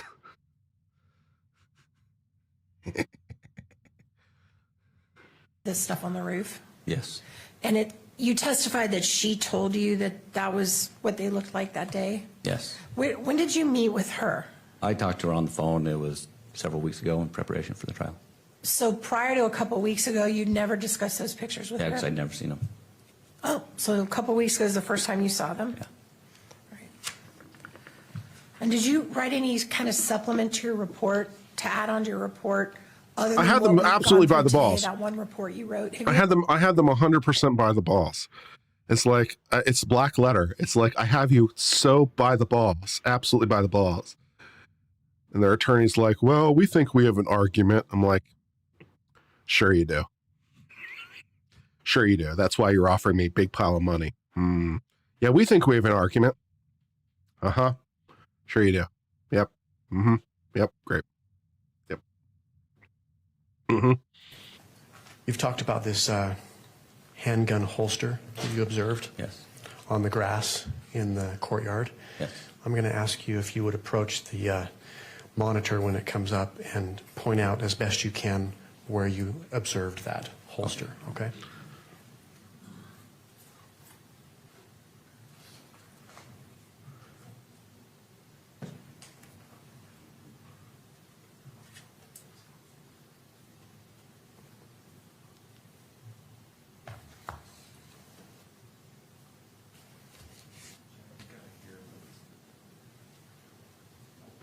Oh, here we are.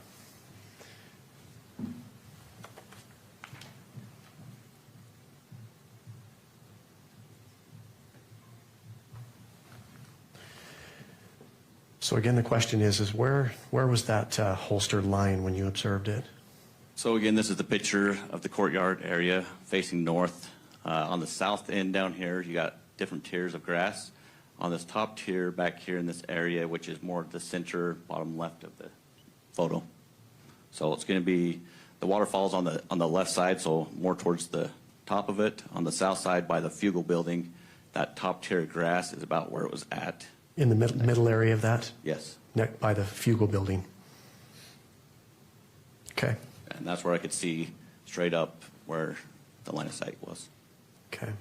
Thank you. Nothing further, Judge. All right, may this witness be excused? Yes, Your Honor. Yes. Thank you. Thank you, officer. Wow. Well, I'm really glad we heard from that officer. Boy, oh boy, that was just a really revelatory witness, man. What a useful exercise for the defense this has been.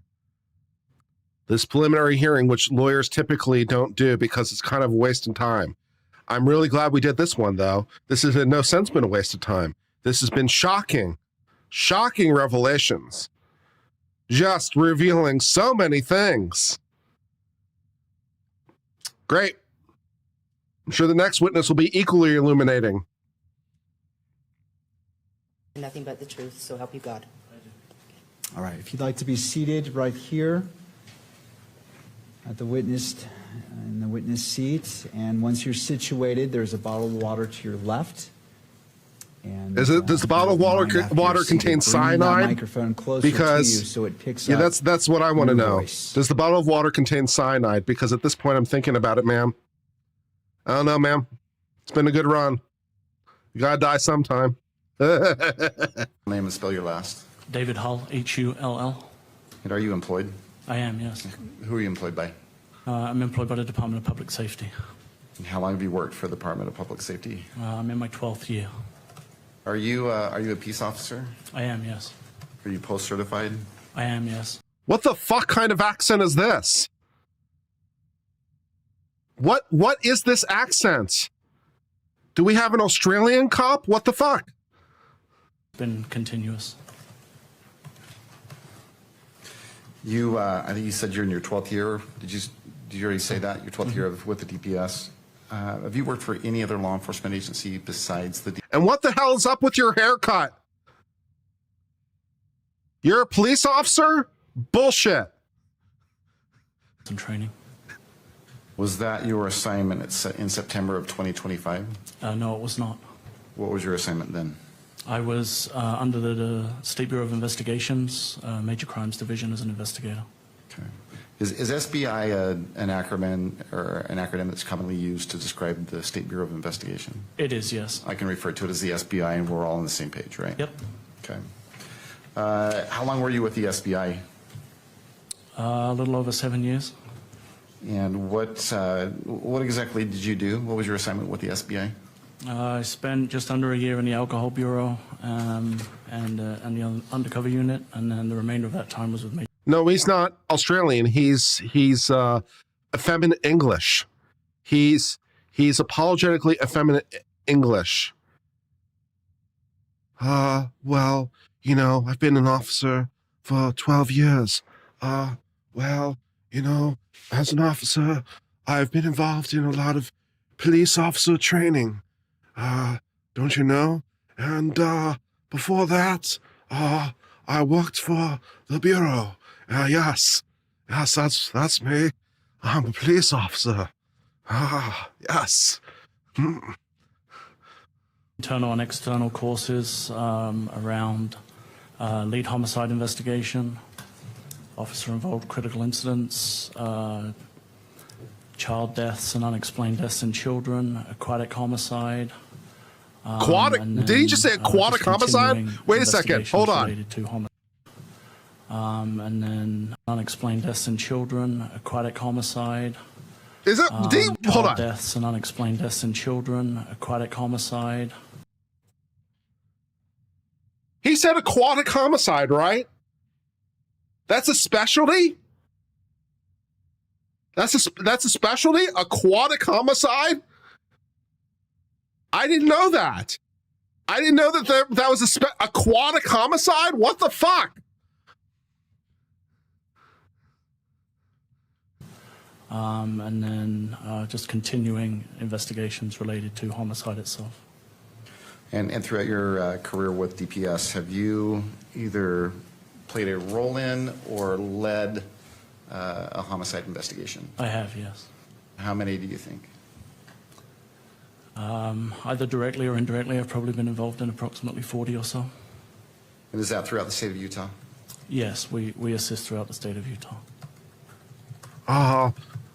Were you working September 10th? You know, the real mystery that I've been involved with since I became a detective was to figure out what happened to my balls. Yes, my balls have been missing for quite some time. It is a mystery that haunts me. And that's why I look in the lakes and rivers that I'm used to. Because I hope that they might have my balls. Yes, very good. Going on at UVU that day? I didn't know much. I had been told that there was some kind of an event and an individual had been shot. Did you have a name? Someone had told me that Charlie Kirk had been shot. At that point in time, were you familiar with Charlie Kirk? I was not, no. Did you end up responding? So when you found out that there was an event, that it was Charlie Kirk that had been shot, that was while you're still up in Taylorsville at your office? Yes, we hadn't been asked to respond at that point. Another agent in the office showed me a video of the shooting, and I went back to work because we hadn't been asked to respond at that point. At some point, though, were you asked to respond or directed to respond to Utah Valley? Yes, we were. We were asked to make our way down to the university to provide any kind of assistance that was needed. Okay. And do you recall who directed you to come down to Utah Valley? I believe it was Lieutenant Jensen. And is that something, responding to a scene like this, on a report like that, is that something that's done frequently within the SBI? Yeah, SBI functions as a supplementary investigative division for really anybody in the state who needs it, whether it's a smaller local agency that just needs additional resources. We often respond with the crime lab to help process crime scenes. But it would be normal for us to be called out to assist another agency. Okay, so we understand correctly, when you were first directed to come down to Utah Valley, you were just coming down to give whatever help you could provide. Correct. Okay. That eventually changed. Yes, yeah. My assumption was we were responding to assist process a crime scene, essentially. Prior to September 10th, 2025, how familiar were you with the Utah Valley University campus? Not very. I think I maybe had been there once before. How about from September 10th onward? Did you become more familiar with the... Has anyone checked this witness's hard drive?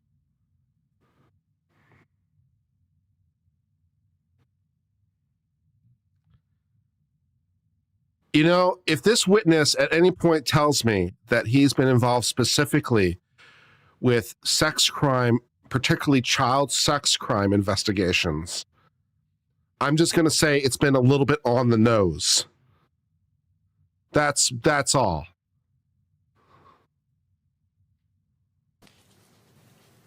Originally, I thought it was just myself and a couple of others. I remember Sergeant Falmina, Sergeant Bricker, Sergeant L. Schultz, Sergeant Clark, Agent Brian Davis, and a number of other agents were arriving or were on scene when I arrived there. Do you recall if other law enforcement agencies responded that same day? Yes, there was a large law enforcement presence. Federal entities, I believe the FBI, the DEA, ATF, I think some U.S. Marshals. There was obviously our state presence, and then there was county and city and local agencies on scene also. So had all these folks responded by the time you got here, or had they responded prior to, or? Some could have been on scene prior to, some were arriving while I was arriving, others arrived later. I know there were several forensic units from various entities, including the State Crime Lab and other agencies. And did you interact with all these different agencies? You personally? Throughout the course of the following few days. I'm going to die. The majority of them, yes. I think you related that originally the SBI was directed to come down just to see if you could help. Is that fair to say? Yeah, that was all I knew when I left the office, was that go down and see what services, what can you do to help. And I asked you earlier if that role changed, and I believe you said it did. Mm-hmm. So let's talk about that. How did your role change from what you initially came down to do to whatever it evolved into?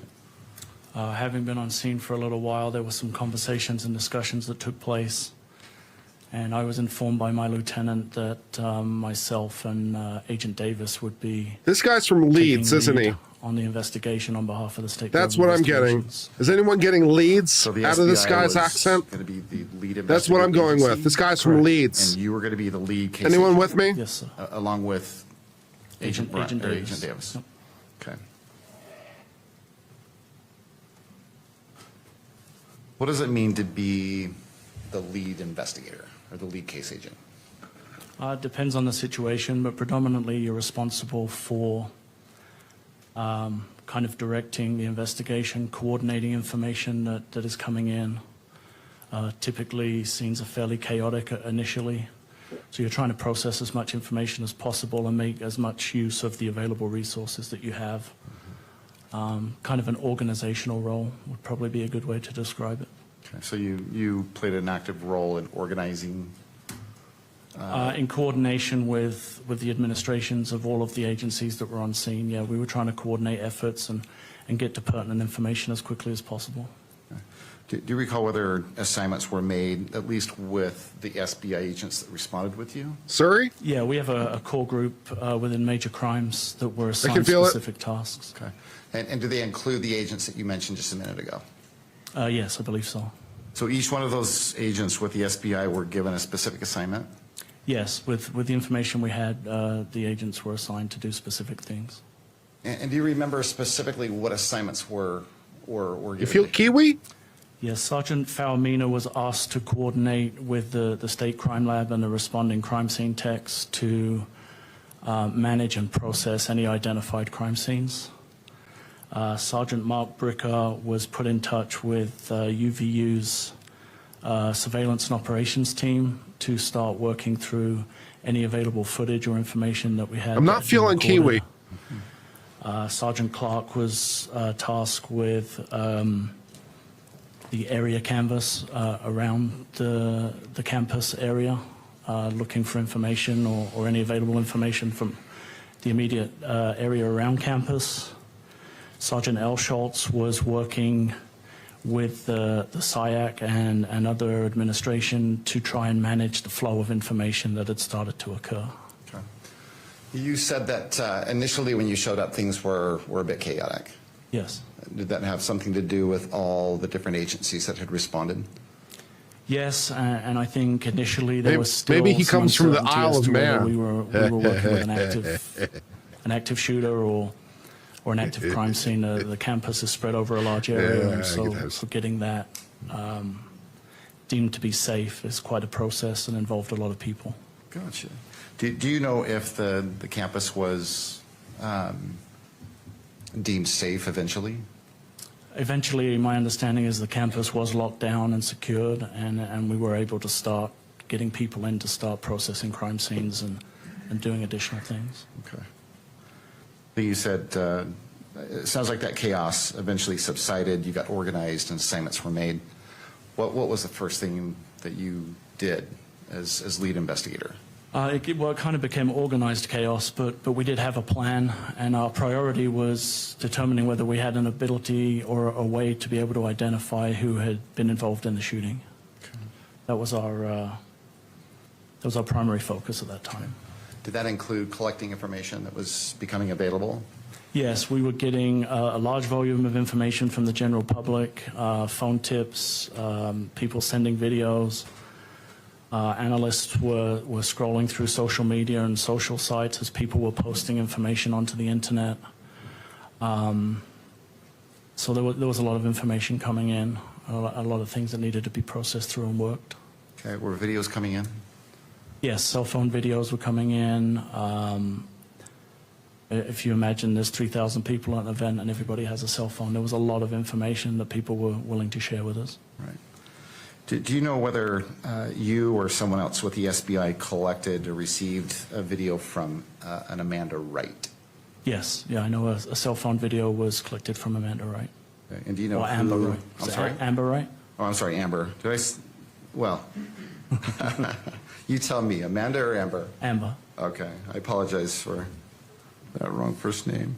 Do you know who or how that video was collected? Yeah, I spoke with Miss Wright directly on the phone to arrange a time to go and collect that video. Unfortunately, she wasn't available that day, but Agent Davis was able to go meet with her directly and collect the video. Do you recall what date you actually spoke to Miss Wright? If I can refresh my recollection, Well- I specifically, Sure, let me ask you this before you do that. Yes, sir. So you have in front of you, what, your police report?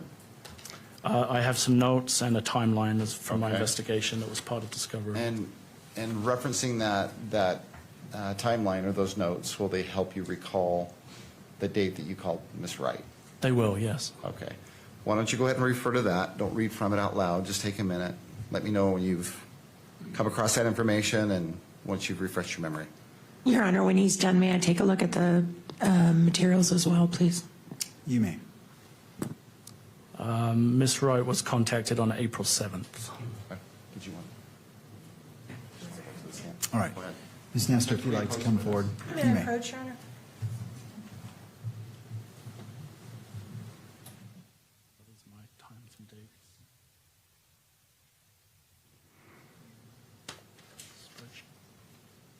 Well, ChatGPT can't figure it out. ChatGPT doesn't know.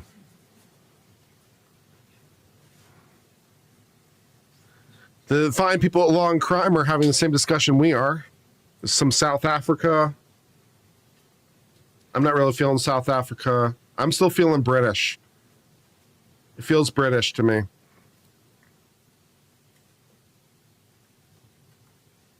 Where in Britain is a question. Maybe it's something weird like Northern Irish or something. That'd be cool. But yeah, I'm definitely feeling British.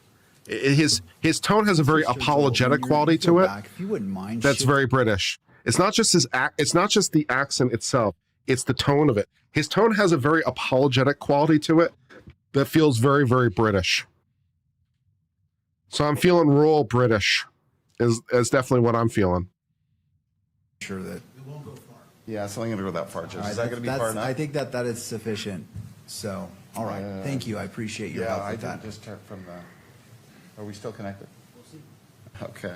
All right. Let's make sure that Mr. Sturgill is picked up. Okay. All right. You may proceed. Thank you.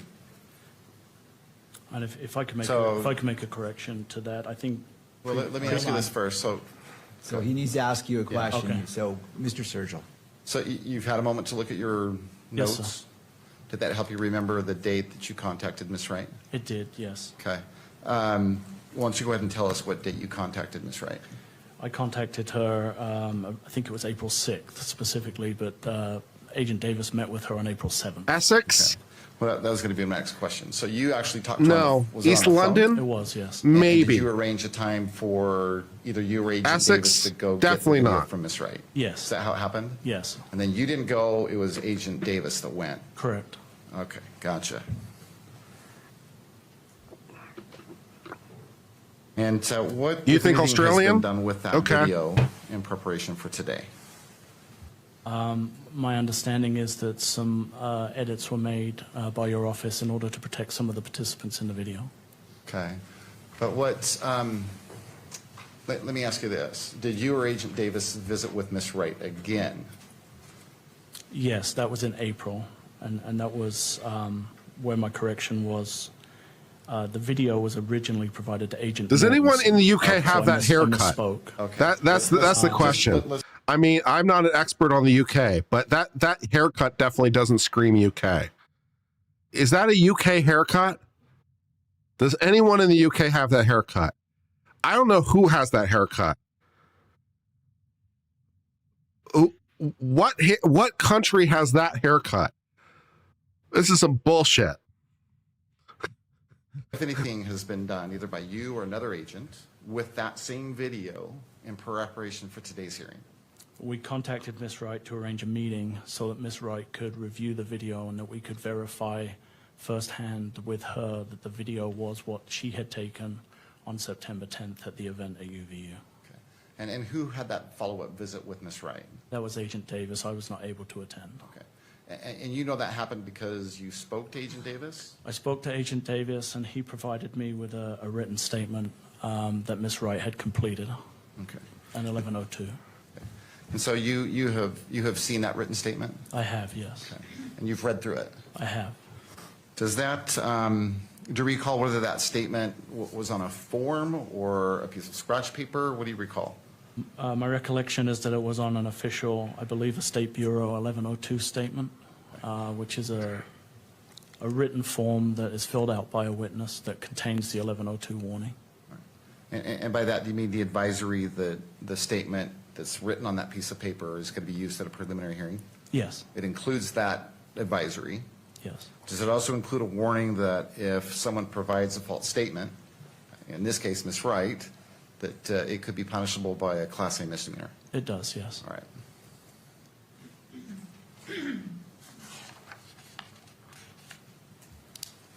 They're seeking the death penalty unless something's changed.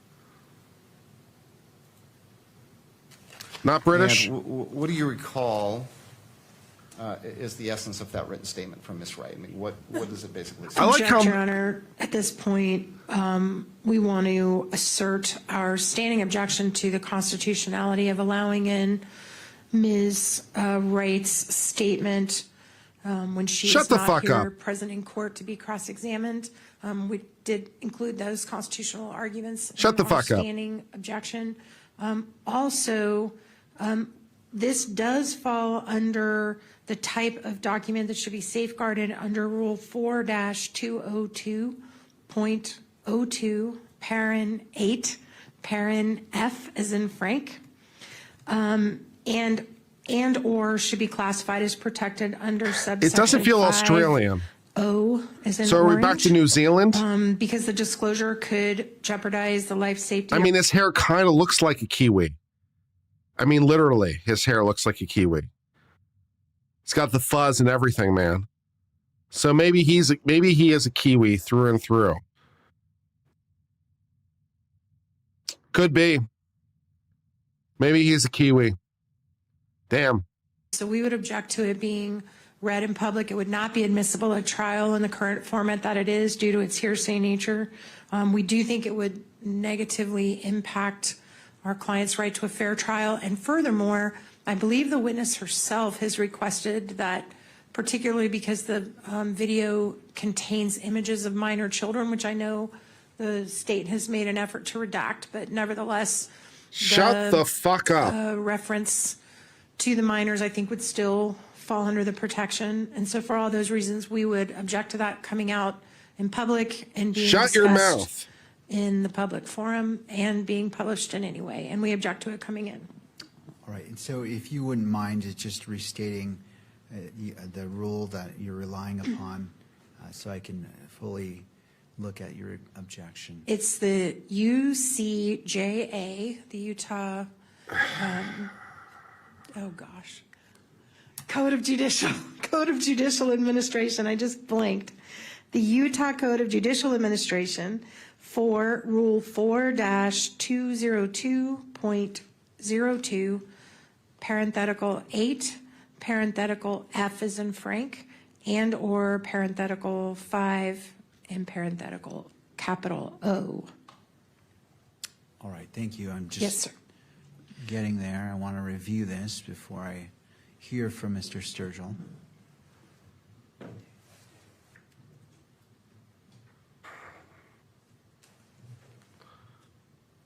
Your Honor, hearsay's allowed at a preliminary examination. I've reviewed Everything he documents, just Mr. said is Sturgill. fucking bullshit. Well, Judge, let me address, I guess, a couple of things. Ms. Nestor actually brought up, I think, both the 1102 statement that we intend to introduce and sort of referred to the video. So let me address each of those one at a time. With regards to the 1102 statement that was prepared by Ms. Wright, Judge, it was gathered in compliance with the Utah Rules of Evidence 1102, specifically subsection B8. It's a statement that was gathered by an SBI agent. It was prepared with knowledge of the advisory that it was going to be used at the preliminary hearing, and it also included the warning that if a false statement is given, it's going to be a Class A misdemeanor. Judge, I don't know what additional foundation you'd like. Well, that's kind of where I was going, Judge, is I was trying to to lay a little bit more foundation, just to introduce that statement alone. I haven't got yet to the video. But with regards to the 1102 statement, it has been collected in compliance with Rule 1102. As I stated, B3 or B8. As we all know, Rule 1102 allows reliable hearsay, as does the state constitution, Article 1, Section 12. So what exhibit will this be? I want to look at it not for the purposes of, as a magistrate taking it into evidence, but see if it comports with Rule 1102 as stated, because I haven't seen it. Sure. And I haven't done the analysis to see if that objection is. Judge, it is State's Exhibit 6.1.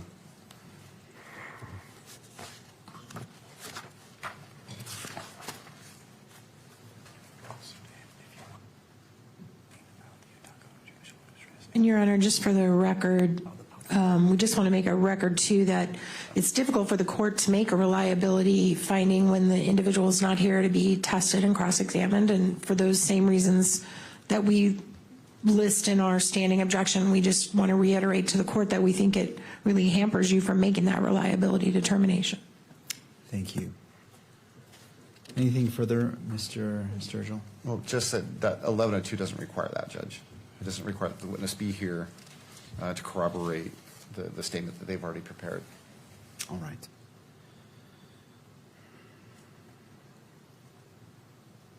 All right. I've had a chance to review State's Exhibit 6.1,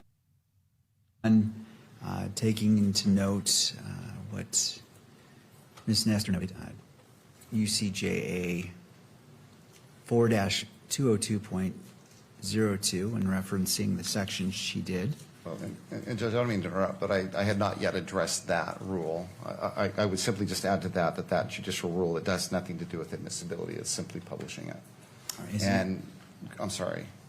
So let me just hear your full argument. Yeah, I didn't realize you wanted to hear all of it. I thought you were going to rule on the 1102, but. Well, I want to focus on the 1102. I want to keep this clean. So let's Right. focus on the 1102, Okay. and we'll stop Sure. there, and I can make my ruling. And then if there's any objections, I just need to take it one step at a time to be thorough. So Sure. I'll hear all your arguments about the 1102 statement. I'll return to Ms. Nestor for any final thoughts, and then I'll make my ruling, and then we can move to the next I stage. appreciate that, Judge. And I think I think I have addressed the 1102 question. As far as admissibility under Rule 1102, I thought that's what you wanted to rule on first, and then I would address the UCJA 4-202.02. And if you want me to do that now, I can do that, and it's just simply that it has nothing to do with admissibility. It has everything to do with publishing that. And Judge, I think if you'll look at that written statement, I believe Ms. Wright's personal information, for the most part, has been redacted. Other than that, and beyond that, Judge, I'll leave it up to your discretion. Yeah, the judge Well, as judge it needs to relates make sure that. let me take it yeah, one at a time. It needs Let's to be start with the clean. last statement. This is a What I preliminary have in hearing. front of me, plaintiff's This is a preliminary hearing. The judge needs to make sure that this survives appeal. It will. information here, address, We're dealing with playground rules right now. This is a preliminary hearing, man. security number. Okay. It's I like- apologize for that. I thought we'd provided a We're dealing with redacted playground rules. So, the judge needs to make sure the record will survive appeal. Let me help you out. It will survive appeal.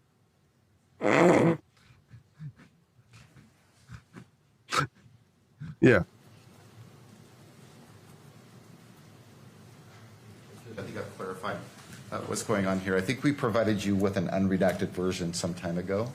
The version that we have and are prepared to present today is a redacted version. Could I have a copy of what you're intending to admit into evidence so I can consider what's before me?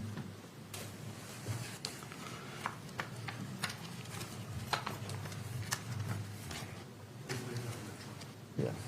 Judge, we can bring it up electronically. We don't have a hard copy of that. All right, I want to make sure that's not coming on screen. It's just coming Yeah. on my screen to review it. All right. Okay, no, and that's fine. It's not, it's just for my, that I can look it on my screen because I'm trying to evaluate, so if you just want to put it back on my screen. It's on all the screens now. All right, well, so what I'm doing is I'm looking at this, and just for clarity, moving forward, If there is a particular exhibit, I'll ask that you provide it instead of me relying upon here, just so there's no misunderstanding, and I can see exactly what is being moved into evidence. I don't want to assume, Right. and I want to do the proper analysis. All right. So And I appreciate that, Judge, and I apologize. I understood that we were presenting redacted copies today, and Okay. I think there's No, just that's been a little bit of a glitch, so I apologize for that, Judge. All right, and Ms. Nestor, I just want to make sure that you're looking at this exhibit as opposed to what I was just looking at in regards to your arguments. With this clarification in mind, any update to your argument or anything that you would like the court to consider?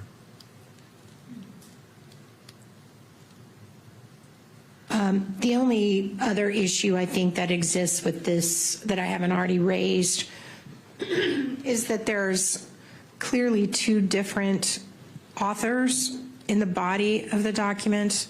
One wrote something on the very top line, and then it looks like Ms. Wright wrote the rest of it, which we don't have any indication of who wrote that top line and when they filled that in, if it was before or after she signed the document. So I have some concerns about authenticity with respect to that as well, and that's all I have.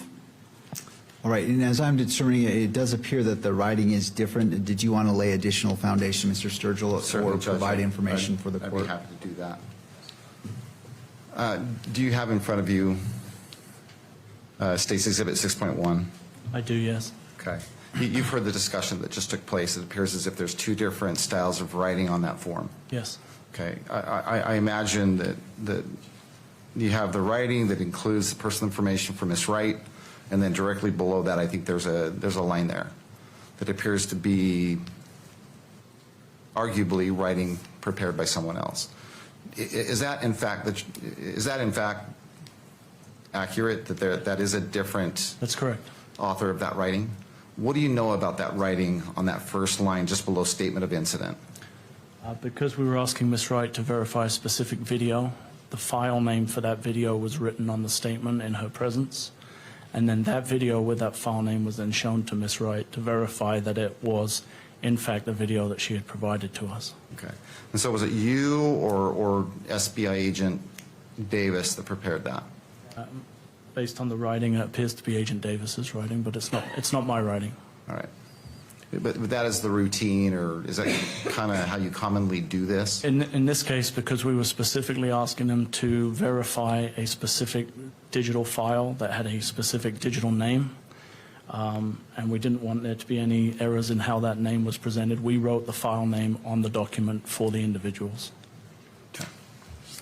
All right. Anything further, Ms. Nestor, with that additional information before the court makes its ruling? Your Honor. All right, thank you. And could you leave that on the screen for me, please? I appreciate that. And scroll down to the bottom. I just want to review it one last time. All right. And I believe this is Exhibit 6.1. Is that correct, Mr. It is, Sturgill? Judge. And I would move to admit 6.1. Thank you. So considering the arguments made by Ms. Nestor and Mr. Sturgill, I rely upon Rule 1102 as well as the Utah Constitutional Article 1, Section 12, as I previously mentioned, that final paragraph. It states, nothing in this Constitution shall preclude the use of reliable hearsay as defined by statute or rule in whole or in part at any preliminary examination to determine probable cause or at any pretrial proceeding with respect to release of the defendant if appropriate discovery is allowed as defined by statute or rule. I have examined this and the clarification was made. The previous version of this would fall afoul of having identifiable personal information of Ms. Wright, and so that was removed, and this one with the redacted portion of the identifiable information, personal information for Ms. Wright is before me, and based off that, State's Exhibit 6.1 with redactions is admitted into evidence and may be published. Thank you, Judge.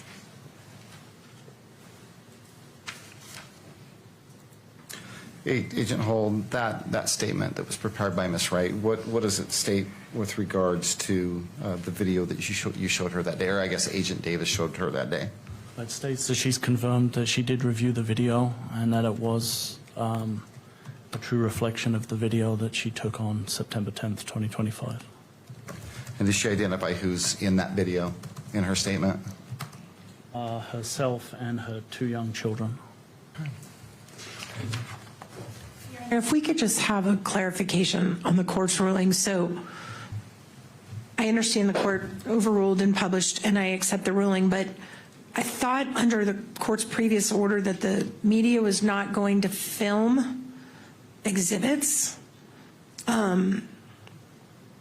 And they are filming the ones that are on that screen. So I guess I just need to clarify that, Your Honor. I'm sorry. No, and I appreciate the clarification. It's important. What my ruling when we came back from break was if you're objecting specifically to the exhibit and then to the exhibit being published in the courtroom and then the exhibit being published which can be captured by media, if that's not specifically addressed, I am going to allow it. So I didn't hear a specific objection to that. So I appreciate you bringing that up, but that's how I'm looking at every single objection, just for clarity of the record. Thank you, Your Honor. So just to make sure I correct the record, we are objecting to the publication of this under the UCGAA rules for the reasons I said, but I respect that you've ruled on that. And in the future, I guess we'll just make particularly clear we're objecting to publication, because I do think anything that's getting on that screen is getting filmed.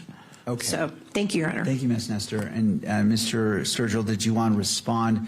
I mean, it's the genie's a little bit out of the bottle on this particular issue, but any record you wish to make. Judge, we're simply going to seek to admit each one of these exhibits, and then we're going to leave it up to Your Honor's discretion whether to publish them beyond, well, to what extent you want to publish them. All right. Well, I would prefer argument on this issue from both sides. I don't. This is the burden of the state, so I don't want to exceed my lane by just assuming. So I'll leave it to you to make the argument what you're requesting.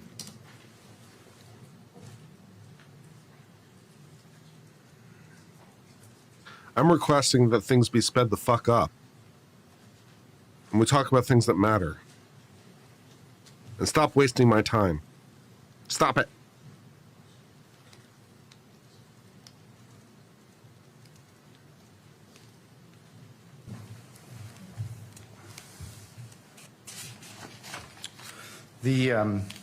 Sorry about that.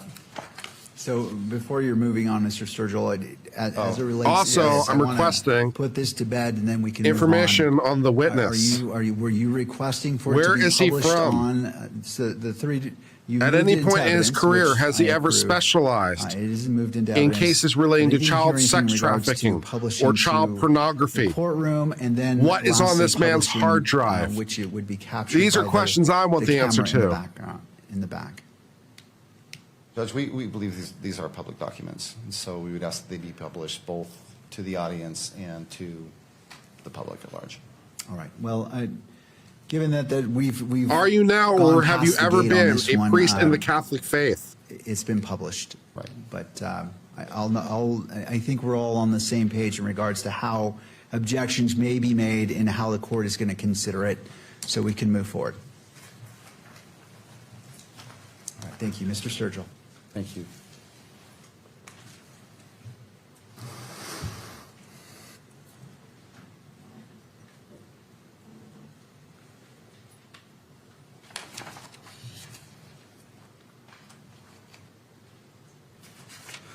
Have you personally watched Miss Wright's video? I have, yes. Right. And what is depicted in that video? It's a view of Miss Wright's position in the crowd at the event on September 10th. Okay. And absent the written statement from Miss Wright, can you at Is least Kurt drunk? recognize the That's a location very rude that's displayed question. or depicted? What in makes this you say particular that? video?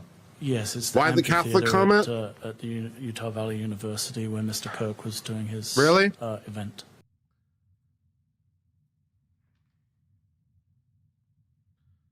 I don't know if you're aware of this, but there was a scandal involving Catholic priests a couple years back relating to abuse of children.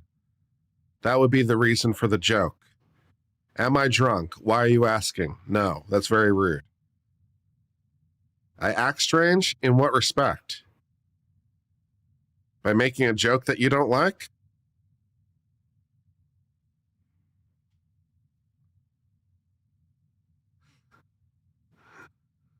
No one laughed at my joke, but oh well. Yes, this is the beginning of Miss Wright's video. Okay.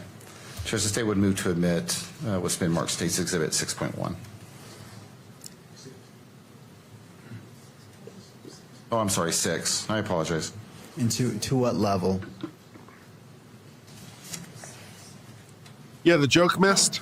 That's fine. Hold on, Not every joke is going to be a I winner. just want to get the clarification, and then I'll certainly. The joke turn to you. missed. So the levels Sometimes of that admitting happens. into evidence, then the next level is publishing it to the courtroom, and then the next level is publishing it in a way that is captured by the media. What is your full request?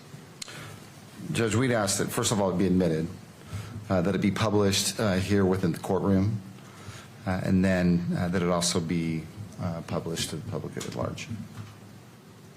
All right, now I'm not quite sure what this particular video is showing. Could you lay a little bit more foundation or proffer that what this is? Sure. You've seen this video, Agent Hall? Correct. What's depicted in this video? The crowd and the beginning of Mr. Kirk's presentation to the audience in the amphitheater at UVU on September 10th, 2025. Okay.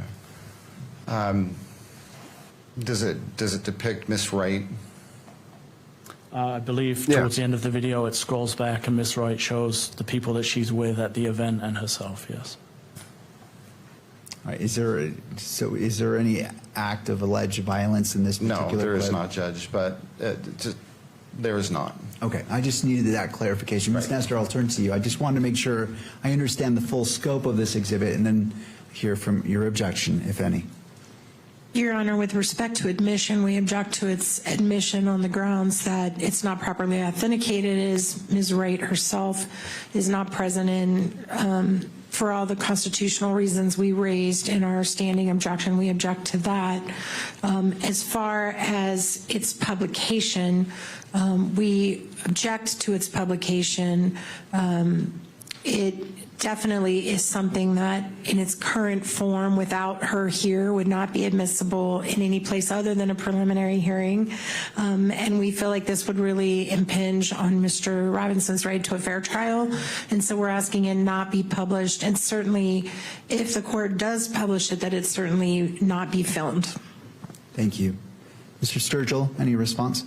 Judge, Rule 901 addresses authenticating or identifying evidence to satisfy the requirement of authenticating a document, or I guess authenticating a piece of evidence. The proponent, which in this case is the state, must produce evidence sufficient to support a finding that the item is what the proponent claims it to be. And then the rule goes on to explain or provide examples of how this rule can be. I mean, especially given how horribly dry and painful this hearing has been. I looked for an opportunity to try to tell a joke. Because, you know, oof, this has been rough. This authentication rule. Judge, you have an 1102 statement prepared by the person who actually caught these images on her camera or on her phone. And so, Judge, I think that alone sufficiently authenticates the document. And then even further than that, you have Agent Hull, who has reviewed the video himself and authenticates it, at least with regards to location. Thank you. As it relates to admissibility of this exhibit, I believe this is State's Exhibit 6, is that? It is, Judge. All right. Your Honor, I'm sorry to interrupt. Can I add one more thing just for the record? For purposes of publication question, under UCJA 4-202.02, parent 4, parent R is in Richard, photograph, film, or video of a crime victim are designated as private court records. And I do think that based on what the state has previously referenced, they are perceiving that everyone in the audience is a potential victim, and so we think it shouldn't be published under that rule. Thank you. Mr. Sturgill, on that final point. Judge, I appreciate that argument from Ms. Nestor. And we don't necessarily disagree, but to that end, to protect who we believe is a victims in this video, I believe their faces have been blurred out. Oh, I see. Ms. Nestor, have you? I think it's only the minor children whose faces are blurred out, not Ms. Wright, if I'm not mistaken, unless it's been subsequently altered. My recollection is they've all been blurred out. All right, I need to view this again, so let's just put it on my monitor. Again, I'm just trying to make sure that in order for make a ruling on this, I need to view it. So let's put it on my monitor, play it without any sound. Okay, my understanding is the prosecution has control of this exhibit, so what I'm asking is that the sound be turned off, if there is any, and just go ahead and play it, and it's only on, well, it's on all the parties' monitors, because I want you all to view it, because that can go directly to, as you've mentioned, Ms. Nestor, whether it's possibly admissible. So let's go ahead and play that.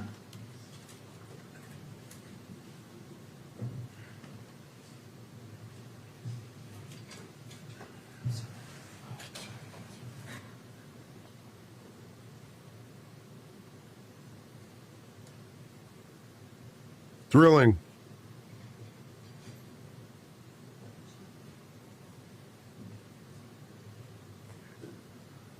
All right, thank you.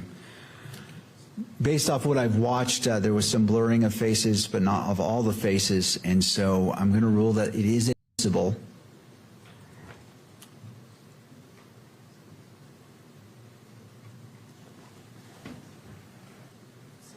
Clarifying something for just a minute. Sure, I'll wait until all parties are ready to proceed.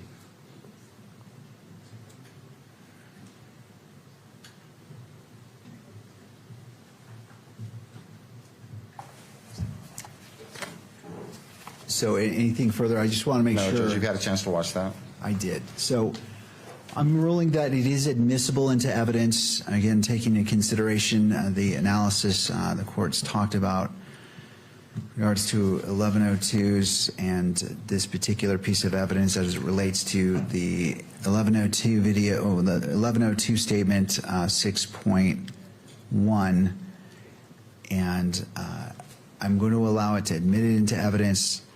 And because the faces of the alleged victims are not all obscured, there are some that are visible, it's not going to be published to in-court monitor, and obviously not to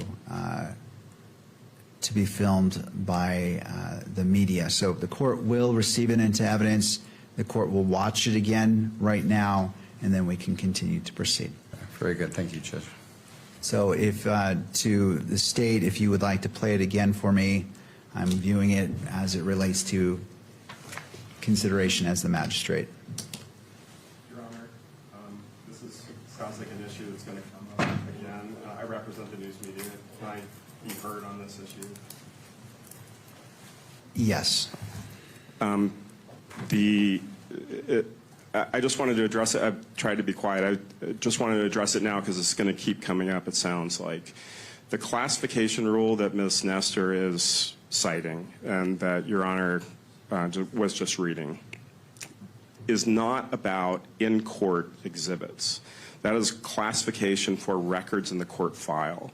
So it is a fundamentally different thing when we are in a Miss public Nestor's proceeding, misquoting the rule? and Oh, what the a state shocker. is presenting an exhibit Wow. that you are relying Yeah, on. that's not the rule, And the Your public Honor. is being She's denied quoting a some chance to bullshit. see it. You don't say. That is a fundamental violation of the right of access. And it's a qualified right, and I recognize that. But that's not the ruling that you just made. You're just ruling based on the Code of Judicial Administration, which doesn't have anything to do with when something is presented in a public proceeding. So while I recognize there are certain things where I understand that you were going to make an exhibit-by-exhibit evaluation based on certain exhibits that may be somewhat, may cross the heavy threshold of being so prejudicial that they cannot be shown in public. That is not this. And so I just wanted to make clear that the things that are in Rule 202 are not, when it is presented in open court as an exhibit for you to rely on, the public is entitled to see what you're seeing so that they can understand what your decision-making process is. And so this one, it doesn't sound like this sounds pretty anodyne to me. It's just Nice it's not word even choice. depicting the shooting. I just wanted to clarify that the classification issue about when, we're filing things with the court and we say like this, maybe we file a motion to classify. That's not the decision that you're making today. The decision you're making today is the state is presenting something to you. You're watching it. You're making a decision based on it. And the people in the gallery have the right to see that. Whether you allow EMC of it is a different question. And we think that the EMC should be allowed too, for reasons that we briefed. But I do think that it at least should be published to the courtroom. Thank you. Thank you, Your Honor. To the parties, do you wish to respond? State is not. We'll submit it. Oh, the media lawyer knows the shit. Well, Judge, I'm sorry. Oh, hold on. Okay, so I'm sorry. we'll go to Ms. Nestor first ahead. and then to the state. No, Your Honor, thank you. Mr. Sturgill. The only additional observation I'd make is with regards to this video and this video only, the state doesn't believe that the defense really has standing to make an argument on behalf of the victims in this case. All right. All right, based off of what's been presented in recognizing the argument from the media, I see the differentiation and how they are differentiating the rule that was cited versus what was presented. So I'm going to go ahead and rule that this may be played in the courtroom but not be captured on video. So to the camera operator, I just want to make sure that it's going to be playing on that, but I don't want it captured. I appreciate the patience of the parties as we were going through the many layers that need to be addressed on exhibits such as these. So we'll go ahead and, once that's ready to be played, let's go ahead and do that.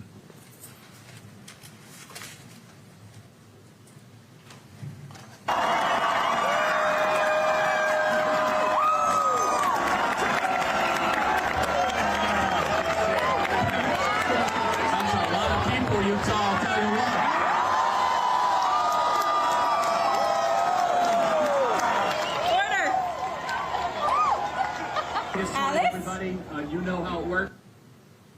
Thank you. And that concludes Exhibit 6. Correct. Thank you. Mr. Sturgill, you may All that continue. argument over that, man, you gotta be kidding me. Man, Agent that's Holden, some you great or another SBA bullshit. agent collect additional video. Yes, there were other videos collected. What additional video did you collect? Oh man, that was hilarious. A cell phone video from Mr. Phillips was collected. And do you know who or how that video was collected? Yes, Agent Schultz made contact with Mr. Phillips September 29th of 2025, and that video was provided to him. Subsequently, in preparation for the proceedings today, myself and Agent Davis met with Mr. Phillips on April 6th, and he completed an 1102 and went through the same process as Ms. Wright. The only difference being on this occasion that because he is a minor, his mother witnessed it and also signed the statement. Okay. So you personally reviewed Mr. Phillips's video with Mr. Phillips? Correct. Okay. And you had him prepare a written statement? Yes, correct. Again, on this written statement, are there two different authors? Yes, I believe in this instance it was myself that wrote the file name on the form. Okay, and so you wrote, what part of the statement did you write? Just the name of the file that we were asking Mr. Phillips to verify. Okay.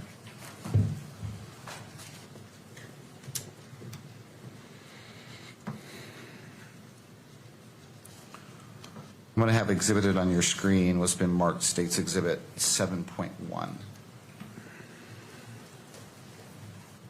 And this should just be for Agent Hall. That's on my screen. Is it on your screen? Do you recognize what that is? I do, yes. What is that? The State Bureau of Investigation 1102 form completed by Mr. Phillips. Okay. And did you gather that from Mr. Phillips? I did, yes. And again, does this statement include the advisory that is going to be used in lieu of his testimony at prelim? It does. And does it also include a warning that if he makes the author makes a false statement, that it could be punishable by being charged with a Class A misdemeanor? It does, yes. Okay. Anything about this exhibit look different than the day you collected it? No. Judge, the state would seek to admit Exhibit 7.1. Ms. Nestor? Thank you, Your Honor. We would object to the admission on the grounds that this video does in fact show a close-up view of the shooting of Mr. Kirk and grievous injuries in very stark relief. And because of that, we are particularly concerned about our constitutional claims we have made and our standing objection in terms of our ability to get a fair trial if this is published. And I think, again, we have the same issue with the court, being in a position where you're having to make a reliability determination without the opportunity for this individual to be cross-examined. Also, I do think the fact this is a minor that completed this form does make it protected. He's also potentially a victim under the same theory that has been stated for Ms. Wright, and under the UCJA acts for the same reason, the UCJA rules for the same reason, these should be protected private court records, and private means it shouldn't be played to court and it shouldn't be played to the public through the media. So we would object to its admission, we would object to its publication, and we would object to its filming. Thank you. Any final response? Judge, let me address, well, there's two things here, right? Let me address first the 1102 statement. Judge, I believe again that this statement was gathered in compliance with Rule 1102B8. Just to check. And the agent has explained that although Mr. Phillips is a minor, his mother was present. And that explains, I believe he said, the second signature on the form. With regards to publishing it, the 1102 statement, that is, Judge, we believe again, the presumption is this is a public record, and that it should be not only admitted but published here in court, and also published so that the media can record it. With regards to, well, do you want to address the 1102, and then I'll move on to the video? All right, so we're staying focused on the 1102. Any final response, Ms. Nestor? No, Your Honor. All right, thank you. As it relates to the 1102 statement and to the state representative who is displaying it, could you scroll down? I can only see the top half of this. All right.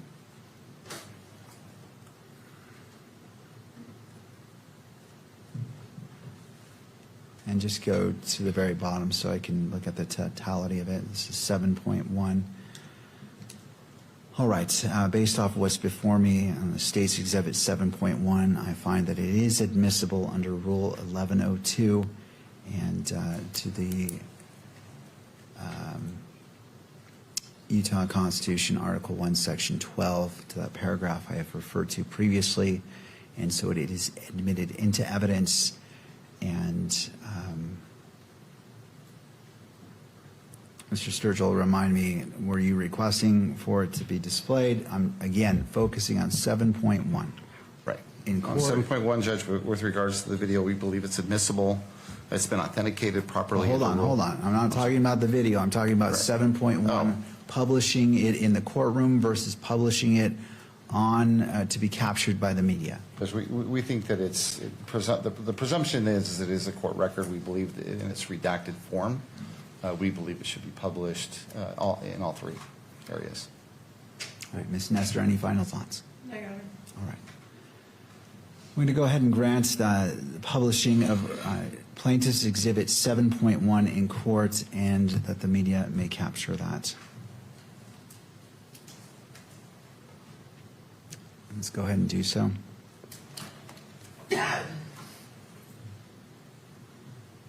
Scroll up. Slowly scroll down.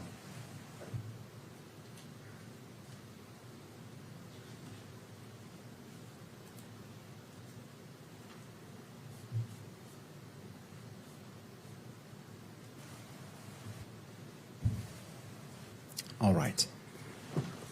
You may proceed. Did you admit Exhibit 7.1? It is admitted into evidence and it was All right. published. Have you personally watched Mr. Phillips's video? I have, yes. Okay. And what does it depict? It's a graphic video. Mr. Phillips was positioned toward. Yeah, I guess it's another possibility I hadn't thought of earlier when I was listing the reasons they might be doing the preliminary hearing. Although appealing on the basis of preliminary hearing is hard because the standards are much looser and the amount of evidence that's allowed is much wider. So trying to find reasons to appeal on a preliminary hearing is really hard. The other reason that the defense might hypothetically be trying to do this is trying to hope the government makes some sort of mistake that will lead to some sort of reversible error. It's very hard to imagine that could happen. But that's the other thing, is like they're just desperately hoping that somehow it reveals a strategy point, desperately hopes that somehow one of the witnesses makes a mistake that provides a defense opening, desperately hopes that they make a mistake that leads to a reversible error in the eventual conviction, trying to give their client, come to Jesus meeting for some sort of settlement, which seems unlikely. I like to hear myself talk and I get paid by the hour. I don't know, but yeah. I apologize. And also under Rule 403, we think it's more prejudicial than probative, and we would raise it for that reason as well. Any final response, Mr. Sturgill? No, Your Honor. All right. And this is Exhibit 7, is that correct? Correct. Exhibit 7, Judge. All right. I will admit Exhibit 7 into evidence based off the foundation that's laid. The 1102 is tied directly to this, and so for admission purposes, it is admitted. I am not going to authorize publication in the courtroom or obviously through media, but I will have it played on my screen. I need a break. So I view it. Just need a mental break. And I'll be right back. I just need like a minute to not be doing this. Nature of it, please guard your screens because I believe we all should be viewing this. This is evidence, and I want to make sure that you all are seeing what I see to ensure that that is accurate and it's a fair representation of the exhibit that you are familiar with. So whatever you need to do, I'll give you a moment, and if you could just give me a thumbs up if you're ready to proceed. Again, I want to act in a way that is dignified in respecting the rights of all persons. And for those reasons, I just want to make sure we are safeguarding to ensure this is not captured. All right. To defense, ready to proceed? Yes, Your Honor. All right. To the state? Yes, sir. All right. Go ahead and let's play Exhibit 7.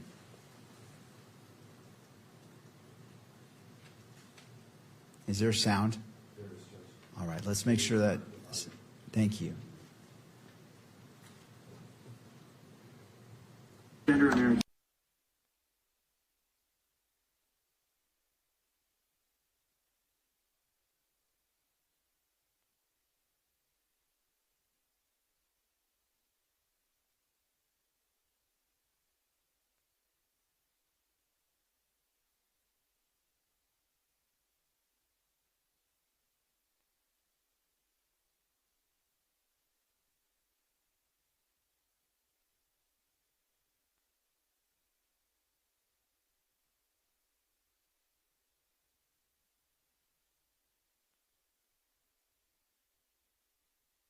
Thank you. That concludes playing of Exhibit 7. You may proceed. Thank you, Judge. Agent Holt, any more video that you collected, or either you or another agent with the SBA? Yes, we were able to collect video. TPUSA had a videographer, Visual Impulse, who was taking coverage of the event, and they provided video to us that they had captured on September 10th of 2025. And do you know who or how that video was collected from Visual Impulse? Yeah, Mr. Farnsworth originally provided, I believe, a flash drive to Lieutenant O'Brien with one of the local agencies. And a short time after that, on September 10th, he provided downloadable versions, electronic versions to Agent Mortensen. And an 1102 was collected from him on May 6th of 2026. So an 1102 was prepared by someone with Visual Impulse? Yes, Terrell Farnsworth was the individual that prepared it, and in preparation for this, I spoke to him personally regarding that statement. And do you know what his association is with Visual Impulse? I believe he's the owner-operator or the director of the company. And then who collected that 1102 statement from Mr. Farnsworth? It was Agent Mortensen who collected it. Okay, and you know that because Agent Mortensen told you, or? He provided it to me, and then, as I mentioned, I subsequently spoke to Terrell Farnsworth personally regarding his statement. Okay.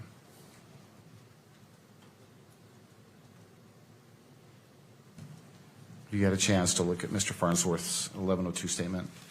I have, yes. Okay.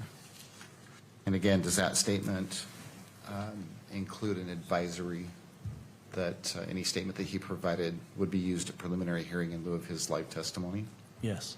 Did it also include a warning that a false statement would potentially be punished by a Class A misdemeanor? It did, yes. Okay.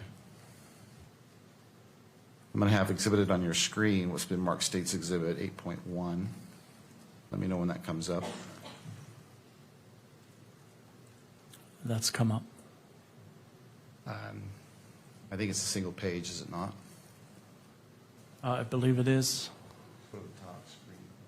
Go to the top screen down slowly.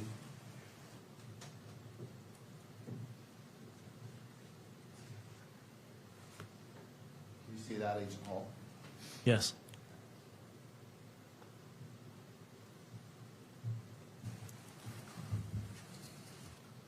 You do recognize that?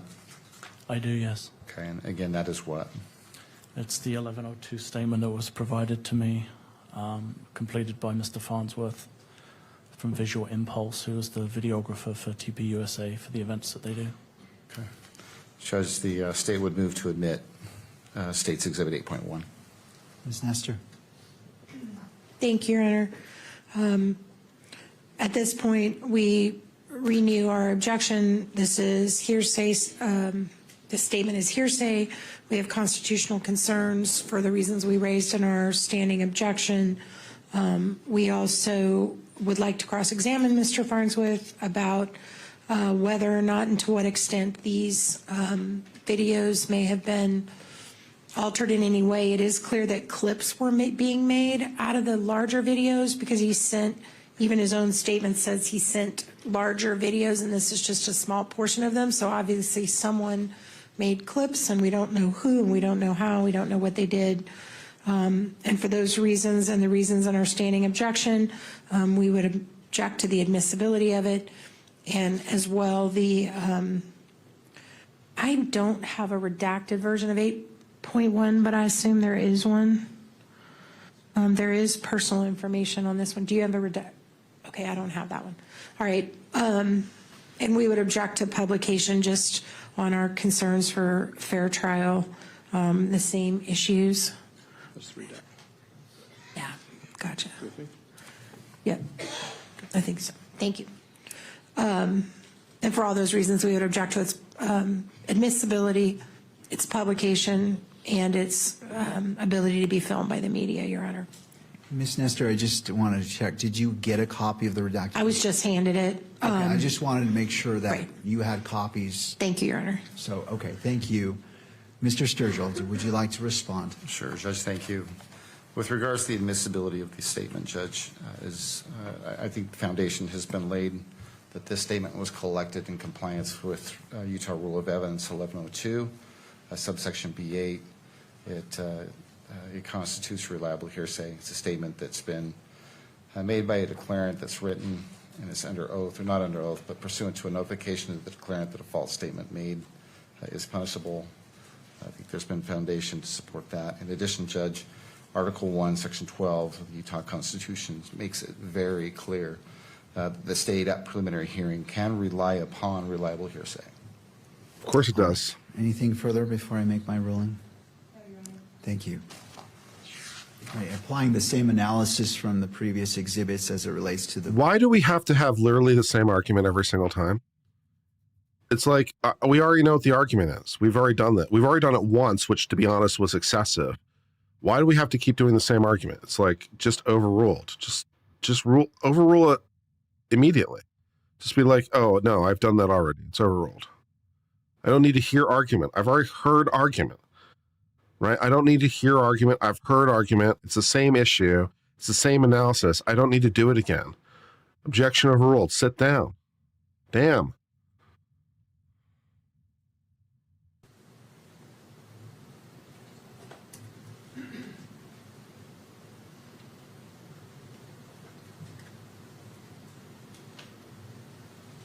And again, like from first principles, If it's you could not continue scrolling down. it's not super hard. Like, again, this is a preliminary hearing. It's a probable cause determination.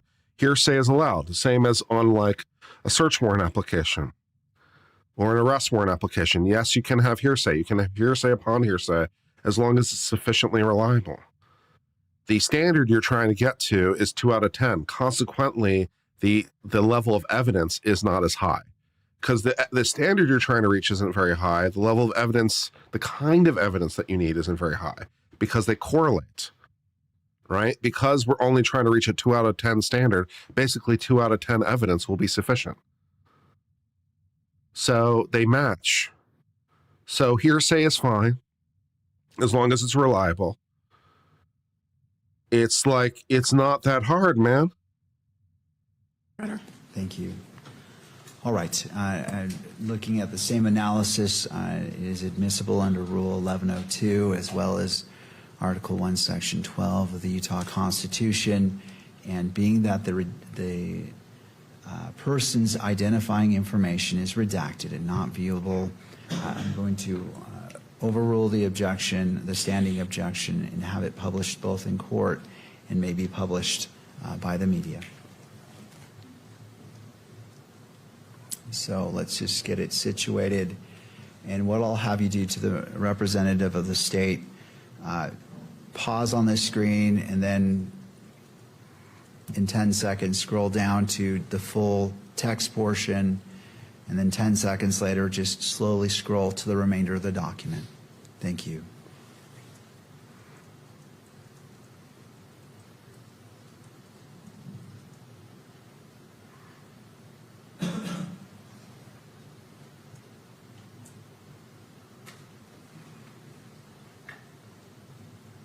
Anyone want to go to a Google Drive link? See if it's still available? All right, you can continue. Thank you, Judge. Well, hold on. She's still going through it. She's going to show You're the whole talking to me. document. Well, I should have clarified. Thank you. All right, and that concludes State's Exhibit 8.1, the publication of that document. Mr. Sturgill. Judge, thank you. I appreciate that. Agent Hull, have you personally, so the video that's referenced in Mr. Farnsworth's 1102 statement, have you watched that visual impulse video? Yes. And what is depicted in that video? It's a view from the cameras that Visual Impulse had established at the event, actually looking out from the stage into the crowd. It too is graphic in nature and shows the moment that Mr. Kirk is shot. Okay. Does it also show Mr. Kirk throwing hats out into the crowd? Do you recall? If my recollection serves, Mr. Kirk used to do that at the beginning of his events, and I believe the video does show him engaging with the crowd prior to becoming seated on the stage. Okay. Judge, at this point, the state would seek to admit what's been marked State's Exhibit 8. With regards to publication, Judge, it's our position that it not be published here in the courtroom and that it not be published so that the cameras can display it. Thank you, Mr. Sturgill. Turning to Ms. Nestor.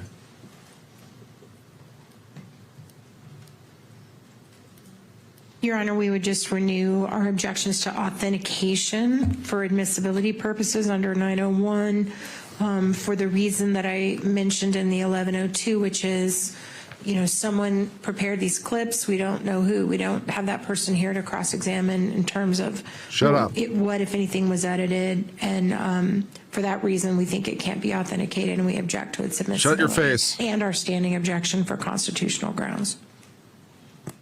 Thank you. Just one moment here. Judge, would you like me to respond? Yes, please.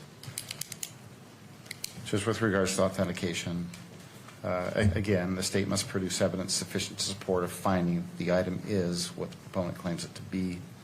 And again, under subsection B1, it's sufficient to provide testimony from someone that has firsthand knowledge or observed, has firsthand knowledge regarding the authenticity of that video.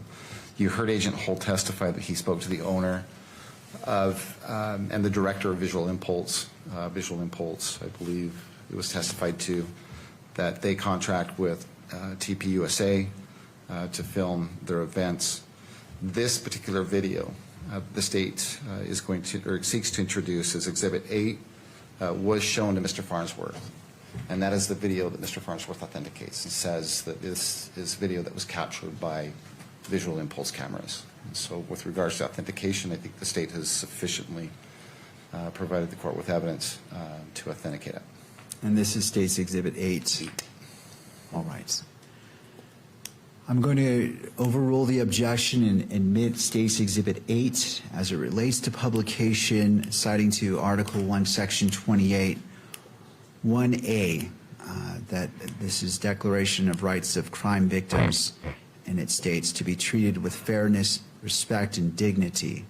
And to those 2 points of respect and dignity, the court is not publishing this in the courtroom, nor is it being published, obviously, online. But the court will watch it in court. And again, to the parties, if you could protect your screens, however you choose to, and then I'll check to see when we're ready, and then we'll have it played. So turning to defense, is more time needed to? Okay, thank you. Turning to the state, to your screens.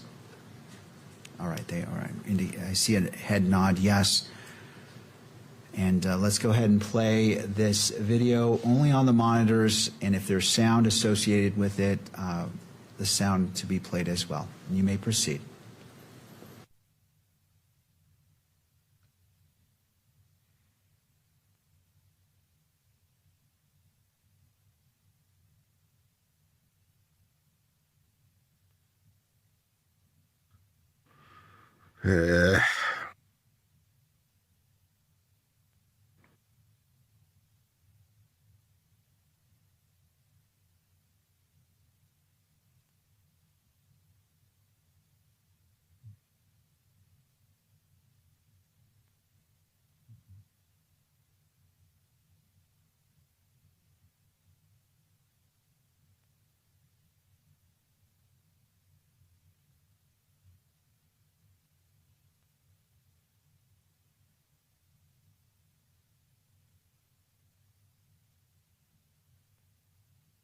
Whoa, what was that?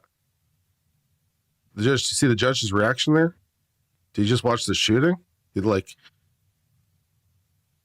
responded very sharply.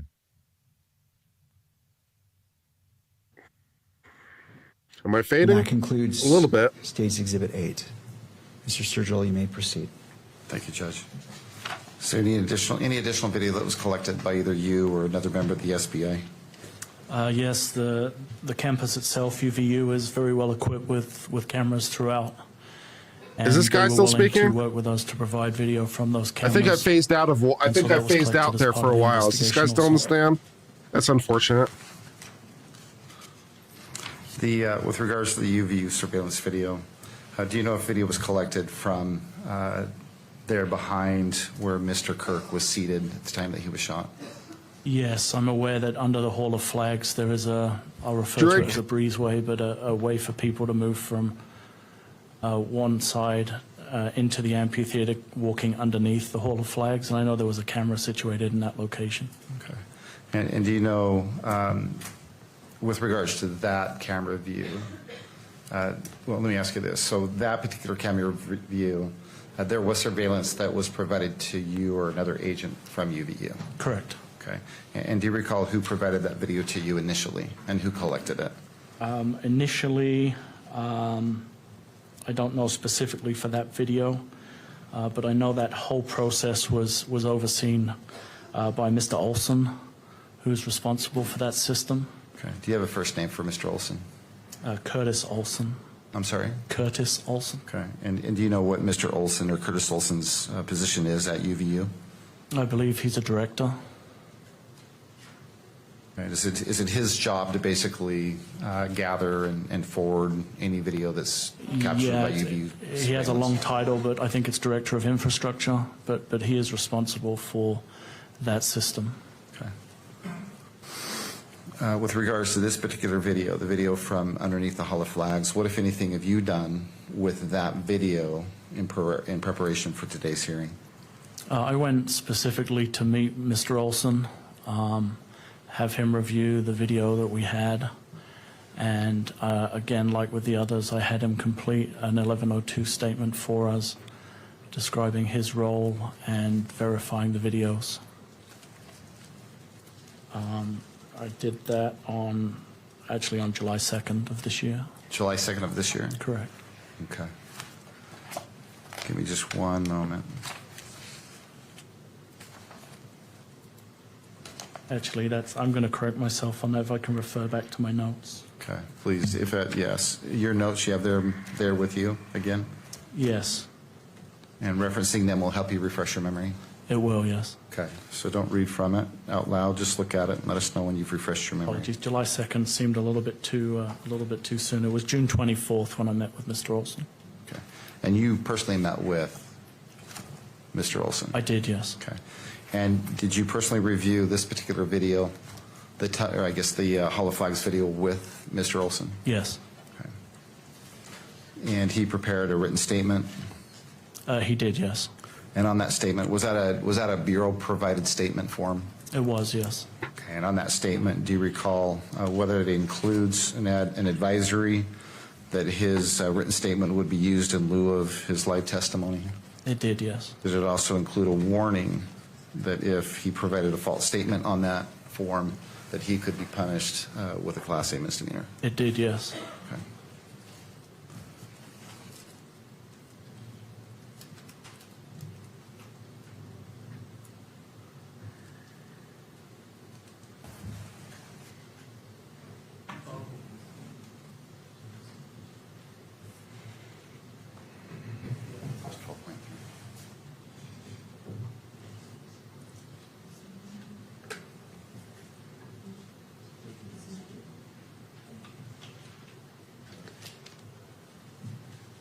Is there something displayed on your screen right now? There is, yes. It says Okay, it should Exhibit be 12.3. Yeah, it should be what's been marked as State's Exhibit 12.3. Do you recognize what that is? Yes, it's the State Bureau of Investigation's 1102 statement completed by Mr. Olson. Does it appear to be in the same condition as when you collected it? It does, yes. As the state would seek to admit what's been marked State's Exhibit 12.3. Ms. Nestor. Thank you, Your Honor. We would again renew our concern about hearsay and our constitutional concerns about that raised in our standing objection. Also, the concern is that the individual basically states they verified the recordings, but doesn't say how, doesn't say whether they viewed it, doesn't say whether someone else viewed it and told them, whether someone else viewed it and told someone else who told someone else who told them. There's just no explanation, and we don't think it's sufficient to meet your reliability analysis, and we object to admission, and we also object to publication. This is for all the same reasons, Your Honor. To the state. Judge, again, the state's position is that this written statement was collected in compliance with Rule 1102, subsection B8. It is a statement collected with both the advisory and the admonition. From what we've heard from Sergeant Hull, this individual, Curtis Olson, is the person it's his job basically to handle this type of information and turn it over to law enforcement. All right, I'll have, if the state representative can scroll through so I can review it in its entirety and just stop when the majority of that handwritten statement's visible. Thank you. Let me review that.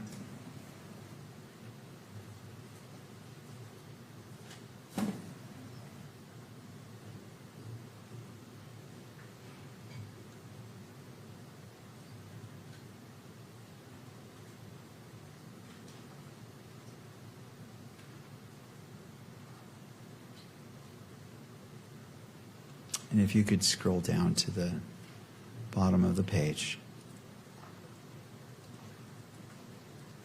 Thank you. All right, under the same analysis for 1102, under Rule 1102, as well as Article 1, Section 28 of the Utah Constitution, I'm sorry, that's the wrong one.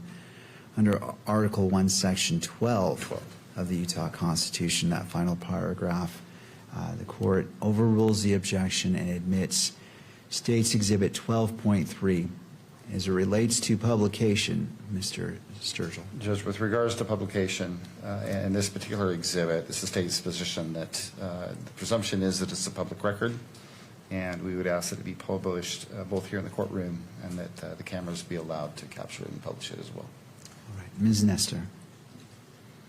Nothing additional, Your Honor. All right, I note the standing objection from defense, and given the in the court's previous analysis for other 1102s, the court is going to publish it both in the courtroom and so it can be captured by the media. What we'll do is the same thing. We'll start at the top. You could put me in as Utah judge. I mean, I'm not even licensed to practice in Utah, but it'll be fine. I can handle this. It'll be a lot less painful with me. This guy's name is Curtis with a K. That's not a thing. Who named this guy Curtis with a K? That's not a thing. I hate it.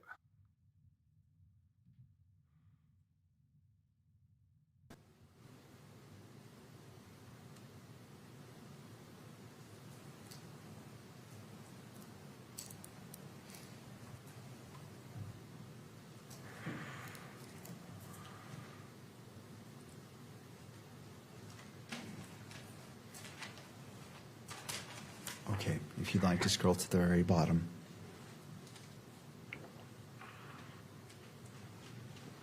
Thank you. That concludes publication of this exhibit. Mr. Sturgill.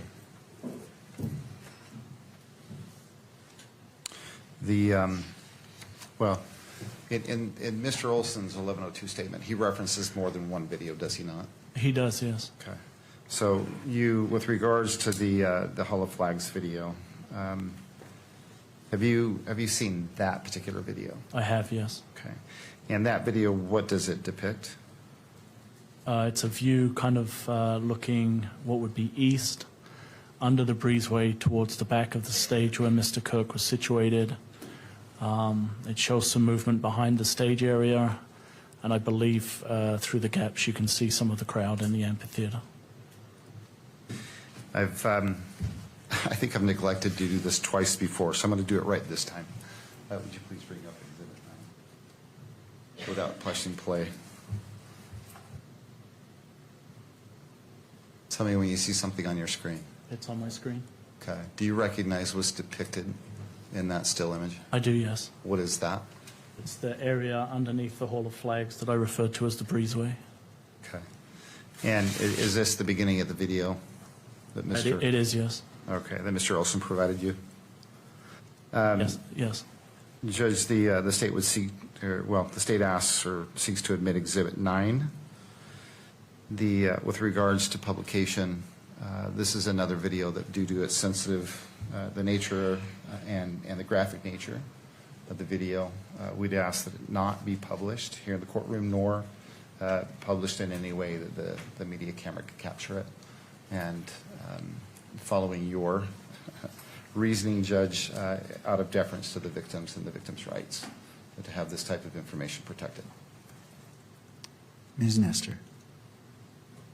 Thank you, Your Honor. We would object on our standing objection grounds, constitutional issues in terms of the concern about Mr. Robinson's right to a fair trial. We agree it should not be published. We object to its admissibility. Thank you. Based off my analysis that I apply independently to this exhibit, but it tracks with the previous exhibits, I find that it is admissible, and I will admit it into evidence. This is State's Exhibit, I believe, 9. Mr. Sturgill? Play it. No, hold on. Oh, I'm sorry. This is State's Exhibit 9? Right, correct. All right. As it relates to publication in the courtroom or by the media, again, citing to the Utah Constitution, Article 1, Section 28, 1A, it states to be treated with fairness, respect, and dignity, and to be free from harassment and abuse throughout the criminal justice process. I find that this does apply. And in respect and dignity and the human experience, I am going to not publish it in the courtroom, nor will it be broadcast, but the court will watch it in open court. And I note it is about, how long is this video? 3 minutes, Your Honor. All right. Again, to the parties, if you could just indicate if your screen is obscure. Thank you, Ms. Nestor. And to the state, are your screens secure so they're not viewable? All right. Thank you. Seeing Mr. McBride nod his head, we can go ahead to the state representative. Go ahead and play State's Exhibit 9. And if there's sound, if you could activate sound. I'm not sure if there is. All right, so all right, let's go ahead and replay it. Just wanted to clarify there is no audio, so let's go ahead and restart it. Thank you.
You know, one thing that is somewhat assuring is that this defense lawyer is so freaking annoying that, you know, if there were a real defense, she would argue it, right? So, like, this defense lawyer will grasp at every possible straw, the ones that don't exist, right? She's making arguments that have absolutely no cohesiveness to them whatsoever.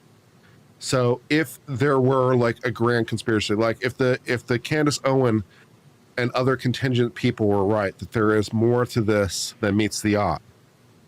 You have a pretty strong confidence in believing that this defense lawyer would bring that to light, right? If there were a second shooter, or he wasn't the shooter at all, or it was really the Mossad, or something else. This lawyer definitely seems like the kind of person that would bring that information to light. So, although the lawyer is incredibly annoying because they're making arguments that are absolutely bullshit, the reason they're making arguments that are absolutely bullshit is because they don't have anything real to work with. If they had things that are real to work with, I'm sure we would know.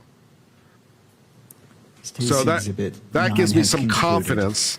This gives me some confidence that by the end of this thing, I'm going to ask you just a few questions. when with we actually respect have the to trial, that video and the very end of that we'll video, have a pretty damn which good is, understanding of State's what Exhibit happened, 9. for better or worse. So there's that. Throughout that video, you can see a banner. Do you recall seeing a banner that's hanging basically in the middle of that video? Yeah, I believe that's the rear of the gazebo. Okay, the rear of the gazebo? Yeah. And what gazebo are you talking about? She did it in Corey Richards too. Absolutely. She insinuated that it was really an overdose. Okay. She insinuated a whole bunch of things. She tried. She grasped at every straw, man. In relation to that banner So, you know, that you see depicted in Exhibit good for her, 9 I guess. is Mr. Kirk. Approximately dead center. Okay. He's on a stage, so he's slightly raised in relation to the bottom of that banner. And then he's seated in the middle of the stage, so approximately in the center. And how many, if you know, what's the distance between the banner and then where Mr. Kirk is seated in front of that banner, if I'm understanding you correctly? I don't know specifically. If I had to estimate, I would say 3 to 5 feet. Okay, so close to that banner. Yes. Okay, I also believe towards the end of that exhibit. Does the defense know what the prosecution let me has? ask you this. Hell yeah. If you know, they know what the They know what the prosecution Mr. Kirk has. immediately after he was shot. My recollection is that Mr. Kirk's detail, Did she his really? own security team. She insinuated it was an removed overdose from by the him, scene, that he had a drug habit and all the rest of it. Oh, administering yeah. first aid, and they conducted what would be called a hasty transport to Timpanogos Hospital. Okay, before you go any further, that Mr. Kirk being picked up by his own security, is in the Corey portrayed Richards in the case? video? Oh, In Corey Exhibit 9, Richards I'm died sorry. from It's kind of poisoning. on the left side. Not this case, the Corey Richards case. Pop-up tent.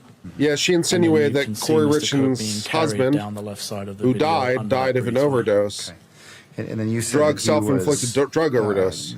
That there was a quick transport. Is that the language you used? He died of hasty poisoning. transport. Hasty transport. What does that mean? Fentanyl poisoning, as Just they memory were trying to get him serves. to medical care as quickly She as possible, so I believe he was thrown insinuated into that one of the it team's was him vehicles taking and drugs then transported to the recreationally, hospital, and he did it to supposedly himself. waiting for an ambulance. And also And I that there think you was an already stated, unknown but bad let's guy. just be clear. Do you She do tried you know which everything. hospital he was transported to? I believe it's referred Yeah, to not as Kirk, Timpanogos no. Regional. Other defendant. And do you know if he was treated there at the hospital?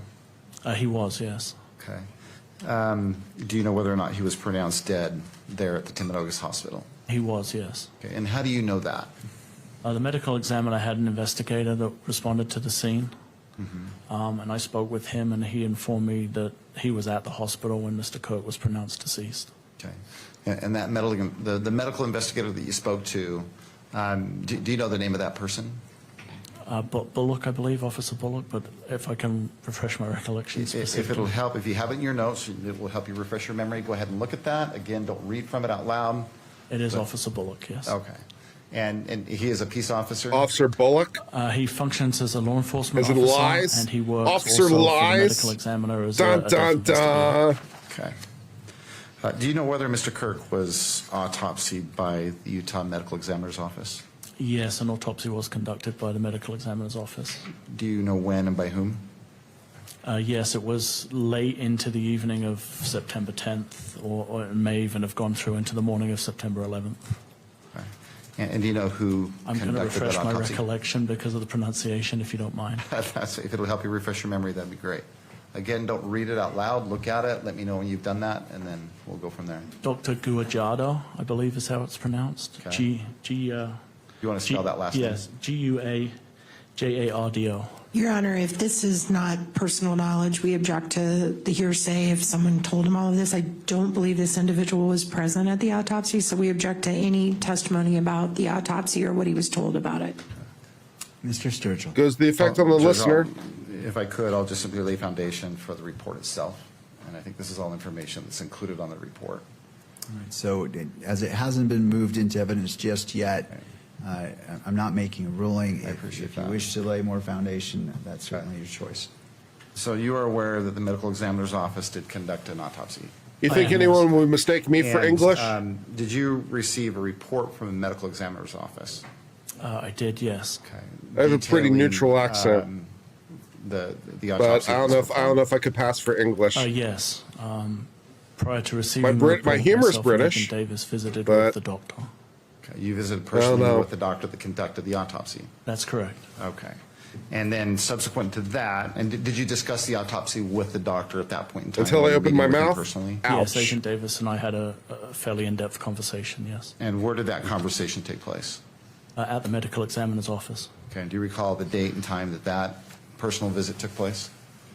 I don't recall. Okay. Was it soon, within it was soon after, within a few days of the incident. of the autopsy? Yes. Okay.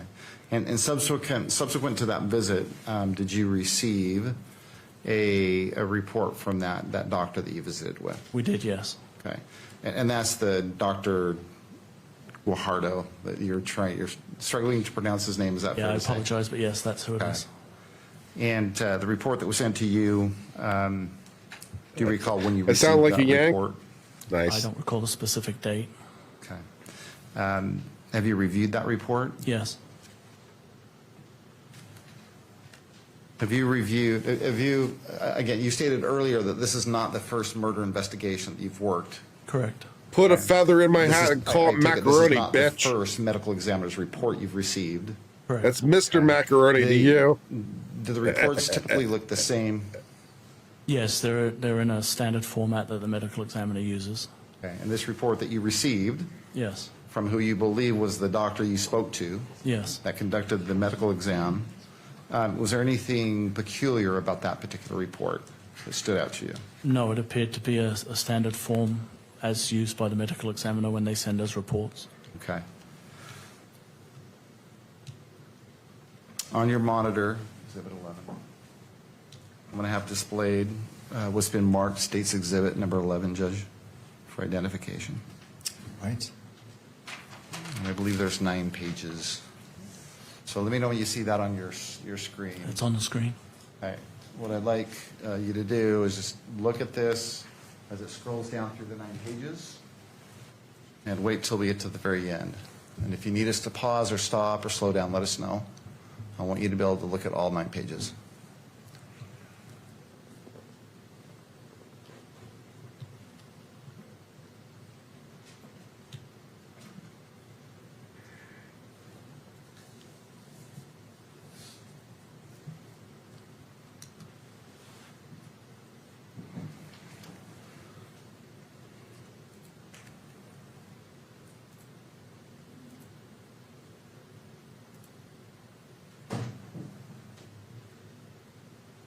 You know what I should do? I should figure out a way to do exercises at home while I'm watching trials.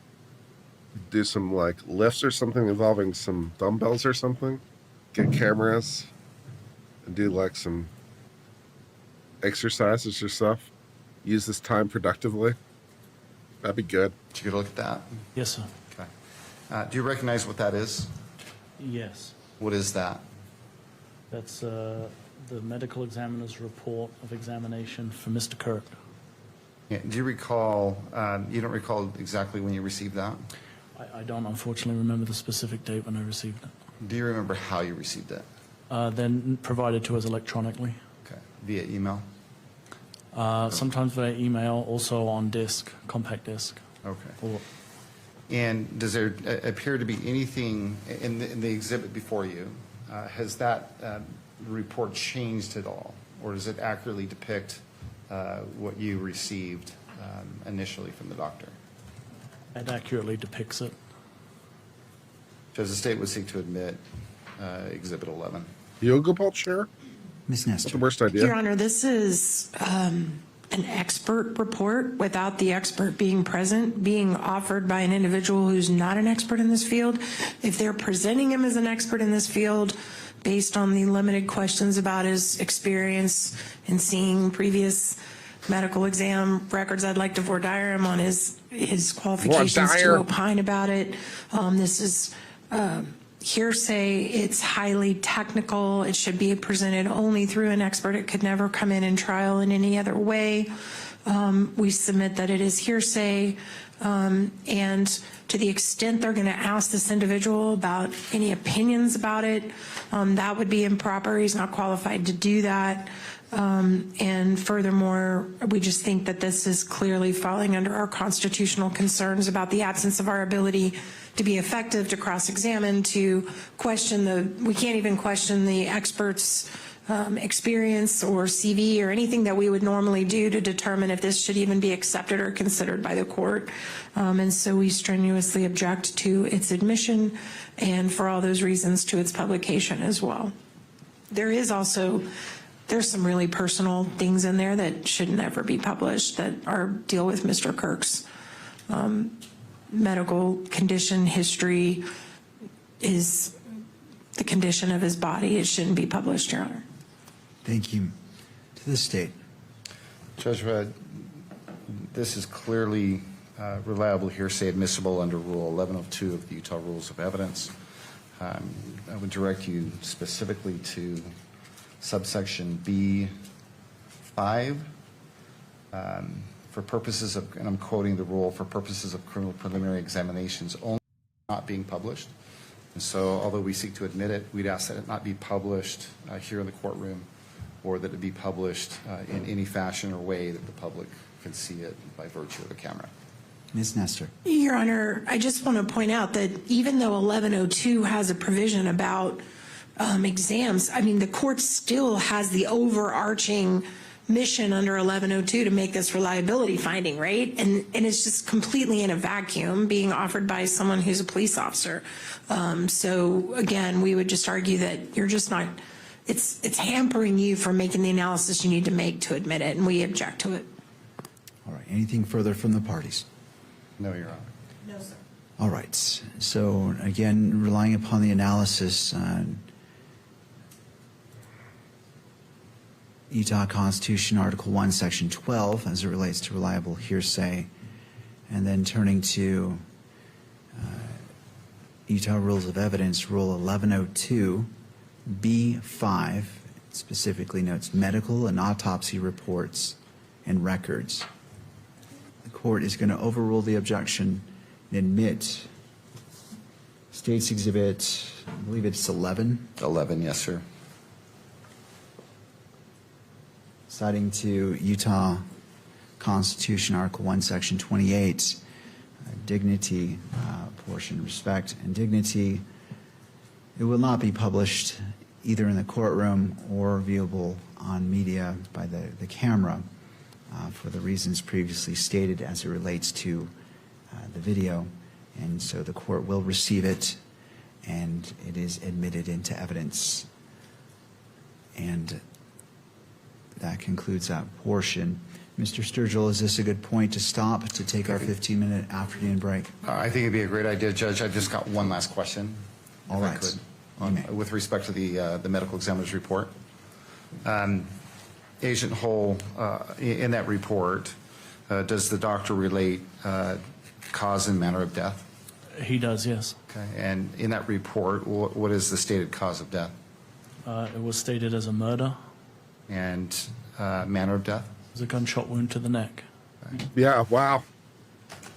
Yeah, thanks. I object. It's not stated as a murder. I believe it's stated as a homicide, which is an important distinction. Judge, I'll go back and correct that. All right, so I'm going to sustain. Well, first of all, let me look at the report. I need to see what killed him. The bullet to the neck. Able to draw my own conclusion. Thanks, great. So, okay, I see. Ms. Nestor, are you referring to page 1 of this report? I'm sorry, Your Honor. Could you repeat that? I apologize. As it relates to your objection for the misstatements, are you looking at page 1 of the report?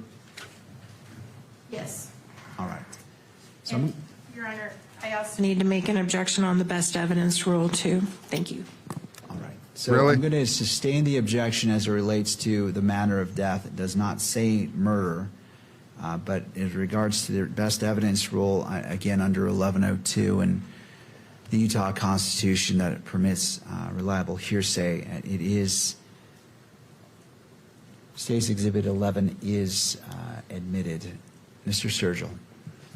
Agent Hull, I'm going to ask you to look at the first page of Exhibit 11. No? Yes. You I see that? Yes. Okay.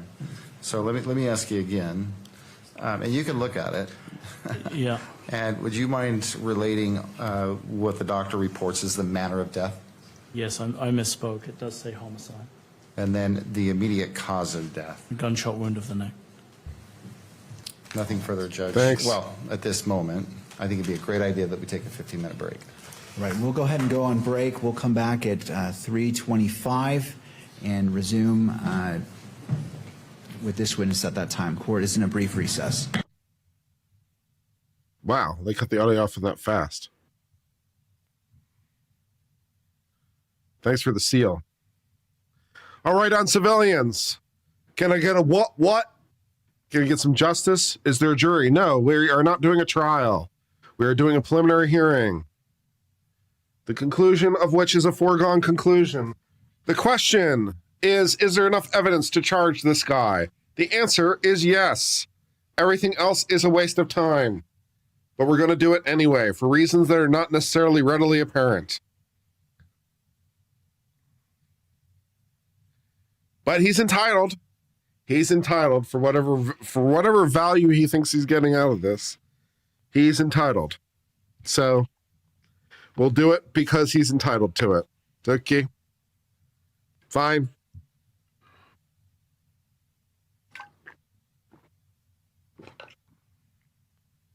Yep. Can the state make its prima facie case? I think they can.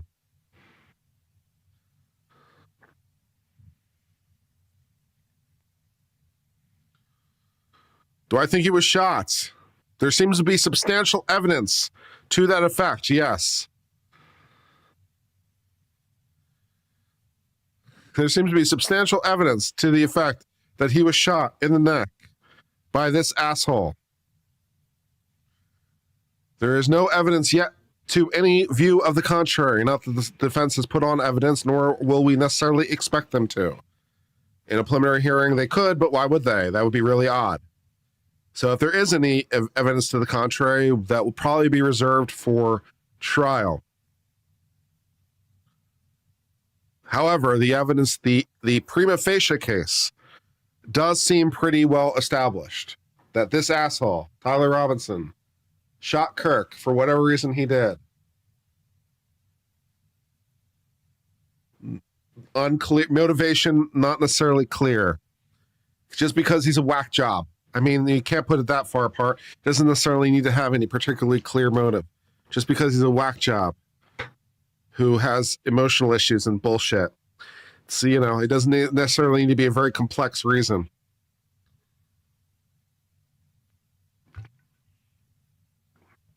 Thought on Candace Owens. She's out of her gourd. She is off in massive speculation land. She is way off in some massive speculation that is not based on really anything.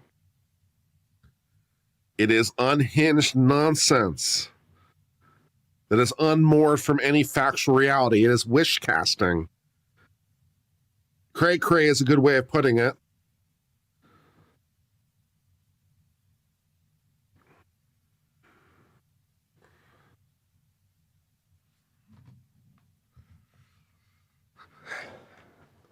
But of course, we remain open-minded.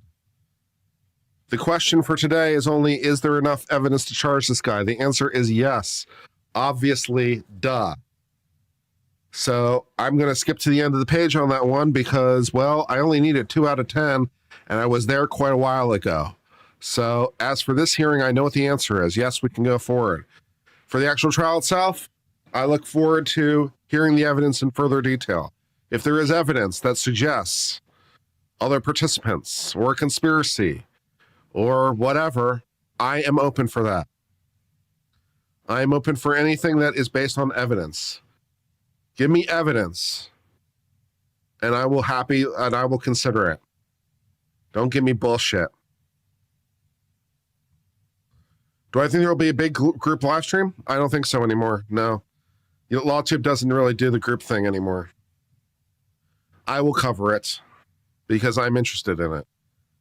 Charlie Kirk wasn't exactly a hero of mine. I liked him. But, he was a powerful voice on my side of the aisle. Not necessarily my favorite personality on my side of the aisle. I didn't dislike him. There were times where I felt he was a bit disingenuous in his arguments. There were times where I felt like he responded to arguments in ways that I felt were off point or were demeaning or were strawmanny.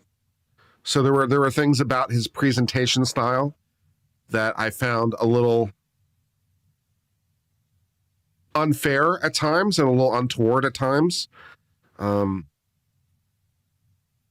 again, he might have gotten better as he got older. So he had some, I didn't necessarily like the way that he necessarily debated all the time, but he was a valuable voice on my side of the aisle, and he was killed for having a voice, which pisses me off.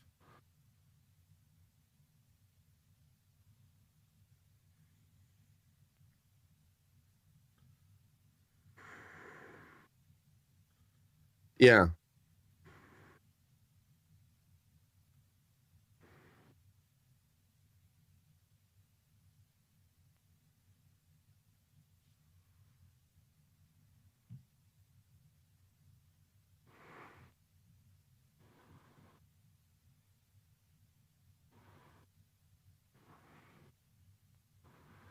You say you're open, but you're blind like a rock?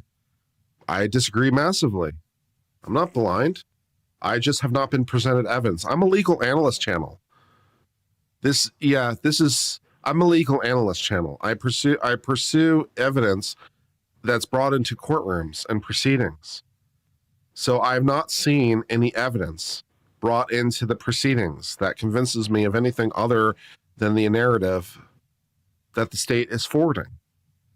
I'm not blind. There simply is no evidence to the contrary that's been presented inside the court case. I'm a legal analyst channel. I do legal analysis. That's what I do. To date, all the information that's been presented, to my mind, has strongly favored the conclusion that Tyler Robinson was the killer of Charlie Kirk. If there is evidence presented within the court hearings that presents evidence to the contrary, I'll be happy to consider it. But I'm a judge, or I like to take on the mantle as a judge. I'm not going to consider outside information based on wild speculation and wishes. I'm going to look at things that are presented through, legal channels, as we do.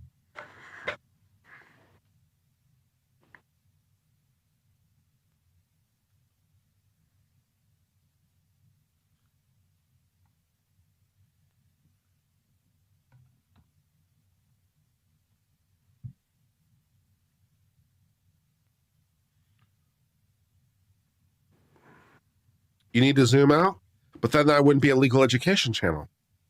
See, I keep myself constrained within the universe of a case because that's how we do legal education. Yeah, maybe you don't understand fundamentally what legal education is. Every case is, by design, purposefully, a constructed universe unto itself. There is nothing except what is brought within the universe. Right? Every case is a constructed reality, and things are brought into that constructed reality by rules and procedures that we have long since agreed upon, much of which is common law and has been around for several hundred years. So what I do as a legal educator is I stay within the constructed universe of the legal case, right? I don't really go outside that, because it would lead to a bad legal analysis, because the judge and the court is only going to look at what's within the constructed universe, right? There is no reality except what is brought into the reality by the rules. And so you only consider that reality. That is how legal analysis works. So if I step outside that, I'm no longer doing legal analysis, whatever I'm doing. I'm doing something else. I'm a legal analyst channel. That's what I do. So, there's that.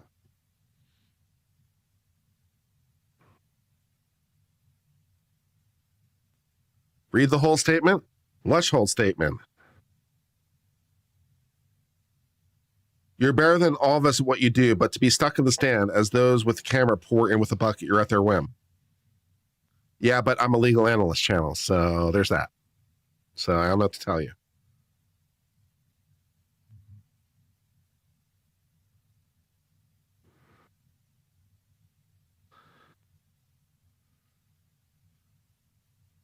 What if you walk outside the legal analysts and find they're analyzing you? People are entitled to analyze me under whatever terms they prefer to analyze me. If they're doing analysis of my analysis in a legal sense and they want to disagree with me because they think I'm analyzing the information differently, that's fine. So how are they analyzing me? Are they analyzing me in the same way that I am analyzing and they just think I'm making a mistake somewhere? In which case, I'd be happy to consider it because maybe I'm making a mistake. If they're analyzing me in some other sense, then that's outside my domain. Maybe they're analyzing me based on whether or not I'm funny and my jokes are good. Maybe I'm not funny, or maybe I am. Or maybe my jokes are funny, or maybe they're not. Either way, it doesn't have much to say about my legal analysis, though. So, I thought I'm a lawyer? Yes, as you can tell from the many certificates on my wall. Yes, I'm a lawyer. Several times over.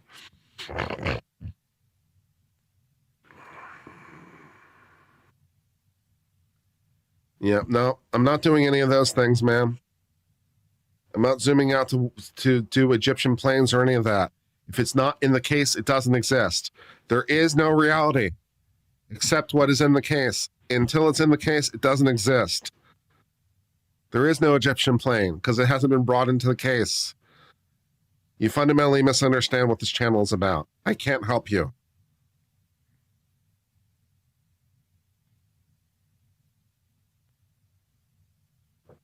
Do I do drugs? No. Oh, you meant not me, you meant him. Still no.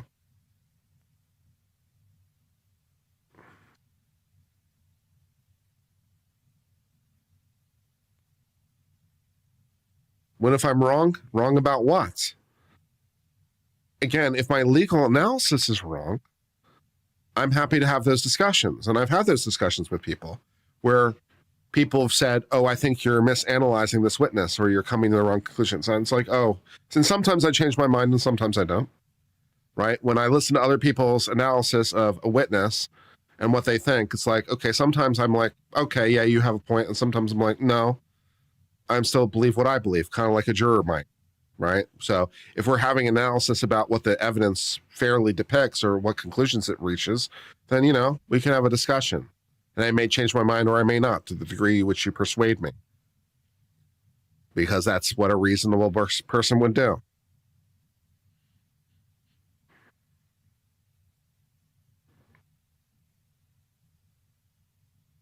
Yeah.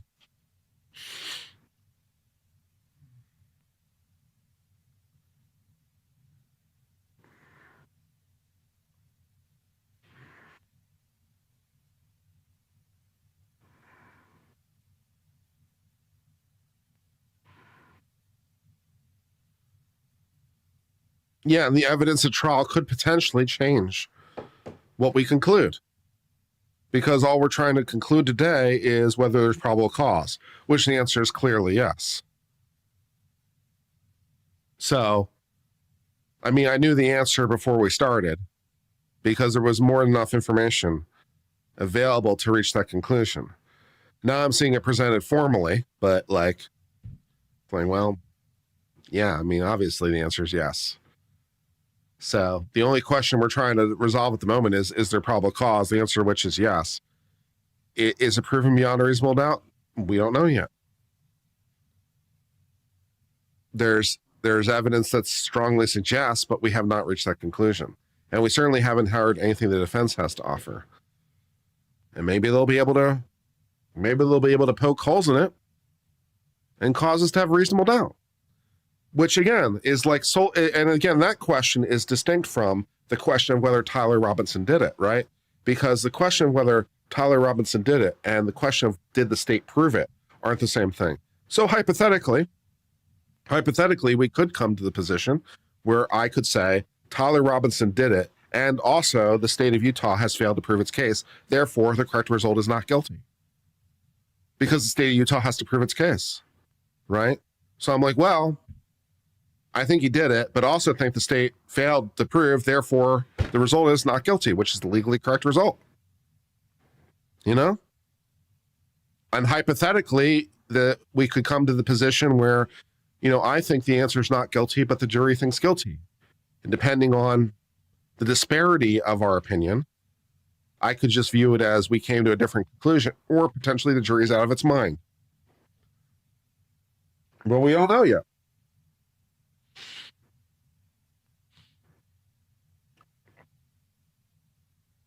We just don't know yet. But we're going to try to apply this with logic and reason and without passion or prejudice, just looking at the evidence and seeing where it lands, as Lady Justice herself would command, with blindfold on and scales in hand. We assess.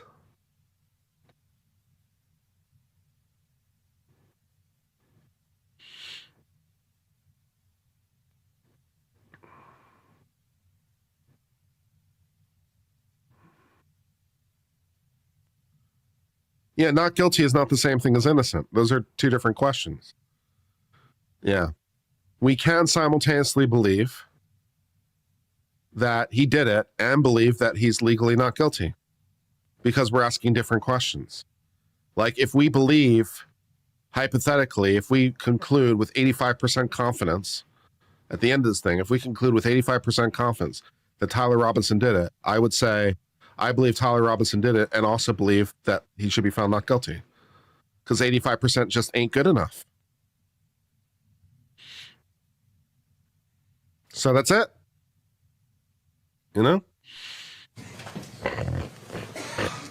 Please be seated.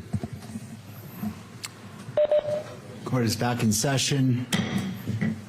And noting the presence of counsel as well as... Yeah, I'm just going to have to ban you, Echeverrian, because you're not listening to me. The evidence from Candace doesn't exist because it hasn't been presented in the trial. It doesn't exist. There is nothing except what's in the trial. That's how trials work. Trials are constructed reality. What Candace says is not evidence because it hasn't been presented in trial. There is no reality outside of that. You fundamentally misunderstand what we're doing here. Seeing as you are unable to, appreciate that, I'm going to put you in timeout for 10 minutes so you can think about it. Come back when you're ready to behave. That we had available to us from both the public, but predominantly from Utah Valley University, in an effort to follow that individual both forward and backwards from the time of the shooting. Okay. So if I understood you correctly, priority was to identify the shooter. Yes. And to that end, you started reviewing even more UVU video than you've already described? Correct, yes. Okay.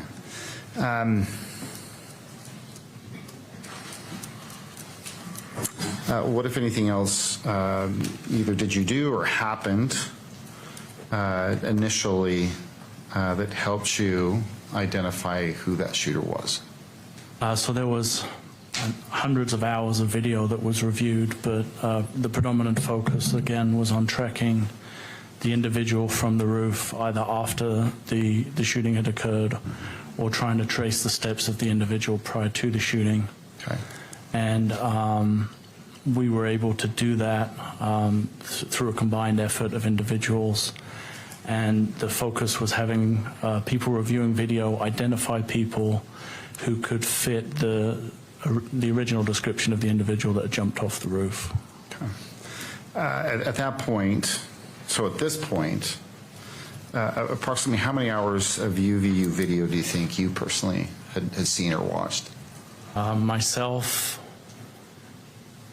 maybe 10 or 20 hours of video, being called in to look at different camera angles and different views of individuals.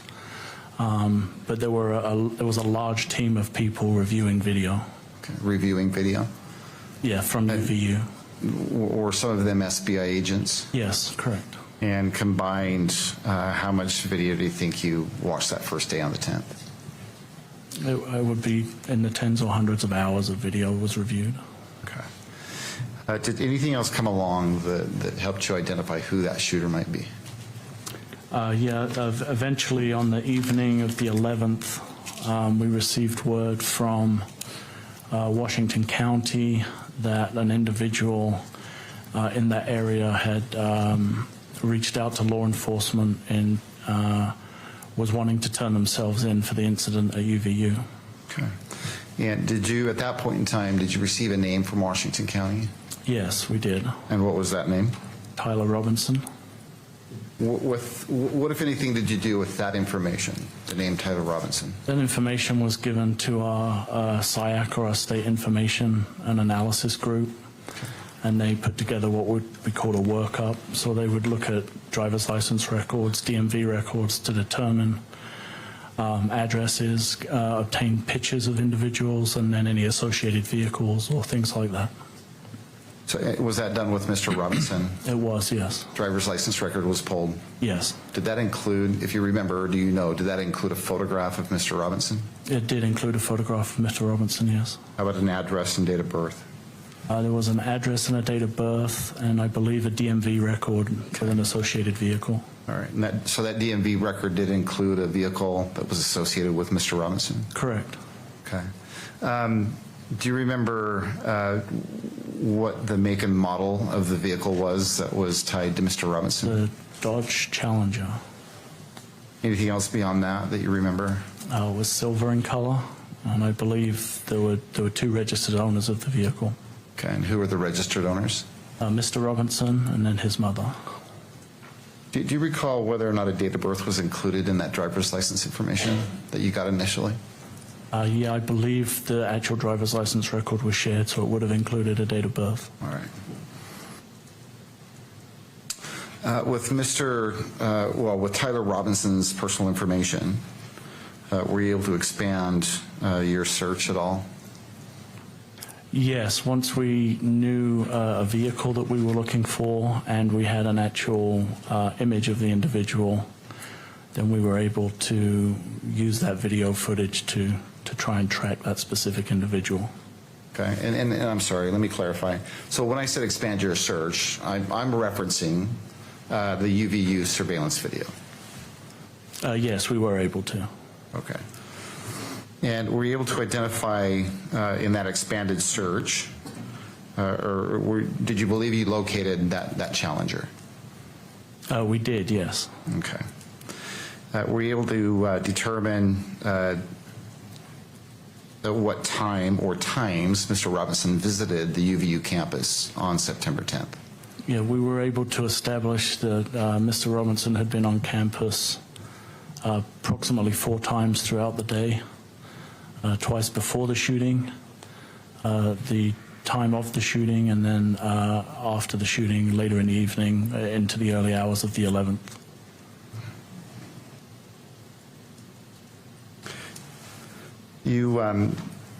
You said that you initially tracked the shooter forward and backward. Yes. with UVU surveillance video. Correct. Okay. Did you do the same thing with that vehicle? We did, yes. Okay. Tracked it forward and backward? Yes, using the UVU footage and additional information that was obtained, yes. And I believe you said that in total, Mr. Robinson visited the UVU campus 4 times that day. Yes, that's correct. And let's just be clear, that's all based on UVU surveillance video. Is that fair to say? That's correct, yes. Okay. Have you reviewed what's been marked State's Exhibit 12.1 for identification? I have, yes. Okay. And well, before we go there, Of the video that you have personally watched, does the video include the 10th and the 11th, or just the 10th?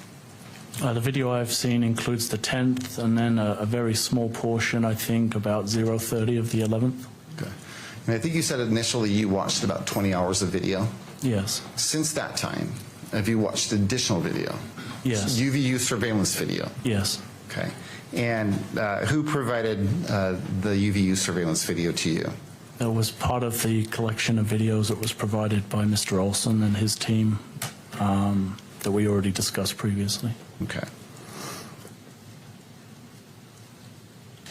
Of all the hours of video that you've watched, do you have an idea of how many hours include Mr. Robinson or his vehicle?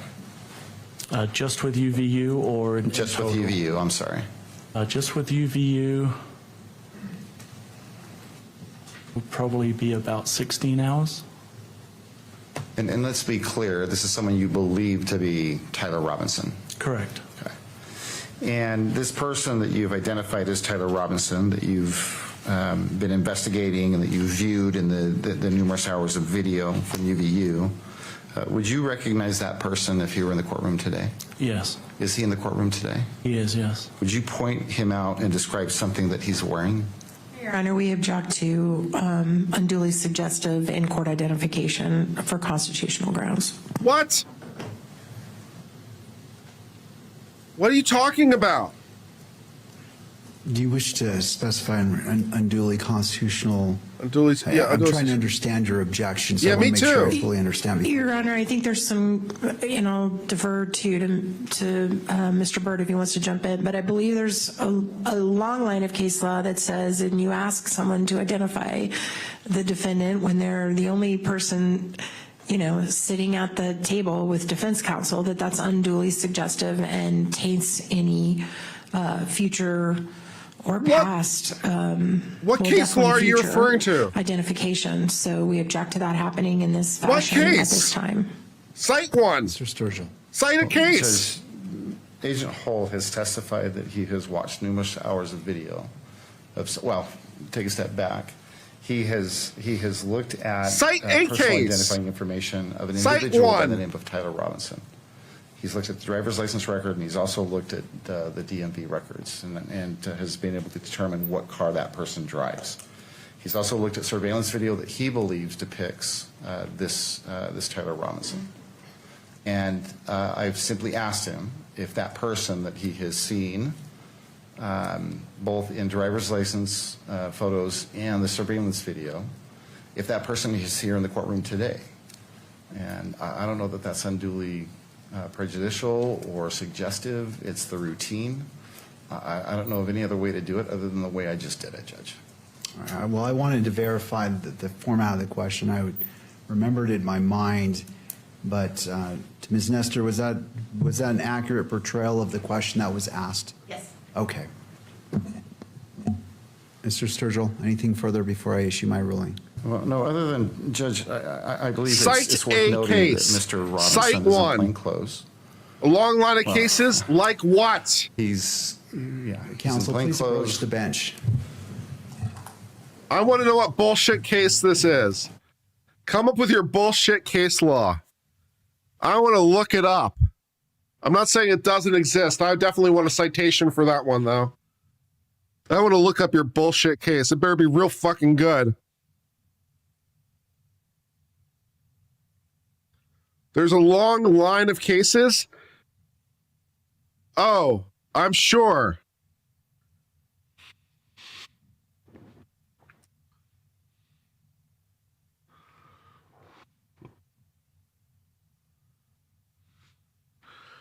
Serious cases. Name it. Name them.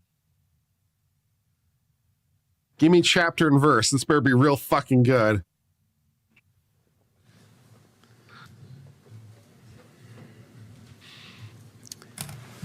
All right. Based off of what's been presented in court, I'm not finding that particular question as previously posed as suggestive. I find for the purposes of this hearing only that in-court identification by Agent Hull of Mr. Robinson has been made. Again, this only relates to the preliminary hearing, and you may proceed. Thank you, Judge. Agent Hull, have you reviewed what's been marked State's Exhibit 12.1 for identification? I have, yes. And where did you review that video? It was provided to me. I reviewed it on my computer in my office. Okay. And is that the first time that you've seen this particular video footage? This particular version of the footage, yes. Okay, so this particular version the first time, but have you seen the video that comprises, I guess, Exhibit 12.1? Comprises. Yeah, I have seen the Ooh. original videos. Had it if that's your language. question, yes. So what is State's Exhibit 12.1? How would you describe it? I would describe it as a compilation of the video that we obtained from Utah Valley University during the course of the investigation that depicts the movements of the individual I believe to be Mr. Robinson moving around the campus on September 10th, 2025 into the morning of September 11th, 2025. Did you prepare this video compilation? I did not. Okay, do you know who did? Yes, Utah County Attorney's Office. I believe Ms. Durfler is the one that produced the video. Okay. Do you know Ms. Durfler's first name? Kimberly? Okay.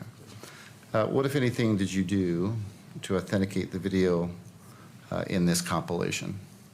I reviewed the video to make sure that it was a reflection of what I understood the original videos to show. Okay. What, if anything else, did you do?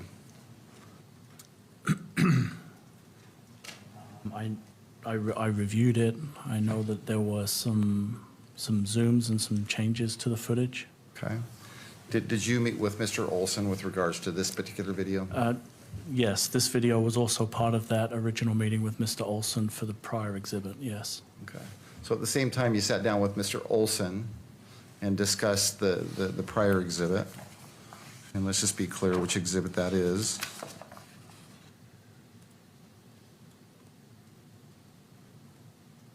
So I believe the 1102 statement that you gathered from him is Exhibit 12.3, correct? Yes. Okay. So the same time that you gathered that 12.3 or that written statement that is State's Exhibit 12.3, you talked to him about this specific exhibit as well? Yes, Mr. Olson was shown this exhibit. Okay. And did he include that in that 1102 statement? Yeah, I believe he specifically referenced the exhibit by name, stating that it was a true reflection of the footage from the campus. Okay.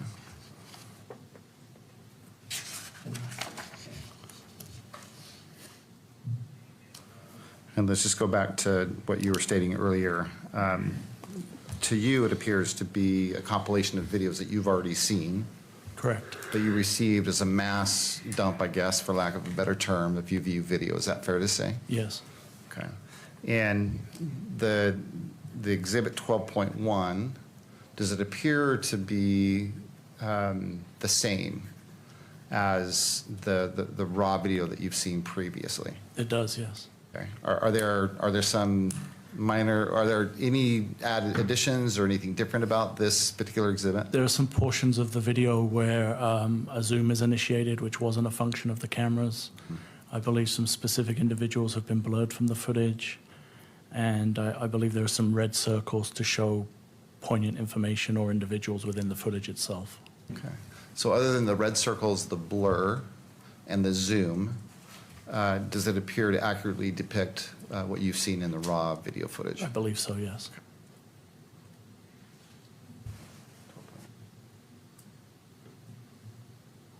On your screen, I'm going to have displayed an image. Let me know when you see it.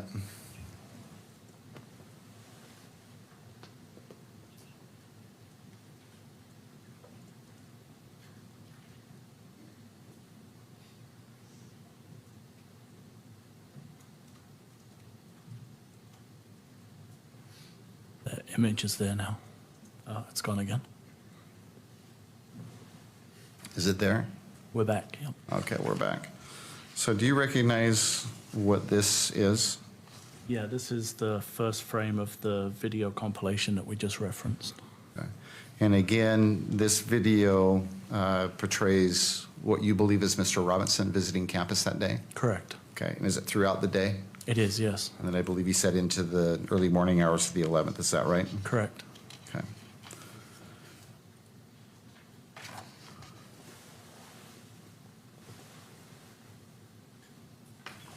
Judge, the state would seek, or would move to admit what's been marked State's Exhibit 12.1. Ms. Nestor? Your Honor, we have objections to its admissibility. I'm sure you do. This is a compilation video that was put together from a bunch of different sources by the county attorney's office. This individual did not create this compilation, can't testify to the accuracy of the actual materials that it was taken from. And furthermore, Mr. Olson himself is just referred to by Agent Hall. He specifically says people have altered these recordings. They've zoomed in when the actual recording isn't zoomed. They've added little circles to people they want you to pay attention to. They've blurred people's faces out. So, I mean, it's been clearly altered. And it's not, I mean, they admit it's been altered. So we have real concern about authenticity of it. You know what? Furthermore, this particular... You know what? She actually made an objection I found a fuck about. Wow. It took a while, but she found an objection I actually gave a fuck about. Wow. Yeah, so it's a compilation video in which there's been alterations and edits that are problematic. She found an issue I can actually give a fuck about. It's amazing. Took her long enough. Damn. Video should be protected, and so that deals with the admissibility factor. As far as the publication factor of it, the video should be classified as protected under UCJA 202. Don't push your luck. 4-202.02 subsection 5. J is in jelly bean, and then little I and little double I, because this is going to interfere with the defense's ongoing investigation, with Mr. Tyler's ability, with Mr. Robinson's ability to get a fair trial. This is basically putting together photos that are clear with photos that aren't clear, putting them all together in such a format that it makes the case that it's all one person.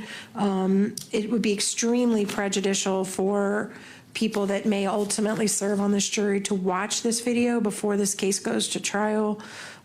We don't believe a proper foundation's been laid, which would make it admissible at this point. So the fact that it would be shown to the public would be extremely damaging to the ability to put on a defense at trial. And so we object to its publication both in the courtroom and to the media, Your Honor. Mr. Sturgill. Judge, Ms. Nestor is correct. This is a compilation of a series of videos. The videos, as Sergeant Hull has testified to, is a compilation of raw videos that he has received from Utah Valley University. And he has not only seen this video, but he has seen all the raw footage.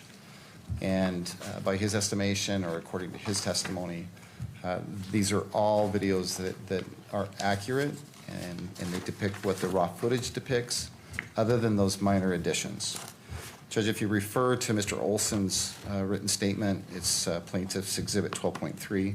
He too has reviewed this video, and he has also identified this video as being accurate with the exception of those additions. In his words, it's the zooms and the red highlights. They weren't part of the original recording, according to Mr. Olson. But other than that, as he states, the same as Agent Hull, these videos are accurate, and they were captured by UVU surveillance video. I don't know what the answer is. Do you have a version of this video that does not have alterations, such as zooming or circling? My concern is that if the 1102 says what it says about the videos, these were the videos. Right. But then it was altered. And typically an exhibit which has been altered, and if it wasn't done by the person who supplied the 1102, that can become problematic. And so do you have a version of this exhibit that does not have the zooming in or the circling? Again, I don't know all the alterations that were made, but that seems to fall outside the 1102 because you don't have a person testifying 1102 saying, I made the alterations. Right. And so that's the concern of the state of what Ms. Nestor was talking about as it relates to the state's evidence. I have that concern about those alterations. I don't know when they were made, what they were made, how much was done to manipulate the video. And I say manipulate to, not saying it in a nefarious way, but I don't know what the scope of that is and how much it deviates from what was the original form. Well, Judge, to answer your first question, do we have a version of this particular video that has not been altered? We don't, not right now, not today. I guess there's a couple of things I'd simply like to point out, Judge, and that is that we have two witnesses who have watched the raw footage. And Agent Hull here today on the stand and Mr. Olson in the form of his written statement, they have both said that this video, with the exception of these alterations, accurately depicts these alterations are kind of a big deal. UVU surveillance video. Judge, I will proffer that those changes made to the video were not done by either. I know who that person is. We could actually call that person as a witness if that would cure that. You know what? I think I actually am tempted to give this one to the defense. The edits are very suggestive and prejudicial, even for the purposes of preliminary hearing. They're not the raw evidence. They weren't done by the person who made them. They were done by other people, and they're unduly influential.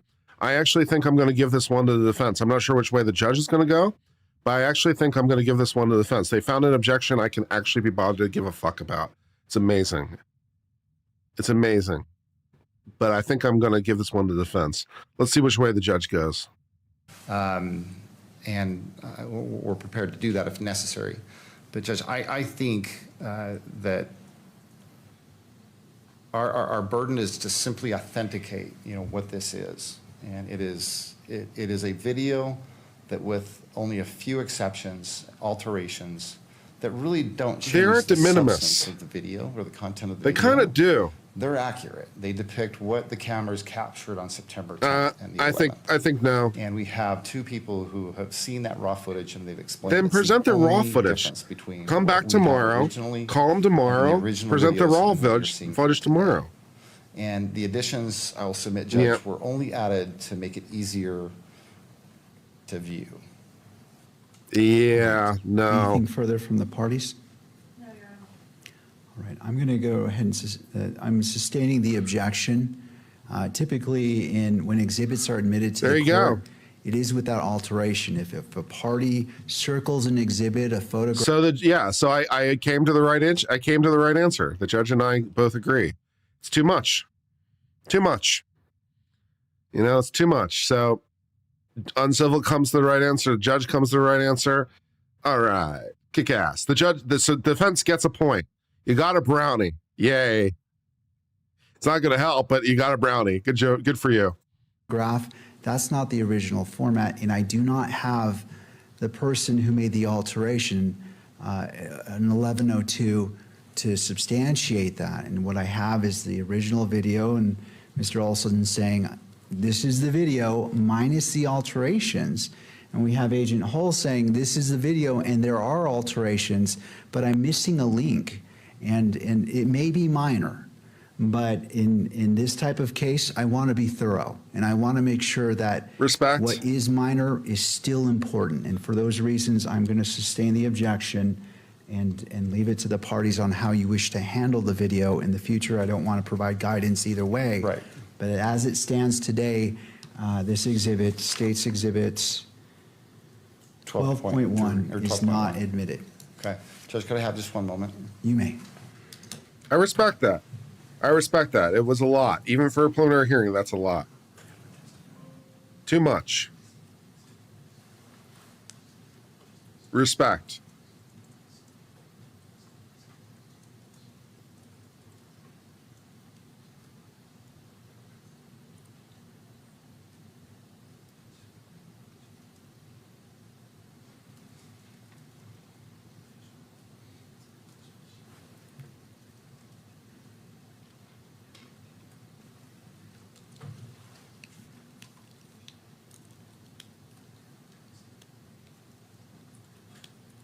No, he said that he saw the originals. It doesn't sound like the originals have been lost. It just sounds like, for whatever reason, someone put together a compilation with a whole bunch of edits, and they don't have the person that did the edits. So it's just not proper.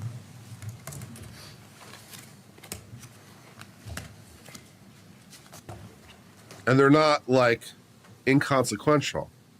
They're you know, they're meaningful. Agent Hull, you testified that there were 4 visits to campus that day. Correct, yes. And the first 3 visits, based on what you have observed, is your opinion that those videos were captured by UVU surveillance video? Is that correct? That is correct, yes. Okay. The 4th visit, well,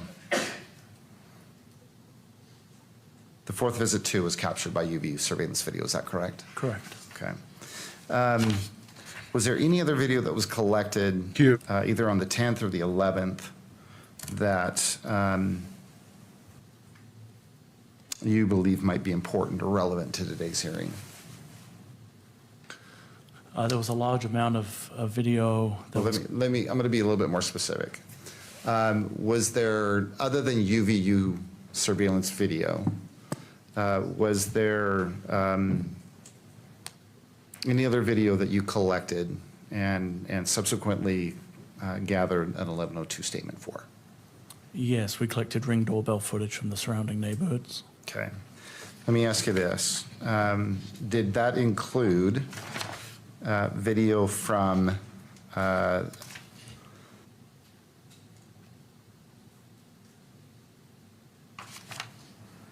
residence located at 680 West, 925 South Orem? Yes, that's in the Horseshoe area, yep. Okay. That's in Orem? Correct. And close to campus? It is, yes. Okay. And what can you tell us about that video?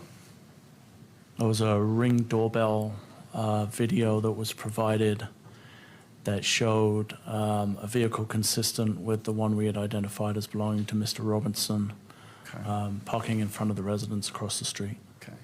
And what can you tell us about the timing and the timing of that parked vehicle? If I recall, that vehicle parked approximately 0:38 hours on the morning of the 11th. Okay. So 0:38 hours, what time is that to regular people? Just after midnight. At 12:38 Big D, a.m.? I would strongly suggest that you delete that comment before I stop rubbing my glasses. So how did this video come to your attention that you're talking about, this doorbell or whatever? This footage was obtained as part of the canvass of the area that was conducted as part of the investigation. Were you able to identify the owners of that residence? Yes. Where that video was collected from? Correct. Okay. And do you know who it was collected from and by whom? It was Mr. and Mrs. Noble. I believe Agent Davis collected the video directly from them. Okay. And do you know what date it was collected? If I can refresh from my notes. If referring to your notes will refresh your memory, go ahead and look at that. Don't read it out loud.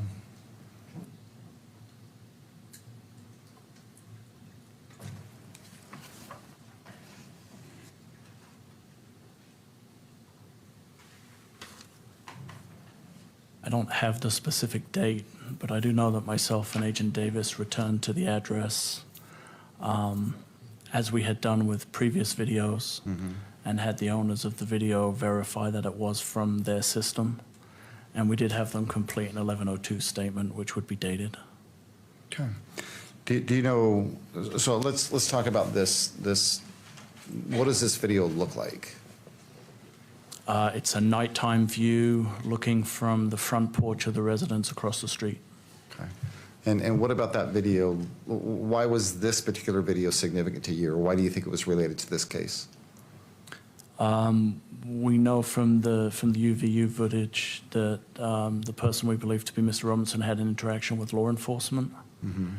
And a short period after that, the vehicle comes to that house and some additional evidence that was collected from cell phone data and things indicated that Mr. Robinson was in the area, and we were able to locate the footage of his vehicle on that Ring doorbell camera. Or at least what you believe is his vehicle. Yeah, the vehicle we believe to belong to Mr. Robinson, yes. And is there something about this particular video and this I guess vehicle that was captured that leads you to believe that it was Mr. Robinson's vehicle? Yeah, the vehicle has very distinct wheels. I won't say that they're wholly unique, but in terms of the video footage that we were reviewing, the wheels on the vehicle are fairly unique and stand out on the video footage. Got some So custom again, wheels? this is video that you received early on in the investigation. Yes, And then in preparation for the preliminary hearing, you went back out and you met with someone about this video. correct. Who specifically did you meet with about this video? Met with Mrs. Noble. And what did you do with Miss Noble? We did what we had done before. We had a specific file that we wanted, or files that we wanted her to verify. The footage itself is broken into, I believe, 10-second segments. So we had specific files that we had her view and confirm that they were actually from her system. Those were written on the 1102 as they have been before. Okay, and who wrote those file names on this particular statement? I believe it would be my handwriting on the 1102. All right. What did you do next? We had her view the videos and then complete a statement verifying the authenticity of those videos on an 1102. Okay. Was this also prepared on a State Bureau form? I believe this was on a State Bureau Investigations form, yes. And in this particular form on which Ms. Noble provided her statement, does it have the advisory that it would be used in lieu of her testimony here today? It does, yes. Does it also contain a warning that if she gave a false statement, she would be punished, or it's punishable by a Class A misdemeanor? Correct. Okay.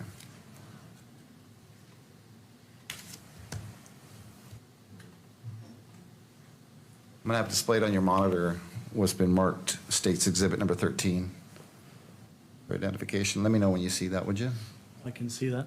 Okay, and I'm going to have my assistant scroll through that slowly.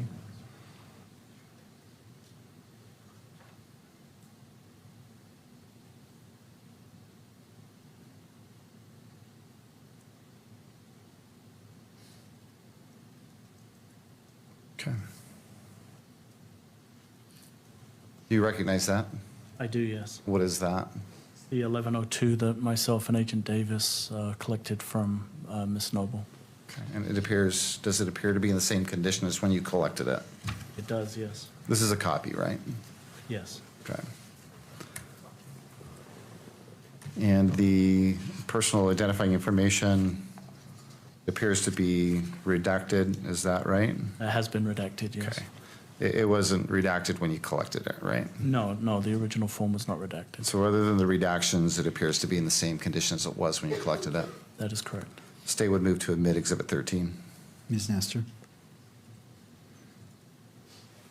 Your Honor, we renew our concern about unconstitutional hearsay being admitted. We also have the same concerns about the fact that Agent Hull amended this himself, and there's no foundation as to when he filled that in, if it was before or after she signed it. And due to all those reasons, we object to its admission and object to its publication as well. Mr. Sturgill? Judge, again, it was collected in compliance with Rule 1102 of the Utah Rules of Evidence, specifically subsection B8. It's in writing. It's on a form. It includes both the advisory and the warning. And it was collected by Agent Hull. It's also collected in compliance and being introduced as reliable hearsay, which is lawful to do here in Utah under the state constitution, Article 1, Section 12. Do you wish to lay more foundation about when the statement was written, whether it was before it was signed or not? I can do that, Judge. I appreciate that, yes. Agent Hull, do you recall when you collected this written statement from Ms. Noble? Yes, it was in April. In April, do you know what day? April 6th, I believe. Okay. And you collected it, did you go to her home? I think, is that what you said? Yes, myself and Agent Davis went to the residence. Okay. And did you sit there while she prepared it? I did, yes. And did you witness her sign it? I did, yes. Okay. At this point, I'd move to admit Exhibit 13. All right, and to the state representative, could you scroll down?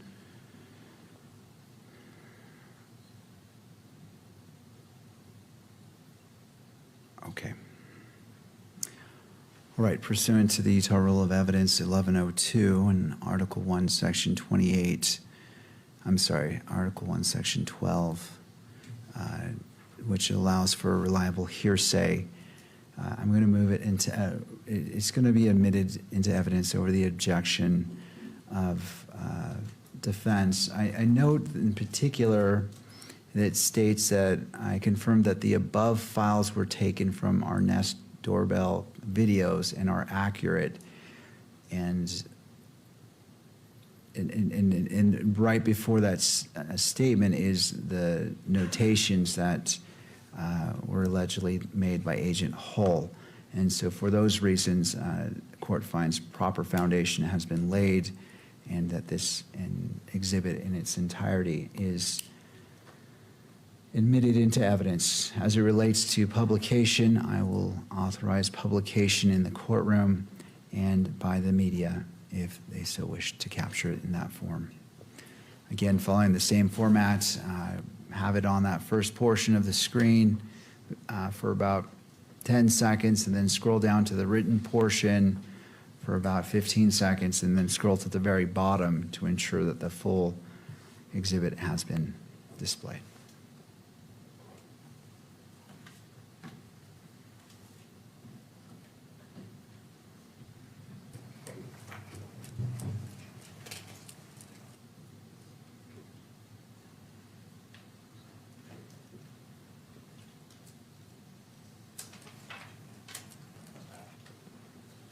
All right, that concludes the publication of State's Exhibit 13. Okay.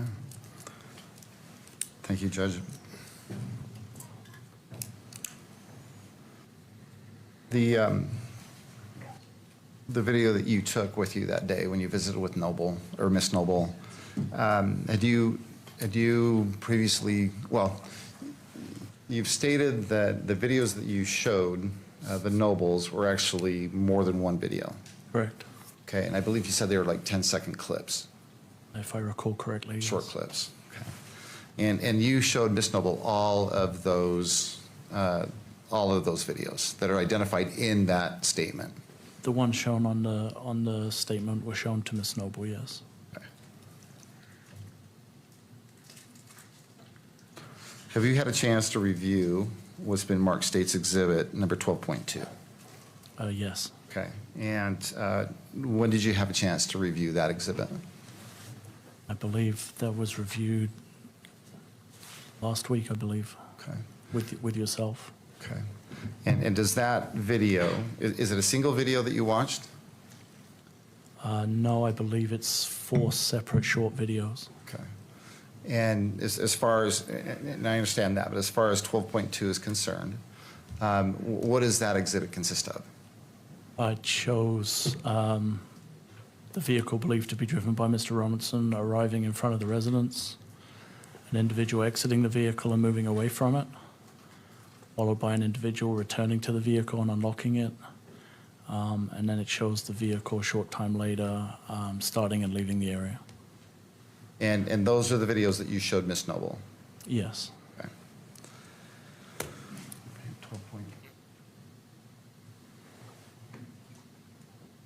What I have displayed on your monitor was been marked Plaintiff's or State's Exhibit 12.2 for identification.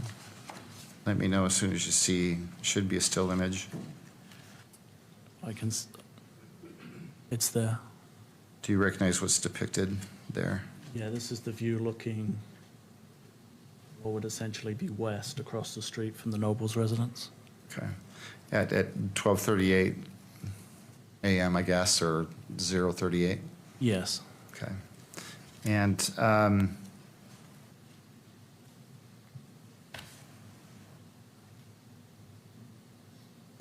what is depicted in this? I think you've already described that. So, Judge, I would move to admit Exhibit 12.2. Ms. Nestor.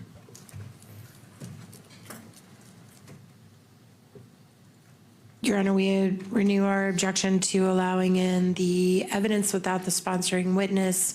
I do have some concerns because I'm not totally sure if this is a compilation, or if this is just one of the at least 6 videos they took from the Nobles. So if we could have that clarification, I think that concerns me about authenticity, that I don't understand if this is just a portion or if this is the whole thing, or is this just all of them or none of them. And for those reasons, we object to the admission and to publication. Thank you. Mr. Sturgill. That's a good point. And I'll ask additional questions before I seek to admit it. Agent Hull, this particular video, you've described taking several videos to Ms. Noble and having her review them. Yes. Okay. This particular exhibit, 12.2, have you watched it in its entirety? Yes. Does it consist of either some or all of those videos that you showed Ms. Noble? It does, yes. Okay. And is it a single video? Is it a compilation, that is to say, or is it 4 different videos? It would Or a number of different videos? be a number of short videos sequenced. Okay. A number of short videos in sequence? I believe that's how this one plays, yes. Okay. Just again, I seek to admit it. Anything further from the parties? All right. Given my previous rulings on exhibits, I applied the same analysis and find that State's Exhibit 12.2, I believe, is admitted over the objection and may be published in the courtroom and by the media, if so chosen. Okay, so before we play this video, again, what is it that leads you to believe that this is Mr. Robinson's vehicle? The shape of the vehicle can be clearly seen as it pulls up, and the distinctive wheels on the vehicle also. And well, let's go ahead and play it. Is there any sound associated with this? There is, Judge, but it's night sounds. It's crickets chirping and. Okay, I just wanted to see if there What's that? was. I just wanted to see if There's there was nothing sound or violent. not. Okay. Yeah. All right, you may play the video.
So in the first part of that video, what do you see?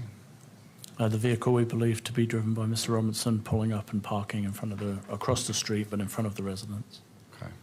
And then in the next video, what do you believe is displayed in that video? There's an individual who gets out of the vehicle. You can hear the door close, and then that individual moves away from the front of the vehicle. There's actually 2 reflective panels on a dumpster, and you can see the individual past those reflective panels. And in the last of those series of videos? The second to last one, the individual comes back across those reflective panels to the vehicle, unlocks the vehicle and gets into it. And then in the last video, the vehicle is started and the individual drives away.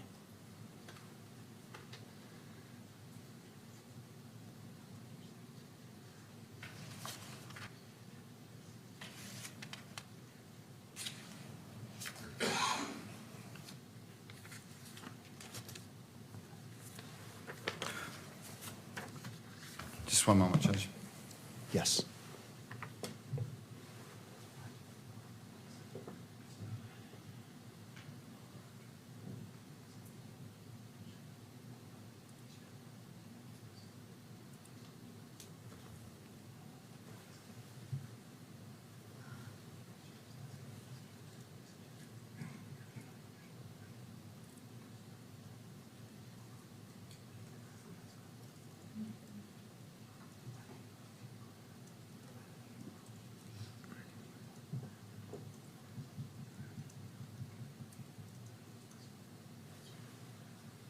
Could we approach? You may.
Ladies and gentlemen, we're going to take a 10-minute break for the attorneys to confer and come back at, roughly 4:30. So court is in recess. All rise.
All right, what did I miss? We're on break until when? Is there signs of life?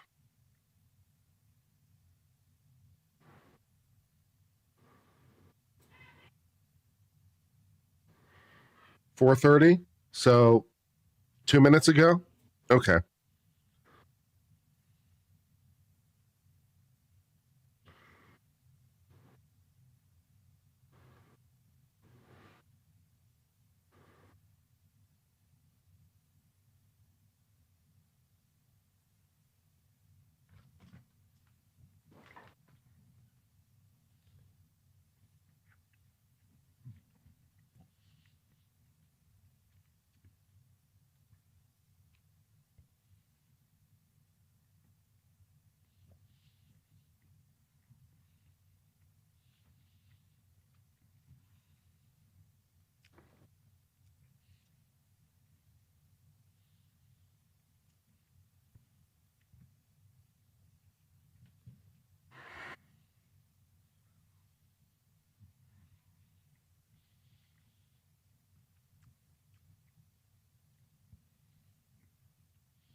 Just trying to go through my many, many emails, and I have too many emails.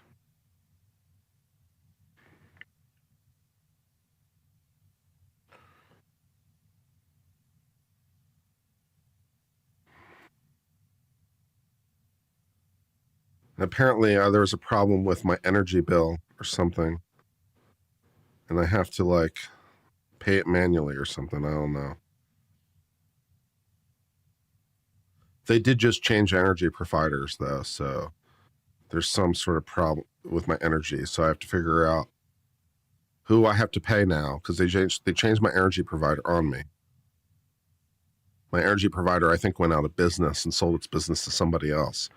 So I'm not 100% sure I know who my energy provider is at the moment. So hopefully someone will tell me before the lights go off. That'd be great.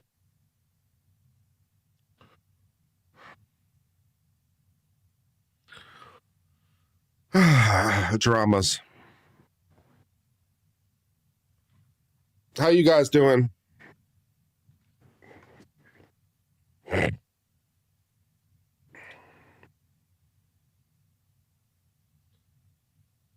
I want to swing on the chandelier, chandelier. The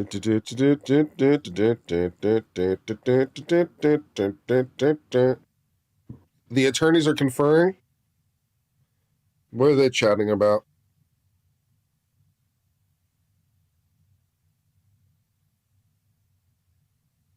I have not been drinking, and you get a timeout. Fuck you.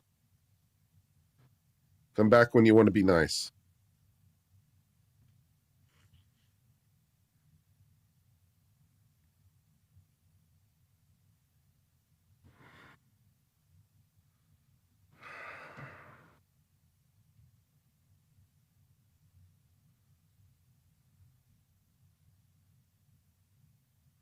Why is anything I do to try to enjoy myself or express myself? It must be he's drinking.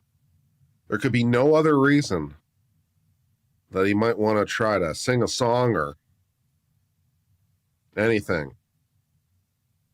Are they back live? Oh, Whether or not you believe that that person that you have seen in the video and on the driver's license record is in the courtroom today. And I believe your answer was yes. Yes, that's correct. And then I asked you if you wouldn't mind pointing him out and describing something that he's wearing. And I don't believe that I allowed you to do that. Okay. Would you do that right now? Your Honor, just for the record, we would impose an objection based on the 14th Amendment for due process due to an unduly suggestive in-court ID. Also, we believe there's a lack of foundation establishing his ability to interpret the surveillance video. And based on that, we would object. All right. I note that, well, to the state, do you wish to be heard on what was just stated? Well, Judge, I think we had this discussion, and I think you ruled on that specific objection. And then after you ruled, I just neglected to come back and follow through with the question and the answer. That's my recollection of the bench meeting. All right. I believe I stated for the purposes of this hearing that identification by Agent Hull of Mr. Robinson was made. I could be wrong, but... Well, and I just wanted to clarify that, Judge, because there was some question about whether that in fact did happen. And so if that's your recollection of what happened, and if you're willing to put on the record that Agent Holt has identified the defendant, I think we're done. Does the defense want to be heard?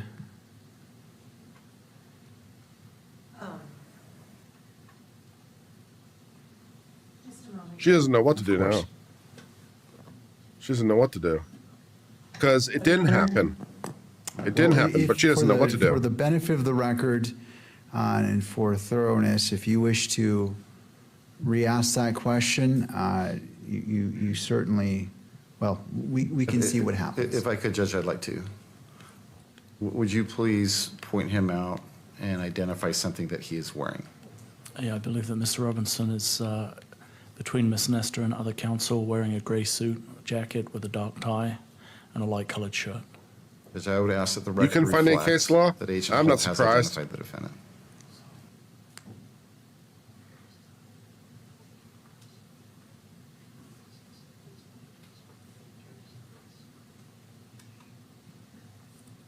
I have no objection. I mean, I made my objection already. Okay, I just wanted to check. No, thank you, All Your Honor. right.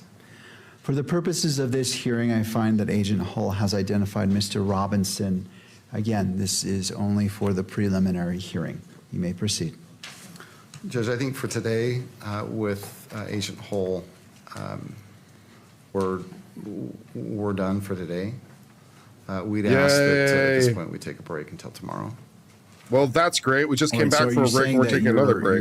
You're going to recall Agent, well, we're going to let me- resume with Mr. Hall tomorrow morning. Tomorrow morning, and let me explain and I was going to explain this, but let me explain why. Judge, our intent is to prepare an original version of the video that has been in dispute today, without the circles, without the blur, and without the zooming in. And our intent is to introduce that tomorrow as a different exhibit. And we just can't prepare that in the next hour or so. So we're going to need this evening to prepare that exhibit. And we'd like to return with that. Judge, what I would also suggest, well, let me get your take on that, Judge. All right. Does the defense wish to be heard about ending for the day? We have about 19 minutes until 5 o'clock. What is the defense? Your Honor, we're happy to accommodate the state on that. Oh, you are? Oh, So you're for being today, accommodating. How nice. Agent Hall, you may step down, and we'll resume with your testimony tomorrow morning. Anything further, Mr. Sturgill? Well, Judge, just one other thing, and it's a suggestion. Agent Hull, can you wait just 1 second? I'm sorry. Go ahead. I'm sure Ms. Nestor may have a position with regards to this, but Judge, we would invite you to review the exhibit that we've been talking about today. It is 12.1. We suggest that you look at it between today and All right. tomorrow, Because our Okay, my intent is, power bill to didn't seek get to paid, admit so I should probably do the that. version where it doesn't have the circle or the Swear to God. or the zoom in, and if that is admitted, we do intend to introduce that Exhibit 12.1 as well. And I think it would be helpful if you saw that in advance, and you could compare that to the version that doesn't have the circle, the blur, and the zooming in. I would ask that you do that. I don't know if Ms. Nestor has a different opinion about that, but I think it would be helpful in determining whether or not that particular exhibit, 12.1, is admissible. Ms. Nestor.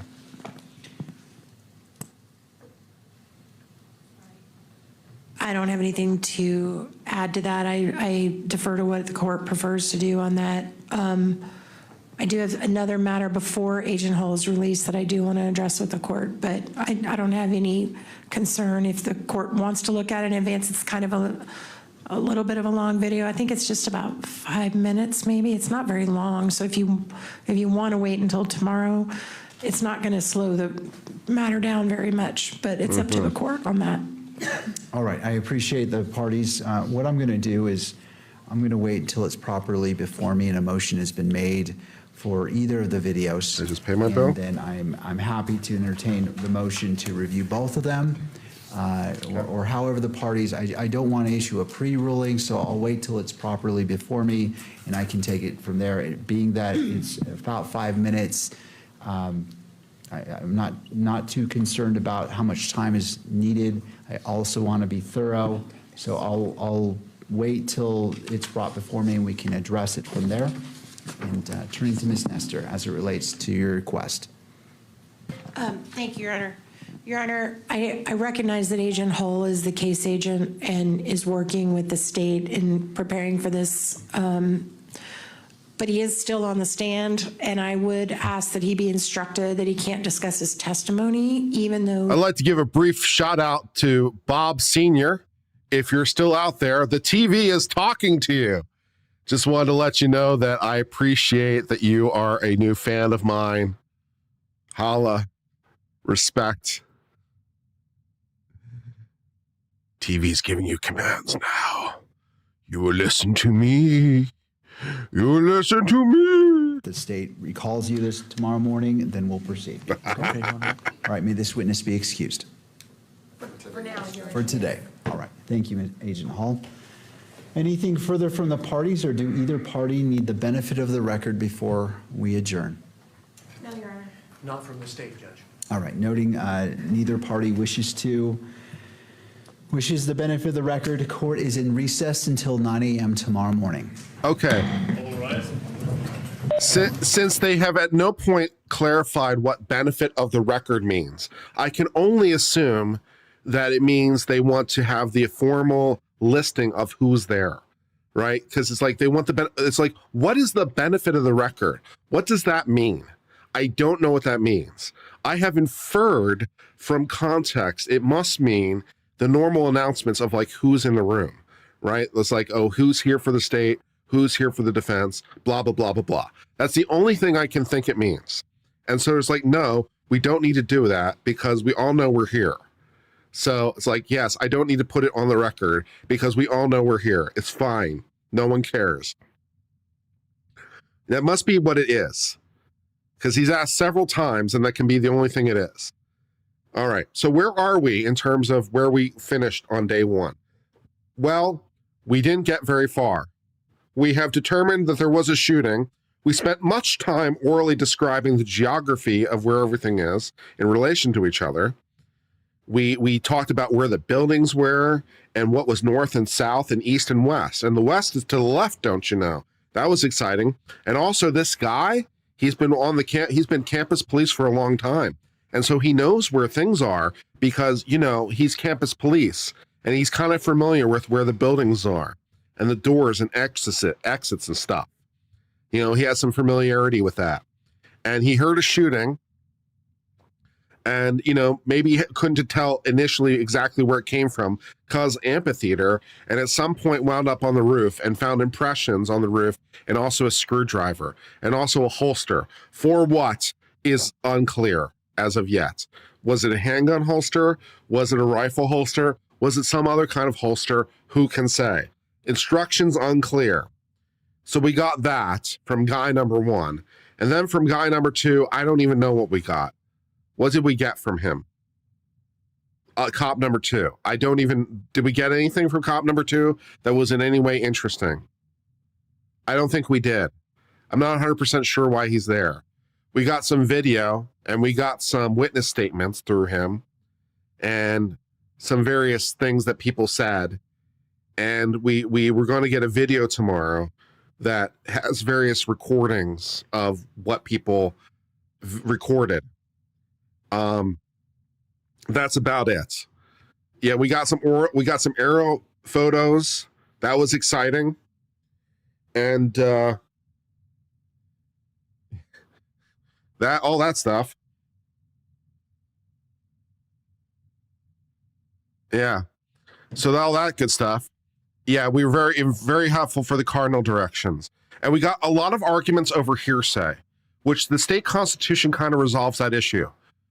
The state constitution says you can have hearsay in a preliminary argument, which is not a surprise. I guess the only thing that's a surprise is that the Constitution itself explicitly mentions it.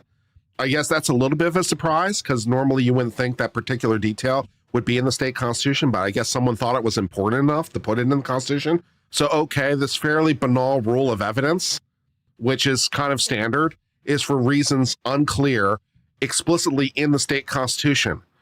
Well, that kind of wraps that argument right up. It's like, geez, we'd really like to object on due process grounds. The state constitution says we can do it.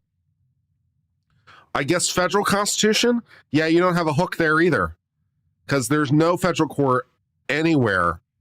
Well, that's overstating it, I'm sure. I'm sure you can find someone somewhere. But it's definitely not the law that hearsay is a problem when it comes to a preliminary hearing. You can have hearsay and you can have hearsay upon hearsay as long as it's reliable. So this continuing objection, I'd like to continue to object, again and again on this basis that has no basis in law whatsoever. That's there's hearsay, and it's like I can't be bothered to care. These people have made statements saying that if they're false, they're criminally responsible, and it's like, okay, fine, that works. And the only real objection the defense got was to the video, which had been altered, and that's okay. We'll have an unaltered video for you tomorrow. So you won the objection, and we'll have the unaltered video tomorrow. So who cares? But fine. Yeah. Right. Yeah. Like the rules of evidence are different at a preliminary hearing because the evidence is low. So we learned there was a shooting.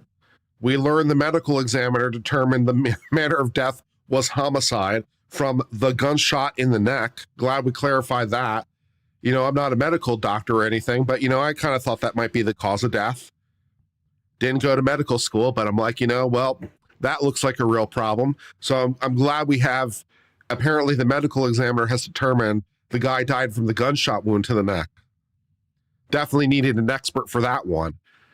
Geez, I mean, this medical causation stuff is really complicated.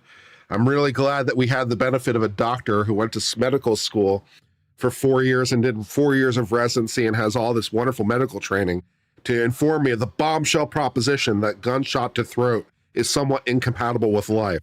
Really glad we cleared that up. Yeah, it's not just an objection, it's a standing objection. Sure, but we're going to keep mentioning it anyway for some reason. Great. Yeah, airway, breathing, circulation. Yeah, the gunshot to the neck could be a problem. Not only, of course, from the bullet wound itself, but a rifle round is moving very fast. And so it's going to create hydroshock because when it hits liquid doesn't really compress very well. So the liquid is going to expand because it can't really compress. And so it's going to cause a lot of shock waves through the liquid, causing extensive peripheral damage. So the gunshot plus, the hydroshock of the bullet moving at 2,500 feet per second through your neck, going to be a bit of a problem. You know? Just saying. Just saying, it's going to be a bit of a problem. And then the blood comes out rapidly, which is a problem. Amazing. Yeah. So that's that. And then we have apparently, you know, we have nothing of value really as the defense to say, except some technical objections which don't go anywhere. But that's fine. The defense shouldn't be putting on any evidence.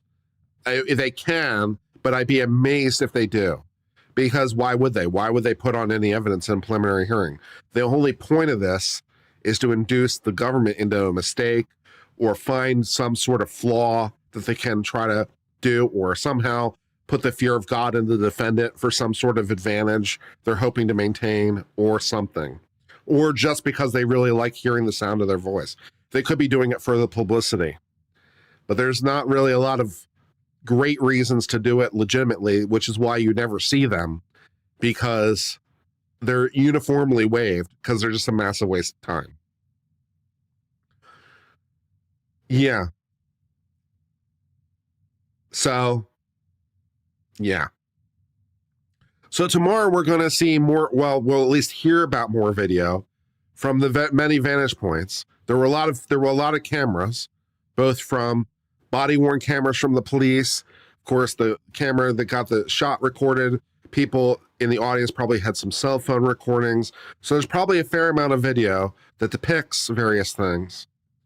And we'll hear more about that and the steps the police took to preliminarily investigate and figure out this is the bad guy. And we'll do that over the course of 5 days. And then having determined that this is the bad guy to a probable cause standard, which is 2 out of 10, which we were already there before we opened our mouths today, we will conclude that this can go forward to trial, amazingly enough. And then at some point in the future, we will have a jury and they will hear more evidence, including evidence from the defense. And to the extent there is any evidence, I'm sure we'll hear about planes from Egypt and Jewish space lasers and whatever other bullshit is, if there's any evidence to support that proposition, which of course there's not. But if there is, we'll hear about it at trial, because I'm sure this defense lawyer will not shut her mouth because she doesn't know how to do that. She is not capable of shutting her mouth. So if she thinks Egyptian airliners are somehow relevant, I'm sure we'll hear about it and it'll be super exciting and bullshit. So all those things. What time is this thing tomorrow, by the way? We should schedule for tomorrow. What time is this thing tomorrow? Does anyone know what time it is so I can schedule this thing?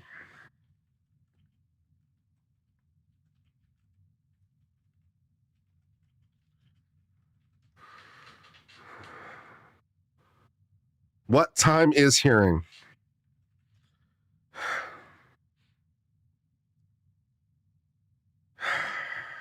9 a.m.? So that's 10 a.m. my time? Excellent. All right, so we'll schedule something for tomorrow at 10 a.m. my time.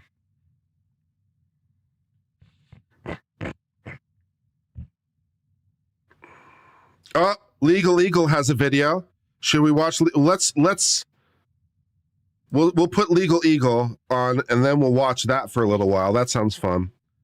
Let me first of all schedule this hearing. How do I schedule a new thing? Schedule stream. Can I duplicate the stream I'm already on? Apparently not for some reason. Lame. All right, so create new stream. And I just copy the details from today's stream. Okay, hold on. Talk amongst yourselves. Then we're going to watch some Legal Eagle. I'm sure that'll be enlightening.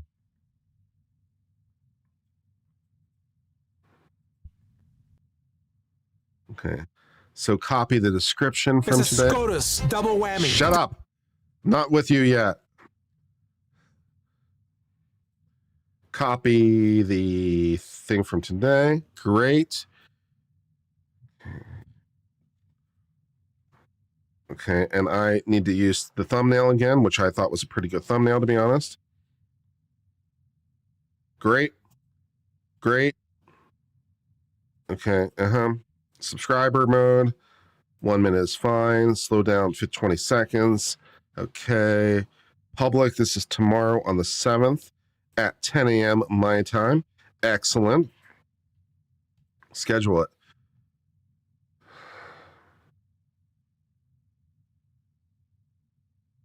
Anytime, YouTube.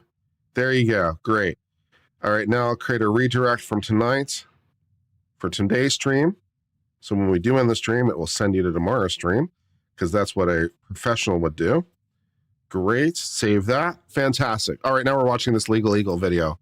The same Chief Justice who shielded Donald Trump from criminal prosecution in 2024 has now given him a belated birthday gift, the power to fire almost anyone in the executive branch without cause.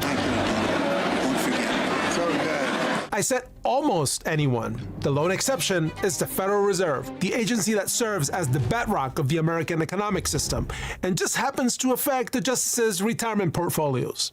The message is clear. John Roberts and his supermajority believe it's lawful for Trump to mess with any part of the government he wants to, as long as he doesn't touch the money. And the reason they give for the Federal Reserve being special above all other agencies is, to paraphrase, just vibes. Literally, vibes. Who could have predicted this? Me. I wrote about this right here. Now the job is complete. The Supreme Court took another big step in its ongoing turbocharging of presidential power, holding that the president may remove FTC commissioners at will, not just for the reasons Congress spelled out in the FTC Act. Those restrictions are now unconstitutional. The case before the court was Trump versus Slaughter. Back in March 2025, Trump fired FTC Commissioner Rebecca Kelly Slaughter without cause.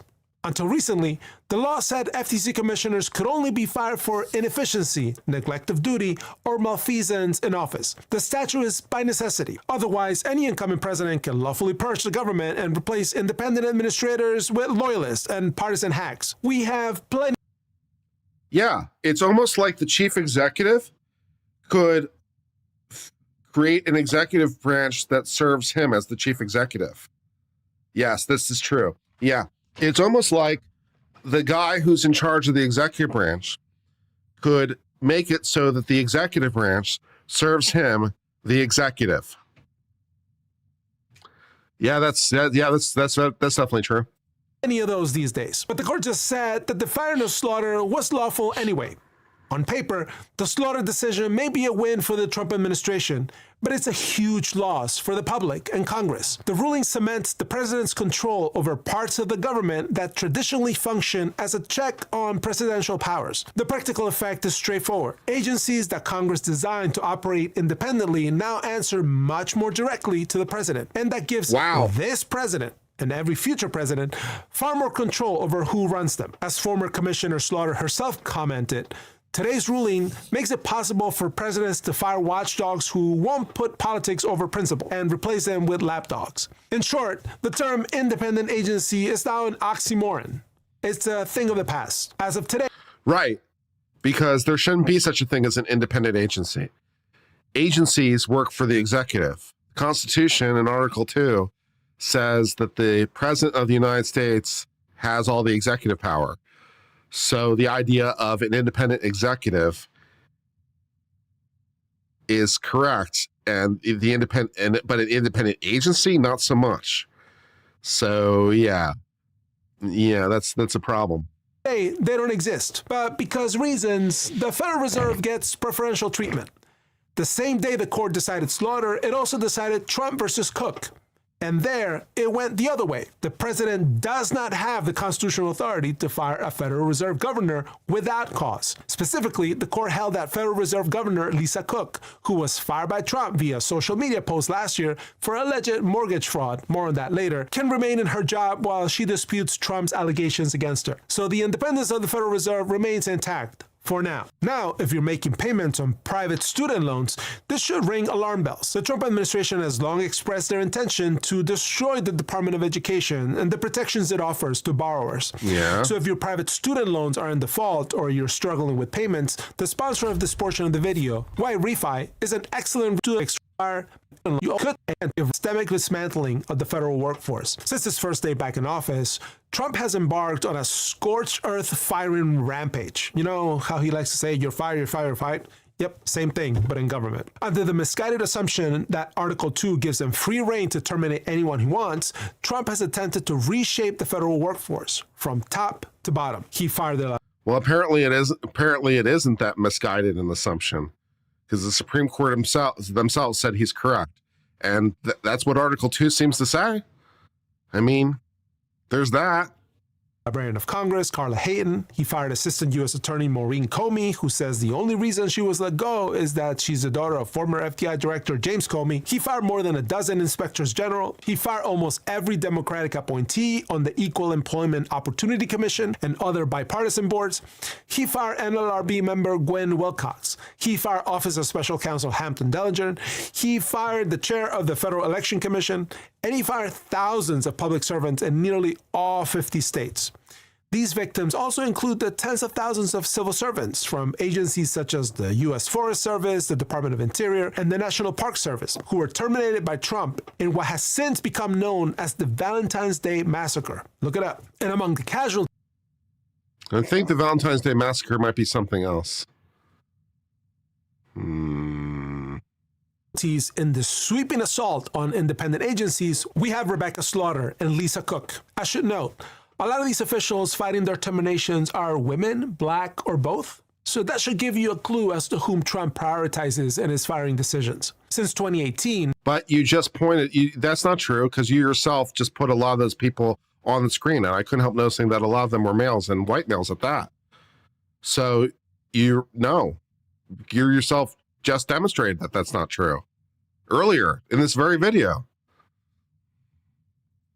Appointed by Trump himself, Rebecca Slaughter had been a commissioner with the FTC, which Congress created as an independent body to regulate economic competition. To protect the agency from political influence, Congress placed restrictions on the selection and tenure of FTC commissioners, including a requirement that they only be removed for inefficiency, neglect of duty, or malfeasance in office. But in March of 2025, out of the blue, Slaughter received an email containing a message from President Trump stating, "I am writing to inform you that you have been removed from the Federal Trade Commission, effective immediately. Your continued service on the FTC is inconsistent with my administration's priorities. Accordingly, I am removing you from office pursuant to my authority under Article 2 of the Constitution." Nor did the message indicate that Slaughter was being fired for inefficiency, neglect of duty, or malfeasance in office. So it was a clear violation of the FTC Act. On the other hand, Lisa Cook was appointed to the Federal Reserve Board of Governors in 2022, with her present term set to expire in 2038. Cook was the first African-American woman to serve as... A 16-year term? Wow. I mean, that's not a bad gig, man. You get appointed for a 16-year term, 2022 to 2038? Man, that's a good deal, man. Wow. Governor on the Federal Reserve Board. On August 20, 2025, Federal Housing Finance Agency Director Bill Pulte, none other than the same guy who now runs the nation's top intelligence agency, posted on social media a letter to Pam Bondi, remember her, accusing Cook of mortgage fraud. Specifically, Pulte claimed that Cook falsified bank documents and property records back in 2021, allegedly claiming two different homes as her primary residence at the same time to get better loan terms. Less than 30 minutes later, as one does, Trump posted to Truth Social, "Cook must resign now."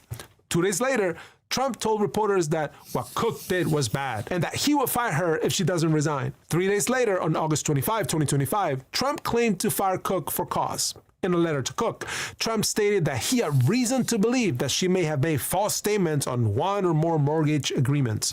The American people must be able to have full confidence in the honesty of the members entrusted with setting policy and overseeing the Federal Reserve. In light of your deceitful and potentially criminal conduct in a financial matter, they cannot, and I do not, have such confidence in your integrity. And here's some irony for you. Trump himself appears to have done the exact same thing decades ago. According to ProPublica in 1993, he declared two different primary residences on his own mortgage documents. In Cook's case, Trump concluded that faithfully executing the law requires your immediate removal from office. This was the first time in the Federal Reserve's 111-year history that the president attempted to fire one of its governors. Without a doubt. This video is 30 minutes long, and I can't do it. That is enough legal eagle for right now. I can't do 30 minutes of this, especially discount legal eagle. I can't do it. Can't do it. All right. Well, I'm going to sign off for now and take a break. Maybe try to hit the gym because that would be a productive use of my time. That sounds good. And we'll be on tomorrow for some more stuff and things. So tune in for that. Until later, my friends. Hope all's well. Cheers for now, my friends, and goodbye. Rough. Very rough. Where's my stop screaming button?